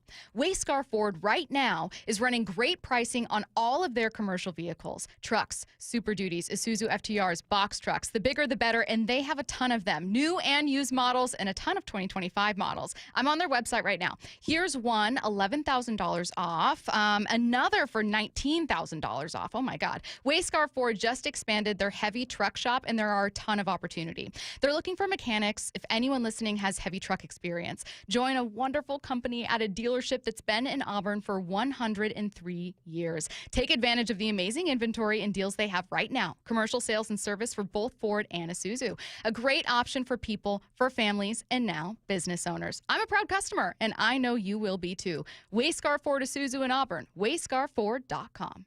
We've all been there, sleepless nights, wondering if your business's security service is really protecting what matters. At Bay Alarm, we can put your security insecurities to bed. Our advanced technology and personalized support ensure you can rest easy knowing we're here for you. BayAlarm.com. Right now, have beautiful, ultra-efficient, clean technology windows installed and pay $0 down, 0 interest, and 0 payments for 18 months. Only from Lake Washington Windows and Doors. And they'll even pay your sales tax. Visit LakeWashingtonWindows.com. Georgetown License reminds parents to enroll your kids in a positive youth program. Sports, hobbies, and community activities improve overall health and performance in school. These programs decrease drug use and violence and develop self-discipline and leadership skills. Let's team together this year to help our kids reach their full potential. Best wishes to all our kids from the entire team at Georgetown License, taking care of all your vehicle and vessel licensing needs for over 30 years. Online at georgetownlicense.com. When you switch to Progressive and bundle your home and auto, you could save hundreds, and that's a surprising amount of money. Whoa, that's like farmer's market money. That's like give me a gallon of that locally sourced raw honey money. That's certified organic heirloom tomatoes in every imaginable color except red money. That's let's get 2 pounds of pink oyster mushrooms money. I'm not even sure I like pink oyster mushrooms. Guess it's time to find out, because you could save hundreds when you switch to Progressive and bundle. Then the world is your pink oyster mushroom. Progressive Casualty Insurance Company, affiliates, and other insurers. Not available in all states. Confidence is knowing you're ready to handle whatever comes your way. That's what it feels like to take on your workday with Cintas. They make sure your AEDs are up to date, your fire extinguishers are tested and inspected, your floor mats are cleaned and delivered, and your workwear looks good, feels good, and is freshly laundered with the Cintas Apparel Plus program. So are you ready to take on today? Visit Cintas.com and get ready for the workday. Swedish Cyberknife is expanding. Dave Wyman with exciting news about Swedish adding a second Cyberknife in Seattle. Cyberknife is a non-invasive, extremely precise prostate cancer radiotherapy treatment. Compared with other radiation therapies, which last 6 to 9 weeks, the Cyberknife treatment period is much shorter, typically 5 days with daily sessions under an hour. Treat prostate cancer with Swedish CyberKnife. Swedish.org/CyberKnife prostate. 4 down territory, going inside the game with Michael Bumpus. I like this. More quarterbacks should start doing this. Every day at 11:15 and 1:15 on Bump and Stacy. When you have really good leaders, it makes it easy. Gia arrived at Lee Johnson after 10 years at another dealership. You know your job, but then you have people who you can rely on to help you with the big stuff that you need that support from. And I've gotten that every day with my service manager, with our assistant service manager, with even like our GM and our GSM. The way that, we're now on the showroom together, we are so close-knit just as a department. My service manager here, he's always open to teach you whatever you want to know. He just wants everybody to do good around him, and if somebody wants to learn something, I'm here to do it. And I've never had a service manager like that before. They're really good at promoting from within. That's one thing that I've learned from working here. I see people start out as a lot porter, and people work their way all the way up to being a general manager. The LJ way is the Lee Johnson Auto family. I like my teacher because she helps me with my problems at school. No matter how old you get, you always remember that one great teacher. Hi, this is Rick Riz, inviting you to join WSECU in celebrating Teacher of the Week. This year, we're going to honor 24 great teachers with grants of $500, sponsored by WSECU, the credit union for Washington. Nominate an exceptional teacher now at mynorthwest.com/teacher. Mike Salk here, and luxury awaits at Snoqualmie Casino and Hotel, where comfort meets elegance. And this summer, you can experience the breathtaking Cascade views, the world-class dining and entertainment, and elevate your next getaway by combining effortless style with the utmost relaxation. Plus, Snoqualmie Casino and Hotel's award-winning outdoor summer concert series is back with amazing artists like Hanson, Austin Jenks, Melanie Fiona, and POD. This summer, overlooking the beautiful Snoqualmie Valley, snocasino.com for tickets. Seattle's closest is now Snoqualmie Casino and Hotel. From the Quantum Fiber Studio. This is Bumpin' Stacy. Weekdays 10 to 2. On Seattle Sports and 97.3 FM HD2. It's what I need to know. Get your questions in to the Mac and Jack's text line, 866-979-3776. Hey, I just realized this was the last segment of the show. I told just you, right didn't now. I tell you? I'm like, I hear the music, I go, hey, no, hang on, listen. 120, so what's going At on? 12:50, we were in commercial break, and I said, today's going really fast, and you said, oh, still an hour. Yeah. What did I tell it got you? me. The music. I was like, oh, snaps. Something about this today is feels it? so fast. It's all the slow draft shows talk. are the worst. Like the draft, the drafts happen this weekend, so. There's some when you get to 11:30 and you go, I'm not even halfway through. 866-979-3776. I've got draft ones, non-draft ones. Do you want sports or non-sports to start? Let's go non-sports to start. Okay. What I need to know, if you ran a marathon right now, how far do you think you'd go before you tapped out? I'm not tapping out. I'll walk. I'm not tapping out. What if you had to run, jog? If I had to jog the jog. whole time, I could probably knock out 4 or 5 miles before I believe tap that. out. Yeah. Let's see. The most I've ever run at a single time on a treadmill is for about 1:40. Stop it. Wait, what? You guys, listen to me. Come on, man. When I was in high school, as a You were swimmer one of in the high track school, walkers? we would swim for 2.5 hours a day. I could not run a quarter mile. That's crazy. The different types of endurance you can have for two versions of, I think, cardio is crazy. I could swim for 2 hours straight. I could not run or jog, and I still can't to this day. I cannot. I've never been able to get past, that burning in your side you start to feel? I remember when my freshman year, we would have to run laps. I don't like this. We'd have to run laps before hard. swimming, and someone was like, once you start pushing through that, you'll be better with it, and I never did. You don't. All right, so when you swim. Yeah. You don't get that when you Your whole body's on fire, though. All your muscles are working. Yeah, but then you can kind of just take a breather to stop, but it's different. It's something about running is not fun. I don't like it. I could go, I couldn't, I'm telling you right now, I could not run a mile. You could not pay me to run a mile. I would try. I'd throw up. No, I'd throw up. I'd get to a half mile and throw up. If there was incentive, I feel like you could. Oh, I would push myself through it, but it would be one of the saddest things you've seen with your eyes. You'd be like, wow, that is crazy how she's trying this. What I need to know. Okay, let me go to a sports one. Someone had one. Did the Seahawks get...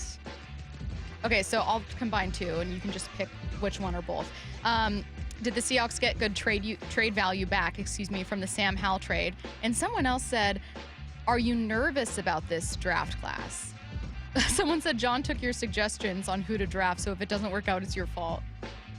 It's not gonna well, it's gonna work out.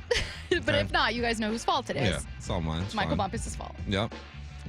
Good trade value, whether they get a 5th round pick for Sam. Yeah. Yeah. I mean, they gave away a 3rd. So they didn't necessarily win that because it was just out of necessity. You needed a backup quarterback. You went with someone who you knew at least could toss the ball around and produce a bit. So yeah, it's all right. Ooh, I like this. Anyone realize the Mariners quietly moved into MLB's top 10 power rankings today? Nah, because you know why? Because power rankings. Because there's too many games. Wow. What a take. Dang. too many games. And the last time I was focused on that stuff, they broke my heart. So I'm not looking at the power rankings until July 27th. Did Stacy pack her lunch today? Yes. She did. I did. And she actually ate it around lunch and didn't eat it for breakfast. Let's see. What I need to know. I have... Oh, God. I have a couple here that are all coming in. It's just people texting about... Stop talking about marathons. Texting questions. We're done with marathons. 866-979-3776. Is Jake Bobo gone? He's fighting for a spot. That's for sure. He ain't gone, but he's fighting for a spot. Is there a surprising name that might be in danger of losing his starting job? Or no? Okay. The Lincoln is gone. Yeah. That's about it. He's already Lakin Tomlinson? He's already gone. I'm saying he's gone. Yeah, literally if gone. he were here, that'd be the only one I'd be like, yeah, maybe his spot's up for grabs. Do you get the feeling it's so it's Gray Zabel, and then at the other side, is it Christian Haynes and Anthony Richardson competing? Anthony Richardson? Anthony Richardson plays guard now. Not Anthony. He's versatile. Anthony Bradford. Anthony is his name. Anthony Bradford. Yeah, I think so. Yeah. Can you imagine? They were like, we traded for Anthony Richardson. And don't forget Laumea, too. Laumea as well. Yes, right. Let's see. What I need to know. What live weird TV moment could you compare to the Mel Kiper Shador meltdown? That was quite the meltdown. Man, that was a meltdown. I don't know. I can't think of one off the top of my head, but that was interesting. What was your overall? I'll throw in my own. What I need to know. What was your overall reaction and take? Because Curtis and I didn't see you at all on Thursday, Friday. Mm-hmm. What was your overall reaction to Shador's slide? It was surprising. Once I saw a shut go in front of him, I'm like, oh man, the NFL is not rocking with him. Then I went back and looked at all his interviews, and I could see why he slipped. Mm-hmm. And 32 teams passed on him several times. He comes with a lot of baggage, man. I was surprised, but I didn't think he'd go all the way to the 5th. What I need to know, why are fans so fickle? This far into a baseball season, if the team was just falling on their faces, they'd be like, this is who they are, but flip the script and it's, they're still so. I think it's flip the script and it's still too early, they're saying. Because success isn't what they have a lot here. Yeah. And failure is very common. So once you see the failure, you're like, yeah, same old stuff. I think it's also, as a fan, I think there's this emotional safety net we create for ourselves where you go, so yes, you look at past history, which is failure, to dictate future behavior. And then the other one is, if you tell yourself, I don't think they're going to be that good, and then they end up having, quietly like a top 10, 12 offense, it's natural just to go, I don't want to believe this is real. Yeah. I do not want to believe that they've done real improvement and taken steps forward here, because then I'm going to be so disappointed. You know what it's like? It's like when I start my round off with a birdie. I'm like, bull. I'm going to trick this off I had to round think about what you were 7th or talking 8th. about. Because when you said start my round off, I thought round off kick, and then I thought, no, that's a roundhouse kick. And I was like, why is bum kicking? Oh, golf. Let's see. What I need to know. What beer would you give this draft? I don't know. What beer? Busch Light. Zabel in honor of Gray Zabel, yeah. Busch Light. If Olu's not the guy at center, who is it? He's the only one listed on the depth chart. It's Olu. Yeah. It's Olu. All right, you guys, that will do it for us today. Thank you again to Rob Staton, Adam Jude, and South Carolina head coach Shane Beamer for joining us and learning a bit more about what was a really fun weekend for the Mariners and the Seahawks. Wyman and Bob coming your way next. Wyman and Bob, afternoons 2 to 7. Looking at Cal Raleigh, man, could he be in that conversation for MVP? He deserves a praise. He's been phenomenal. The question, can Cal keep this up? I mean, probably not. I'd feel so much better about this team if Julio went on not some kind of a tear like Cal, but just get back in there. Dave Wyman and Bob Stelton, afternoons 2 to 7 on Seattle Sports, the app, YouTube, and your smart speaker. Well, I'm here with my good buddy, Dr. Dan Nelson from Eastside Pain and Regenerative Medicine. And you've heard from Dr. Dan's patients over the years how a simple stem cell procedure has successfully conquered their pain. Well, folks, now it's my turn. After years of dealing with knee pain from all the football abuse, I can say my knee pain now is almost 100% gone. How'd you do it, Dr. Dan? Well, Brock, personally, I'm very happy that you did so well. And your story is like so many of our other patients who come in, former athletes and non-athletes as well, who have come in with chronic knee pain, and they are looking for alternatives besides knee replacement surgery. And we're happy to provide this service. It's been truly a game changer for so many folks. It's just been a pleasure to be part of this. Consider Dr. Nelson, the only doctor with over 30 years of experience in pain medicine techniques, including stem cell therapy. I was in and out with a couple of follow-ups. It's a non-surgical solution to pain using your own stem cells. Consider stem cell therapy with Dr. Daniel Nelson, MD at 425-823-4000 or visit danielnelsonmd.com. That's danielnelsonmd.com. You're losing your hair and you simply need a solution that works. You want the best. Modern technology, top-rated physicians, something that's guaranteed to work. Guys, you need world-class Dr. Perungo and his team at Advanced Hair. Advanced Hair has completely redefined hair restoration. From the experience itself to their unmatched results. Receding hairline, bald spot, thinning hair, maybe all three like I had. Get your hair back with Advanced Hair's simple one-day treatment that begins to regrow your own natural hair the very next day. Advanced Hair has changed tens of thousands of lives, including mine. And get this, Advanced Hair is once again the winner of the 425 Business of the Year. For your free consultation, call 425-449-8185. Right now, you'll get $250 off and 250 free hair grafts. Refine your hairline with the team that redefined hair restoration. That's 425-449-8185. Or for the before and afters, visit advancedhair.com. It's the World Fighting Championships at Emerald Queen Casino Event Center. Saturday night, May 10th. Experience the thrill of live MMA, boxing, Muay Thai, and kickboxing. Tickets at emeraldqueen.com. Don't miss this exciting mixed martial arts event. The World Fighting Championships, May 10th at Emerald Queen Casino, the entertainment capital of the Northwest. 21 and older. Need gambling help? Call 800-547-6133 or visit emeraldqueen.com. You never get a second chance to make a first impression. Superior Linen Service will help your company with logoed apparel, uniforms, floor mats, linen, and more. Give us a call. We answer the phone. Superior Linen Service. It's what we do. Visit suplinen.com. At Shane Company, we love a spring engagement, but you might be wondering, how do I find the perfect engagement ring? As a trusted family jeweler since 1929, we get asked this a lot. We have a wide selection of ring settings, like vintage designs with romantic details, floral settings inspired by nature, and classic styles with clean lines and sleek metals. Dreaming of the most beautiful diamond you've ever seen? At Shane Company, we handpick only the sparkliest center stones in all shapes and sizes, from oval to round to marquise, and more. We have gorgeous natural and lab-grown diamonds at competitive prices, in-store, ready to compare side by side. Drawn to certain colors? We're known for our rainbow of vivid natural sapphires, including shades of blue, straight out of a fairy tale, handpicked by our owner, Tom Shane. At Shane Company, we have the best free lifetime warranty that includes the center stone, plus resizing, repairs, and cleanings for life. Visit us at shaneco.com or in store. No appointment necessary. Shane Company, your friend and jeweler. We just want to have enough money for retirement. And travel to visit our grandchildren. I understand. That's why at Fisher Investments, we start by getting to know each other, so I can learn about your family, lifestyle, goals, and needs, allowing us to tailor your portfolio. What about commission-based products? We don't sell those. We're a fiduciary, obligated to act in your best interest. So how do your management fees work? We have a simple management fee based on the value of your portfolio, so we do better when you do better. We appreciate that kind of transparency. We also check in with you regularly to keep you up to date on the markets and your portfolio. What other services do you offer? As a client, you have access to resources on investing, financial planning, estate planning, Social Security, Medicare, and more. Wow, it sounds like Fisher Investments has everything we need. At Fisher Investments, we're clearly different. Learn more at FisherInvestments.com. Investing in securities involves the risk of loss.